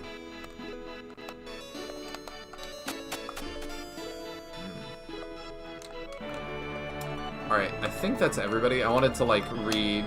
I didn't read this guy out loud, so I wanted to real quick. Garrosh was so disappointed and disgusted with our government's role in the abduction, he abandoned Saraban. Now he's searching for his special purpose. So, I guess that's what he's doing at the gate over there. He's clearly... purpose right there in that gateway. He's clearly gonna come with us. Mm-hmm. I think we did all these houses.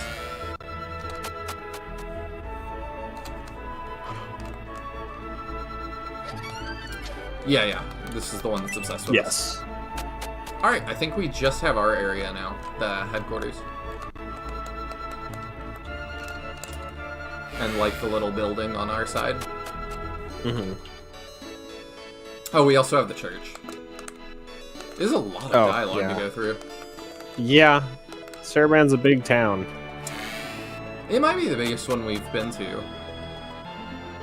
Was it bigger than the capital of the Republic?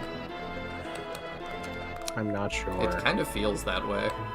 They really did put a lot of effort in this game into making the towns big. They did. They're huge. We've come a long way from Gong's hut. We newer soldiers didn't know the true purpose behind the Median army's arrest. I can't believe our objective was to prevent the Emperor's rescue. That's gotta be that guy from before. Mm-hmm. Prince Median, I give up, I surrender. It is weird to think back that, the people that made Gong's hut, this is the same series, this is all still... I was gonna say in continuity, but not if you believe that interview, I guess.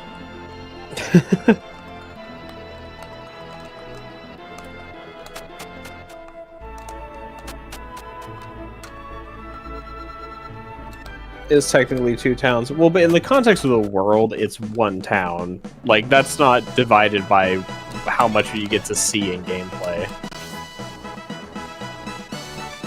If our business here is finished,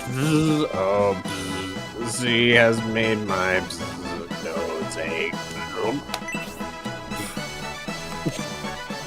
Okay. Emperor Darwick has not forgotten the embarrassment he suffered 20 years ago. He intends to lead the Median army and annex the Republic to the Empire once again. Letting Prince Arrogant and Garvin get away is very regrettable. Emperor Domric has got an attitude. We saved him. Yeah, he wouldn't even say a simple thank you. It's good we saved the Emperor, but it appears he intends to march on Espinia, even with the crisis in Estonia. Now that the Emperor is accompanying the Median army, we can't afford any carelessness. We were able to defeat High Priestess Descherin because she was already weakened. However, if she had been at full strength, she would have been a much more formidable opponent. Yeah, she kind of did go out in a lesser way, I think, than Fiale did. Although we find it unpleasant to take part in the invasion of Espinia, Prince Median would suffer without us. We won't leave the Median army. I think Prince Ergen's tactician Federator was a spy for the Emperor. A man that sends a spy to observe his own son. There's no underestimating what he's capable of. I mean, that was kind of... I don't know, it makes some perfect sense to me. In poverty-stricken headlands, Emperor Domric is despised. If we accompany him, we'll face violent attacks. Saraband's main advantage is that it can move by sea to avoid trouble. Since that rat Garvin has run away, it can't move. Alright, Mickey. You are impressive in skillfully escaping with Prince Arent and Garvin, Yasha. What? You were impressive and skillfully escaped with Prince Aragon and Garvin, Yash. Oh, but if we meet again, I will not let you get away. Oh. I didn't realize she was like addressing Yasha. No, I'm right there with you, that I was yeah, are you I was okay? so lost. I wonder what'll happen to Saraband now that Governor Garvin has fled. Yeah, because I thought she was like... I thought the Kamish... Yeah, I was like, should that and be after Garvin and a different comma? Yeah, I thought I was having a stroke there. No, I was thinking the same thing. Now that their pact of friendship has failed, Hendon is likely to raid Saraband for supplies. Bugok. That's his Chinese name. I'll take your word for it. That must be in those, on that website you're reading. Alright, we have the church, and we save. Alright. We made it.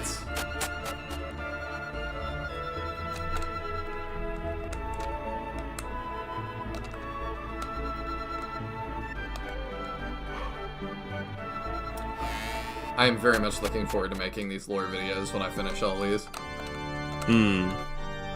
It turns out that weapons trade ship to Bearsall was an Imperial ship that Governor Garvin stole from the other side of Saraband. Oh. Merchants and trade prospered in Saraband until Governor Garvin disappeared. Trade has fallen off sharply since then. That was like 5 minutes ago. Yeah? Garvin fled Saraband, which caused an uproar from the citizens, but I'm not concerned. Our peace and security has been protected. So far. Okay, here's all my friends' corpses. Can you fix that with your security and peace?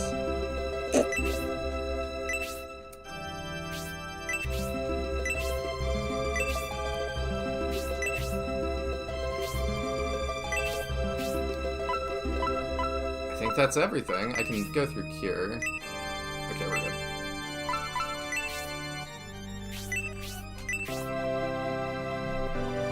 There we go. This was a long one. Yeah. But it was only like a couple battles. It was a lot of talking. But it happens. I am very much into lore. This has been one of my favorite streams of this anyway, because Arthur is here, and I am... Thank y'all for keeping that a secret. Like, that, I'm very mind blown. In terms of continuity and stuff, to, like, sum up our conversation a little bit, or just my thoughts on it, I've come up against this in other, like, franchises and stuff, but my kind of guiding light has always been, things are canon unless it makes sense for them not to be. That's just kind of what I operate on. Because there's stuff too, like, there's like 6 Gundam prequel movies, and people are like, well, those are in a different timeline because the manga continues and it's super different. And I'm like, yeah, but the stuff that is in the prequel movies, there's like one single guy that they refer to that dies in a slightly different way. That's it. And so I'm like, no, that's kind of canon to me. I don't really care. Because that's so minor. Now that you have Arthur, where's the Minimoys? Is this like that Arthur Silverhair movie? I'm lost on that one. It's a really weird animated movie that I think did not do super well. But yeah, that's kind of how I think I'm approaching Shining Force as well, because it's just like we talked about. Does it make sense that this would be other people like resurrected? No, not really. You would, if you want me to believe that this is completely different people, I think you need to show me something in universe that really contradicts that. And so far, from everything I've looked at, though I guess Shining Soul is somehow relevant, all I've seen is that everything adds to the theory it's all the same continuity, as opposed to takes away from it. I can point to lots of things that add to it. I can point to very little that contradicts it. Yeah. The only thing I would have really is... like have a hard time pointing to any one thing that contradicts it aside from extemporaneous statements. Yeah, the only thing I really have is the guy in Shining Wisdom saying that asking if I've seen The Parent Trap. Okay, English translation of Wisdom notwithstanding. No, the only thing I've seen that could potentially do it is if the Vandals really were a different thing. Like, it still wouldn't fully contradict it, but it would make it a lot less pretty.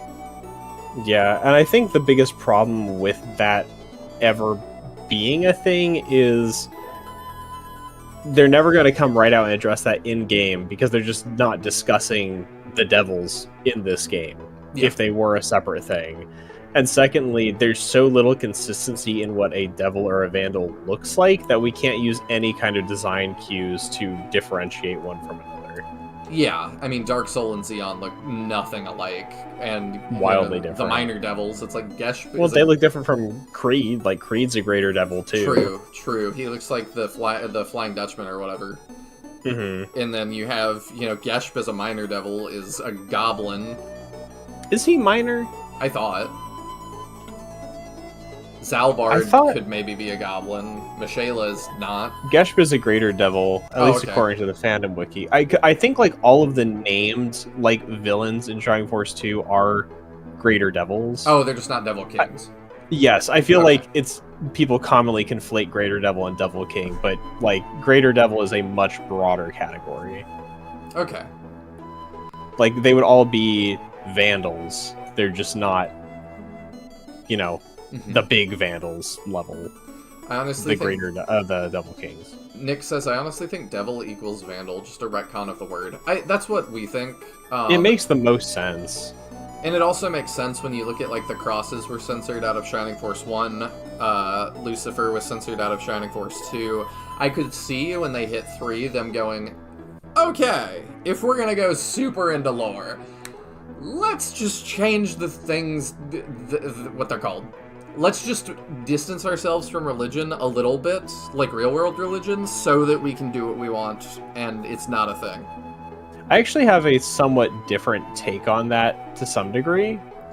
I was reading some more like interview/translated discussion material from people who worked on the games, and there was an interview with the actual director. Okay. That was translated, and he talked about all the games to different levels. But one thing he talked about with Shining Force 3 specifically was that they really wanted to change the tone and tell a more complicated story, and they wanted to distance themselves from a strict good versus evil feeling in the narrative, which I feel like would lend itself towards trying to make the innovators and vandals, while they are still generally a good versus evil, it's a little bit more convoluted and loses the like devil connotation of the old terminology. So with there being a concerted effort to try and quash the more generic good versus evil and try to tell a more complex narrative, which I mean definitely comes through in Shining Force 3. I don't know that the censorship really holds as much water as being a metric for it, because I don't know how much they knew or cared what the English translation came out as. Yeah. So that's my 2 cents. I feel like it's more a conscious effort to try and make there be more gray by losing the terminology. And while I think they're still ultimately the same group, it does lend itself a little more intrigue. We do have, for instance, Galm, who is a Vandal, but as far as we've interacted with him, does not really show any blatant indication of being evil, per se. I mean, it's just like Creed, though.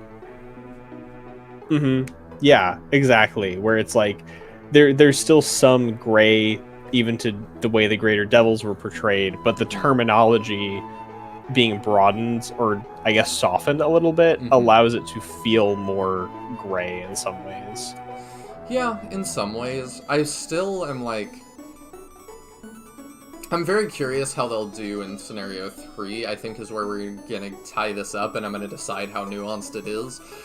Because I don't know how nuanced it is right now, because it's like I think it would be more interesting if our army, like Grantak and Campbell, were more interested in invading the Republic. I think that it would be more interesting if there was kind of the things I was saying, that like, you know, it was like when the Empire ruled the Republic, they weren't starving. Like, yeah, they fought for their independence and stuff, and we can recognize their valor, but like, they are not doing a good job. There's tons of infighting. Nobody seems to trust Benetram. And like, we, you know, as the player from Symbiosis' perspective, know Benetram is a cool dude, but like, I feel like they're leaning on me a little bit too heavy right now, and like, being like, yeah, you know the Republic is good because you have Symbiosis experiences, and I'm like, I don't know if Medion's army would feel that way. They have not had Symbiosis experience, just I have as the player. But I don't know that that's how it's going to be. The only thing I have to go on is the end of Scenario 1, and that was really heavily cliffhangered, so I'm very curious to see how that resolves.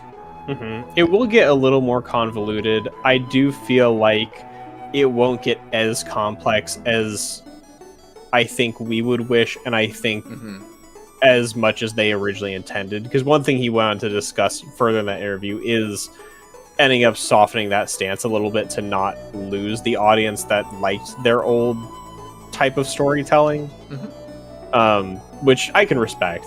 Yeah. But I think it does mean that, like, while they may have set out to tell a much more complex story, and it is more complex than the previous games, for sure, that it may not ultimately have been as it was intended to be 100%. Yeah, because we're changing this from, like, Dark Soul clearly wants bad things, Xeon clearly wants bad things, it's obvious, like, none of them are good people. But I'm wondering if, like, the plan originally was that, like, you're telling the story of Max and the Shining Force, and then Scenario 2 you're telling Elliot's story. And it feels less like that because we're not fighting Max and the Shining Force, we're fighting Runefaust baddies still, and being like, you know, Max and the Shining Force are good guys, and we don't really have any interest in opposing them. And it's like, well, it'd be more interesting if we did.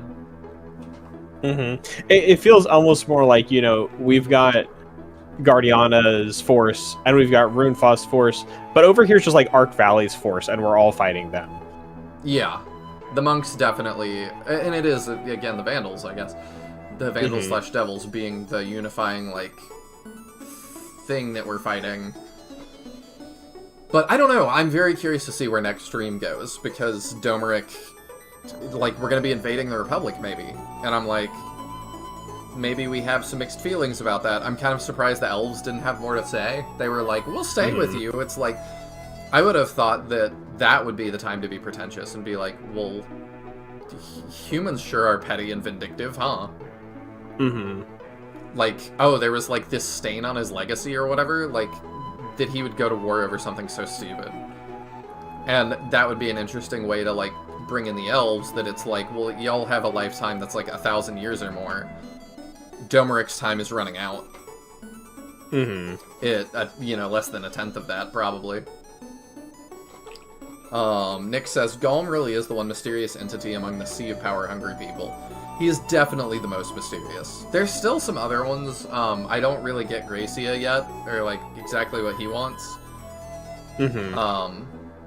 So there's a couple other mysteries in there, but yeah, he's definitely the most mysterious, especially lasting 2 games. And Nick also says, there's hints of Benetrim not dismissing taking opportunities, but compared to Domeric being ruthless, it doesn't show. I don't know what he means by that, do you? Well, like, opportunities to push the offensive or take advantage of situations. Oh. But that it never reaches the level of the kind of stuff the Emperor is doing.